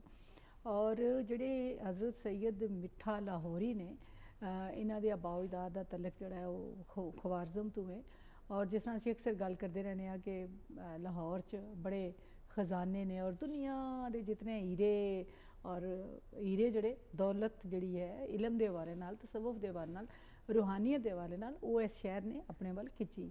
तो ये असी अगर ईस्वी के हवाले नाल गल की 13वीं सदी और विच जदों चंगेज़ खान की वजह तो हालात कुछ खराब हो गए बहुत ख्वारज़म दे, तो फिर इन्हां दे वालिद सैयद जमालुद्दीन ने उत्थों हिजरत की और बरेसीर आए और बरेसीर विच भी लाहौर। तो हज़रत मिठा लाहौरी जड़े ने पैदा ही उत्थे ख्वारज़म च होए ने, लेकिन इन्हां दी सारी तालीम और तरबियत बच्चे सन, इन्हां दी सारी तालीम और तरबियत जिहड़ी ओह लाहौर च होई है। यानी अक्सर असीं कुछ ऐसे भी सूफी वलियां दा गल करने जिहड़े कि बाहरों तालीम हासिल करके इराक ईरान अरब सारे उत्थों आए ने और एक किस्म दा लैस हो के आना कि लोगों की रहनुमाई करनी। लेकिन हज़रत सैयद मिठा लाहौरी दी सारी तालीम और तरबियत रहनुमाई इस शहर ने की है। और इत्थे दे बड़े बड़े उन्होंने अपने वालिद जिहड़े ने बड़े आलम फाजल सन, उन्होंने ज़ुहद और तकवा का बड़ा चर्चा सी। और जो लाहौर आए तो लोगों नाल गलबात की, ज़ाहिर जिहड़े आलम और इहो जे सियाणे लोग उन्होंने आपस एक राबते होंदे ने, रूहानी भी दिली भी। तो इत्थे दे वड्डियां नूं मिले तो बड़े मुतासर होए लोग उन्हां तों और फिर उन्हां वल वधण लगे, बहुत बैत करन लग पे और सिलसिला उन्हां दा बड़ा वसी हो गया। उन्हां दी इस जग तो जान दे मगरों हज़रत मिठा लाहौरी जिहड़े ने उन्हां दी एक किस्म दी जिहड़ी उन्हां दी सीट है जिहड़ी ਉਹਨੂੰ ਲੈ ਕੇ ਅੱਗੇ ਟੁਰੇ, ਉਹਨਾਂ ਦੀ ਵਿਰਾਸਤ ਨੂੰ ਲੈ ਕੇ ਟੁਰੇ। ਹੁਣ ਅਸੀਂ ਜਦੋਂ ਇਹਨਾਂ ਦੋਵਾਂ ਬਜ਼ੁਰਗਾਂ ਦਾ ਜ਼ਿਕਰ ਕਰਨੇ ਹਾਂ ਤਾਂ ਹਜ਼ਰਤ ਸੈਯਦ ਜਮਾਲੁਦੀਨ ਉਹ ਇੱਕ ਵਲੀ ਨੇ, ਇੱਕ ਰੱਬ ਦੇ ਨੇਕ ਬੰਦੇ ਨੇ ਜਿਹੜਾ ਕਿ ਇੱਕ ਨੇਕੀ ਦੀ ਰਾਤ ਟੁਰਦਾ ਹੈ।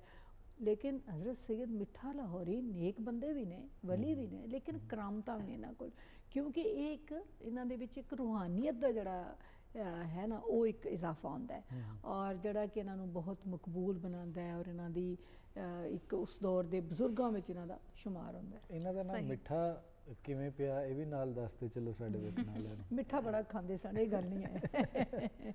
ਹਾਂ, ਤੁਸੀਂ ਦੇਖੋ ਨਾ ਕਿ ਅਮੂਮਨ ਅਸੀਂ ਹੁਣ ਵੀ ਜਿਹੜਾ ਕੋਈ ਬੰਦਾ ਬੜੇ ਅੱਛੇ ਅਖਲਾਕ ਵਾਲਾ ਹੋਵੇ ਤਾਂ ਅਸੀਂ ਕਹਿੰਦੇ ਬੰਦਾ ਬੜਾ ਮਿੱਠਾ ਹੈ, ਮਿੱਠੀਆਂ ਗੱਲਾਂ ਕਰਦਾ ਹੈ, ਠੀਕ ਹੈ। ਹੁਣ ਉਹ ਮਿੱਠਾ ਇਹ ਤਾਂ ਨਹੀਂ ਹੁੰਦਾ ਨਾ ਕਿ ਉਹ ਬੜੀ ਕੋਈ ਗੁੜ ਛੋੜ ਦੇ ਮੂੰਹ ਤੇ ਲੱਗਾ ਹੁੰਦਾ ਹੈ ਚੀਨੀ, ਉਹੀ ਹੁੰਦਾ ਹੈ ਕਿ ਅਖਲਾਕ ਇਜ਼ਹਾਰ ਕਰਨਾ ਕਿ ਲੋਕਾਂ ਨਾਲ ਗੱਲ ਕਿਸ ਤਰ੍ਹਾਂ ਕਰਦੇ ਨਾ ਬੰਦੇ ਦੀ। ਤੇ ਇਹ ਜਿਹੜੇ ਨੇ ਹਜ਼ਰਤ ਮੁਈਨੁੱਦੀਨ ਇਹਨਾਂ ਦਾ ਨਾਂ ਸੀ, ਲੇਕਿਨ ਇਹਨਾਂ ਦੇ ਜਿਹੜਾ ਦਰਬਾਰ ਹੈ ਉੱਥੇ ਵੀ ਹਜ਼ਰਤ ਅਬੀ ਗਫਾਰ ਉੱਪਰ ਜਿਹੜਾ ਮਿੱਠਾ ਸਰਕਾਰ ਲੈ ਕੇ ਤੇ ਅਬੀ ਗਫਾਰ ਲਿਖਿਆ ਗਿਆ। ਹਜ਼ਰਤ ਮੁਈਨੁੱਦੀਨ ਅਬੀ ਗਫਾਰ ਇਹਨਾਂ ਦਾ ਪੂਰਾ ਨਾਂ ਹੈ। ਔਰ ਜਦੋਂ ਇੱਥੇ ਲੋਕਾਂ ਨਾਲ ਇਹਨਾਂ ਦਾ ਵਾਸਤਾ ਹੋਇਆ ਸਾਰਾ, ਇਹ ਮਸਨਦ ਤੇ ਬੈਠੇ ਤੇ ਇਹਨਾਂ ਨੂੰ ਲੋਕਾਂ ਨੇ ਫਿਰ ਮਿੱਠਾ ਕਹਿ ਕੇ ਬੁਲਾਉਣਾ ਸ਼ੁਰੂ ਕਰਤਾ ਔਰ ਉਸੇ ਨਾਂ ਤੋਂ ਮਾਰੂਫ ਹੋ ਗਏ। ਔਰ ਲੋਕਾਂ ਨੇ ਫਿਰ ਇੱਕ ਜਿਹੜਾ ਮੇਰੇ ਖਿਆਲ ਹੈ ਕਿ ਇਹਨਾਂ ਦੀ ਜਿਹੜੀ ਇੱਕ ਸਭ ਤੋਂ ਵੱਡੀ ਲੋਕਾਂ ਨੂੰ ਇਸਲਾਮ ਦੇ ਕਰੀਬ ਲਿਆਉਣ ਵਾਲੀ ਸੀ ਉਹ ਵੀ ਇਹਨਾਂ ਦੀ ਮਿੱਠੀ ਗੁਫ਼ਤਗੂ, ਧੀਮਾ ਲਹਿਜਾ, ਮੁਹੱਬਤ ਔਰ ਰਵਾਦਾਰੀ ਦਾ ਅਮਲੀ ਇਜ਼ਹਾਰ, ਇਹ ਇੱਕ ਇਹਨਾਂ ਦੇ ਵਿੱਚ ਬੜਾ ਸੀ। ਅੱਛਾ ਮੈਡਮ, ਜਿਵੇਂ ਤੁਸੀਂ ਦੱਸਿਆ ਕਿ ਇਹਨਾਂ ਦਾ ਨਾਮ ਮਿੱਠਾ ਕਿਵੇਂ ਪਿਆ, ਇਸ ਗੱਲ ਨੂੰ ਜੇ ਅਸੀਂ ਪ੍ਰੈਕਟੀਕਲੀ ਵੇਖੀਏ ਕਿ ਉਹ ਗੱਲਾਂ ਐਂਡ ਖੂਬਸੂਰਤੀ ਨਾਲ ਕਰਦੇ ਸੀ ਜਾਂ ਉਹਨਾਂ ਦੀ ਜ਼ੁਬਾਨ ਮਿੱਠੀ ਸੀ, ਲੇਕਿਨ ਅੱਜ ਦੇ ਦੌਰ ਵਿੱਚ ਜੇ ਅਸੀਂ ਦੇਖੀਏ ਲੋਕੀ ਗੱਲਾਂ ਤੇ ਬੜੀਆਂ ਮਿੱਠੀਆਂ ਕਰਦੇ ਨੇ, ਜ਼ੁਬਾਨ ਵੀ ਮਿੱਠੀ ਹੁੰਦੀ, ਲੇਕਿਨ ਅੰਦਰ ਉਹਨਾਂ ਦੇ ਜਦੋਂ ਤੁਸੀਂ ਉਹਨਾਂ ਨੂੰ ਪ੍ਰੈਕਟੀਕਲੀ ਵੇਖਦੇ ਹੋ ਤਾਂ ਫਿਰ ਤੁਸੀਂ ਵੇਖਦੇ ਹੋ ਕਿ ਅਸਲ ਕੀ ਹੈ। ਇਸ ਹਵਾਲੇ ਨਾਲ ਤੁਸੀਂ ਕੀ ਕਹੋਗੇ? ਮੇਰੇ ਲਈ ਕੌਲੋ ਫੇਲ ਦਾ ਤਜ਼ਾਦ ਜਿਹੜਾ ਹੈ ਨਾ ਜਾਂ ਸ਼ਖਸੀਅਤ ਦਾ, ਇਹ ਕੋਈ ਐਡੀ ਵੱਡੀ ਗੱਲ ਨਹੀਂ, ਨਾ ਇਹਦੇ ਤੋਂ ਪਰੇਸ਼ਾਨ ਹੋਣਾ ਚਾਹੀਦਾ ਹੈ। ਮੈਂ ਹਮੇਸ਼ਾ ਇੱਕ ਗੱਲ ਅੱਜ ਕੱਲ੍ਹ ਤੇ ਆਮ ਹੋ ਗਿਆ। ਨਹੀਂ, ਕਦੀ ਵੀ ਨਹੀਂ। ਦੇਖੋ ਤੇ ਆਈਡੀਅਲ ਸਿਚੁਏਸ਼ਨ ਤੇ ਨਬੀਆਂ ਦੇ ਦੌਰ 'ਚ ਵੀ ਨਹੀਂ ਰਹੀ ਨਾ, ਕਿਉਂਕਿ ਇਨਸਾਨ ਦੇ ਅੰਦਰ ਖੈਰ ਔਰ ਸ਼ਰ ਦੋਨੋਂ ਨੇ, ਦੋਨੋਂ ਚੀਜ਼ਾਂ ਤੁਹਾਡੇ ਅੰਦਰ ਨੇ ਔਰ ਰੱਬ ਨੇ ਤੁਹਾਨੂੰ ਇਖਤਿਆਰ ਦਿੱਤਾ ਹੈ। ਕਦੇ ਵੀ ਤੁਸੀਂ ਇਹ ਨਹੀਂ ਕਰ ਸਕਦੇ ਕਿ ਕੋਈ ਉੱਥੇ ਮੈਨਿਊ ਰੱਖਿਆ ਗਿਆ ਹੈ ਕੁਦਰਤ ਨੇ ਤੁਹਾਡੇ ਵੱਲੋਂ, ਤੁਸੀਂ ਜੋ ਡਿਜ਼ਰਵ ਕਰਦੇ ਹੋ ਉਹ ਤੁਹਾਨੂੰ ਲੱਭਦਾ ਹੈ, ਜੋ ਜਿਹਦੀ ਤੁਸੀਂ ਖਾਹਿਸ਼ ਕਰਦੇ ਹੋ, ਜੋ ਤੁਹਾਨੂੰ ਵਧੀਆ ਕੀਤਾ ਗਿਆ ਹੈ, ਤੁਹਾਡੇ ਜਿਹੜੀ ਸਲਾਹੀਅਤ ਰੱਖੀ ਗਈ ਹੈ। ਯਾਨੀ ਦੇਖੋ ਨਾ, ਅੱਗ ਪਾਣੀ ਮਿੱਟੀ ਵਾਦੇ ਤਨਾਸਬ ਨਾਲ ਸਲਾਹੀਅਤ ਬਣਦੀ ਹੈ। ਅਗਰ ਤੁਸੀਂ ਅੱਛੇ ਗੁਲੂਕਾਰ ਹੋ ਤੇ ਤੁਹਾਨੂੰ ਇੰਜੀਨੀਅਰ ਤੇ ਨਹੀਂ ਬਣਾਏਗਾ ਨਾ ਅੱਲਾ। ਤੁਸੀਂ ਕਹੋਗੇ ਮੈਂ ਇੰਜੀਨੀਅਰ ਨਹੀਂ ਬਣਾਇਆ ਤੇ ਮੇਰੇ ਨਾਲ ਬੜੀ ਜ਼ਿਆਦਤੀ ਹੋ ਗਈ ਹੈ।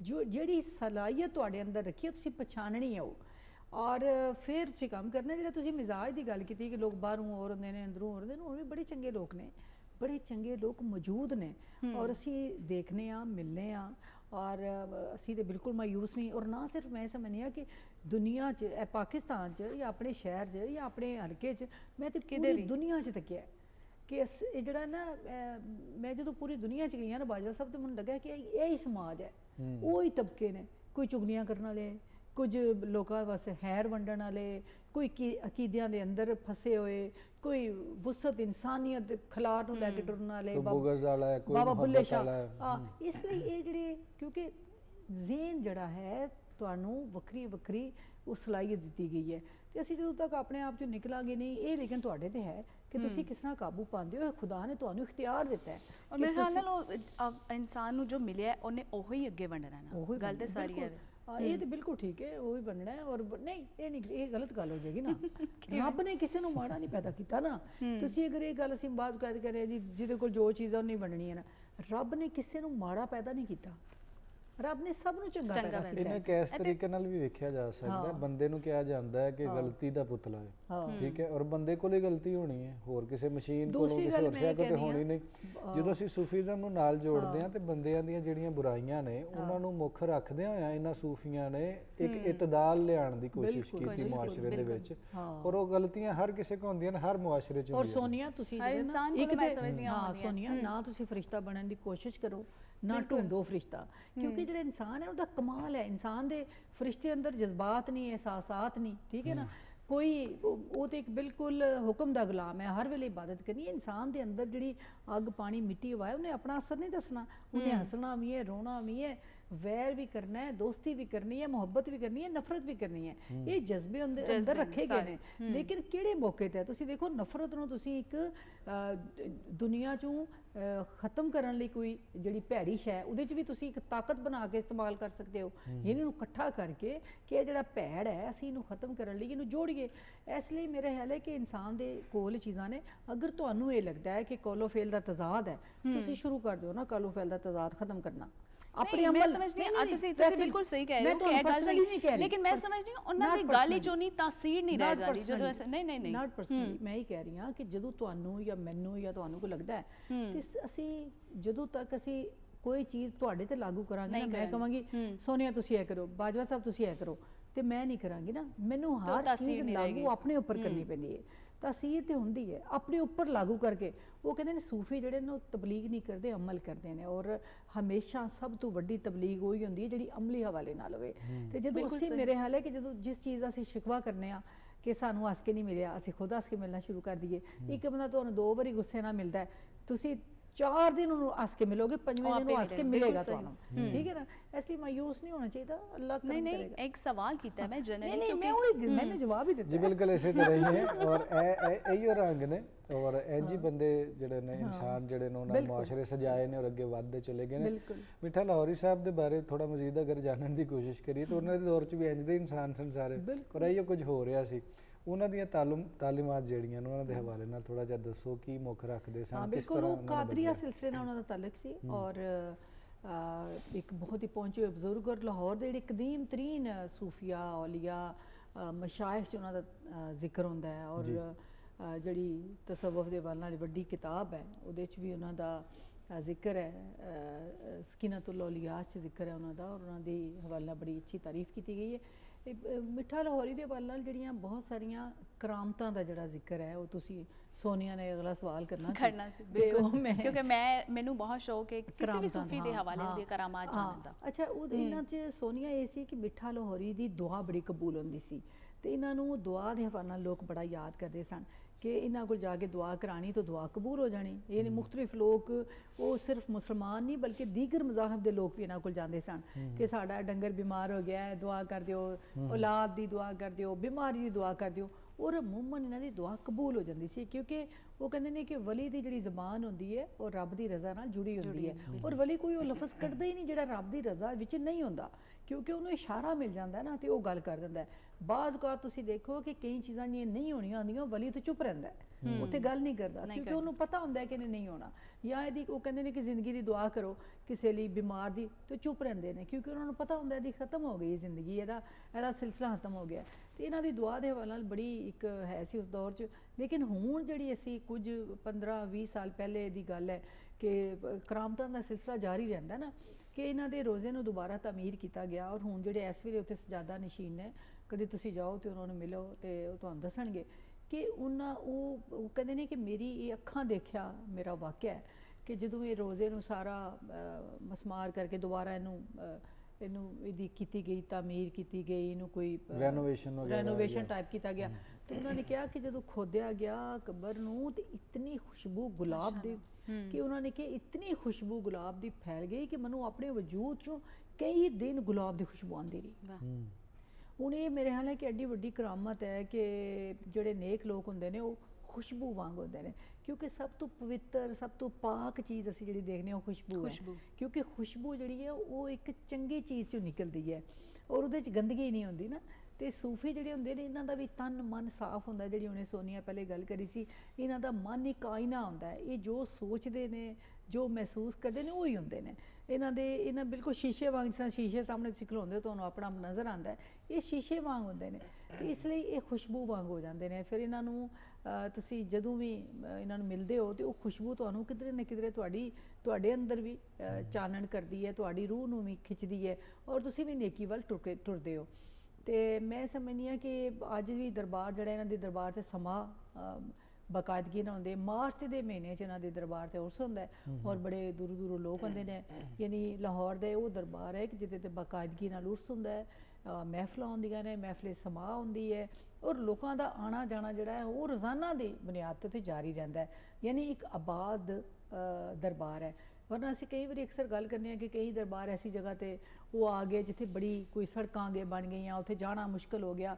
ਲੇਕਿਨ ਇਹ ਇੱਕ ਐਸਾ ਆਬਾਦ ਦਰਬਾਰ ਹੈ ਕਿ ਜਿਹੜਾ ਕਿਤੇ ਸਰੇ ਰਾਹ ਹੈ, ਲੋਕ ਟੁਰਦਿਆਂ ਫਿਰਦਿਆਂ ਉੱਥੇ ਜਾ ਕੇ ਸਲਾਮ ਕਰਦੇ ਨੇ, ਉੱਥੇ ਜਾ ਕੇ ਆਪਣੀ ਦਰਬਾਰ ਦੀ ਮੈਡਮ ਲੋਕੇਸ਼ਨ ਵੀ ਬਦਲੀ ਗਈ ਹੈ ਜਾਂ ਉਸੇ ਜਗ੍ਹਾ ਨਹੀਂ ਤੇ? ਉਸੇ ਜਗ੍ਹਾ ਤੇ ਹੀ ਹੈ, ਉਸੇ ਜਗ੍ਹਾ ਉਸੇ ਤੇ। ਜਗ੍ਹਾ ਤੇ ਹੀ, ਹਾਂ। ਅੱਛਾ। ਲੇਕਿਨ ਤੁਹਾਨੂੰ ਪਤਾ ਹੈ ਕਿ ਅਸੀਂ ਕਮ ਅਜ਼ ਕਮ ਇਹ ਕੋਈ 700 ਸਾਲ ਪੁਰਾਣੀ ਗੱਲ ਕਰ ਰਹੇ ਹਾਂ, 700-800 ਸਾਲ ਪੁਰਾਣੀ ਗੱਲ ਕਰ ਰਹੇ ਹਾਂ। 700-800 ਸਾਲ ਵਿੱਚ ਤੇ ਕਾਫੀ ਕੁਝ ਤਬਦੀਲ ਹੋ ਜਾਂਦਾ ਹੈ ਨਾ, ਤੇ ਉਹ ਫਿਰ ਉਹ ਬੜੀ ਜ਼ਈਫ ਹਾਲਤ ਹੋ ਗਈ ਦਰਬਾਰ ਦੀ, ਇਸ ਲਈ ਦਰਬਾਰ ਨੂੰ ਦੁਬਾਰਾ ਤੋਂ ਤਾਮੀਰ ਕੀਤਾ ਗਿਆ।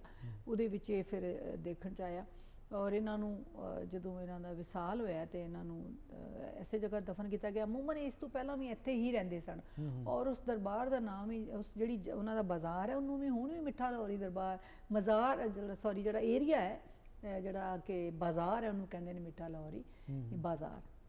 ਔਰ ਮੈਂ ਬਲਕਿ ਸੁਣਨ ਵਾਲਿਆਂ ਨੂੰ ਕਹਾਂਗੀ ਕਿ ਉਹ ਜ਼ਰੂਰ ਉੱਥੇ ਜਾਣ, ਉਹਨਾਂ ਨੂੰ ਜਾ ਕੇ ਬੜੀ ਖੁਸ਼ੀ ਹੋਵੇਗੀ, ਔਰ ਤੁਸੀਂ ਵੀ ਕਿਸੇ ਵੇਲੇ ਜਾਓ। ਜ਼ਰੂਰ ਜਾਵਾਂਗੇ। ਅੱਛਾ, ਅਸੀਂ ਅਕਸਰ ਜ਼ਿਕਰ ਕਰਨੇ ਆ ਕਿ ਮੁਖਤਲਿਫ ਸੂਫੀ ਬਾਬਿਆਂ ਦੇ ਜਿਹੜੇ ਉਰਸ ਹੁੰਦੇ ਨੇ, ਥੋੜੀ ਦੇਰ ਪਹਿਲੇ ਤੁਸੀਂ ਉਰਸ ਦਾ ਜ਼ਿਕਰ ਕੀਤਾ, ਮਾਰਚ ਦੇ ਮਹੀਨੇ 'ਚ ਮਿੱਠਾ ਲਾਹੌਰੀ ਸਾਹਿਬ ਦਾ ਉਰਸ ਮਨਾਇਆ ਜਾਂਦਾ।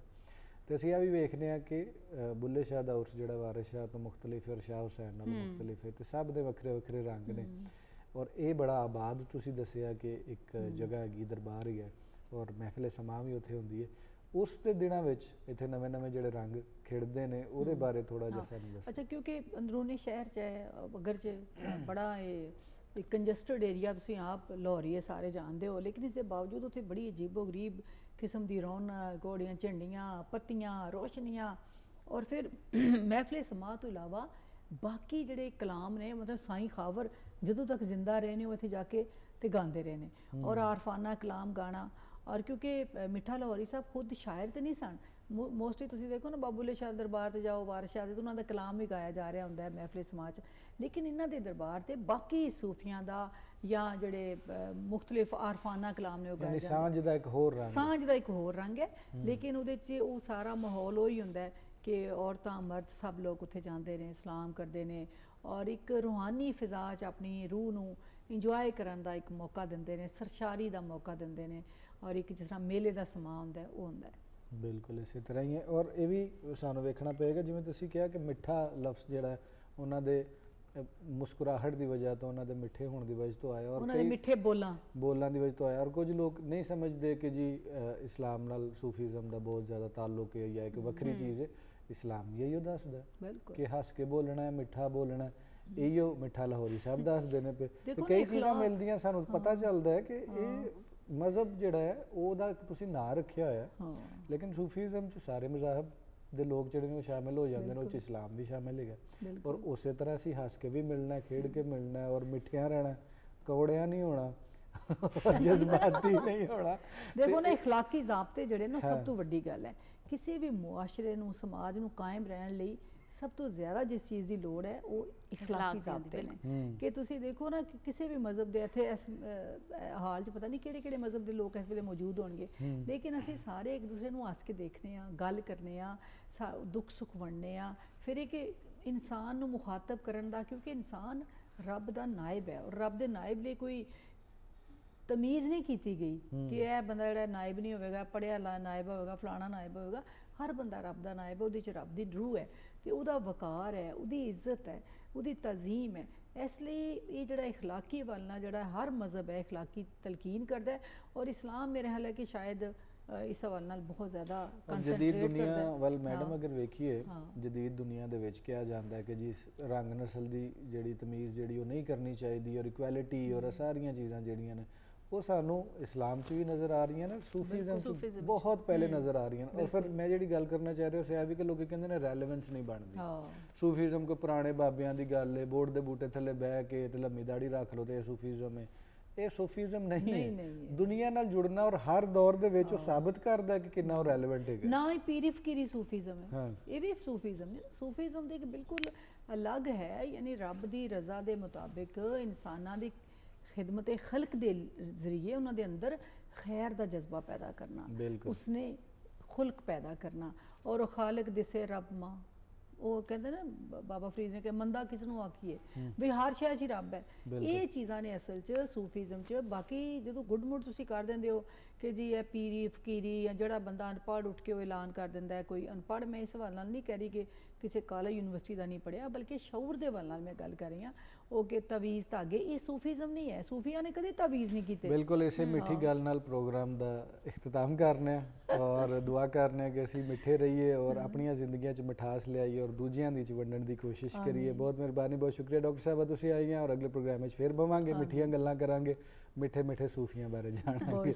ਜੀ ਨਾਜ਼ਰੀਨ, ਸਾਰੇ ਵੇਖਣ ਵਾਲੇ ਮਿੱਠੇ ਨਾਜ਼ਰੀਨ ਨੂੰ ਕਹਾਂਗੇ ਕਿ ਬਹੁਤ ਸ਼ੁਕਰੀਆ ਤੁਸੀਂ ਸਾਡੇ ਨਾਲ ਬਣੇ ਰਹੇ ਔਰ ਸਾਰੇ ਮਹਿਮਾਨਾਂ ਸਾਰੇ ਪ੍ਰਾਹੁਣਿਆਂ ਦੀਆਂ ਗੱਲਾਂ ਸੁਣੀਆਂ। ਬੜੀ ਡਾਇਵਰਸਿਟੀ ਸੀ ਪ੍ਰਾਹੁਣਿਆਂ 'ਚ ਵੀ, ਇਹੀਓ ਡਾਇਵਰਸਿਟੀ ਦੁਨੀਆ ਵਿੱਚ, ਇਹਨੂੰ ਅਸੀਂ ਮਨਾਉਣਾ, ਇਹਨੂੰ ਸੈਲੀਬ੍ਰੇਟ ਕਰਨਾ, ਇਹਦੇ 'ਤੇ ਚਿੜਨਾ ਨਹੀਂ ਹੈਗਾ।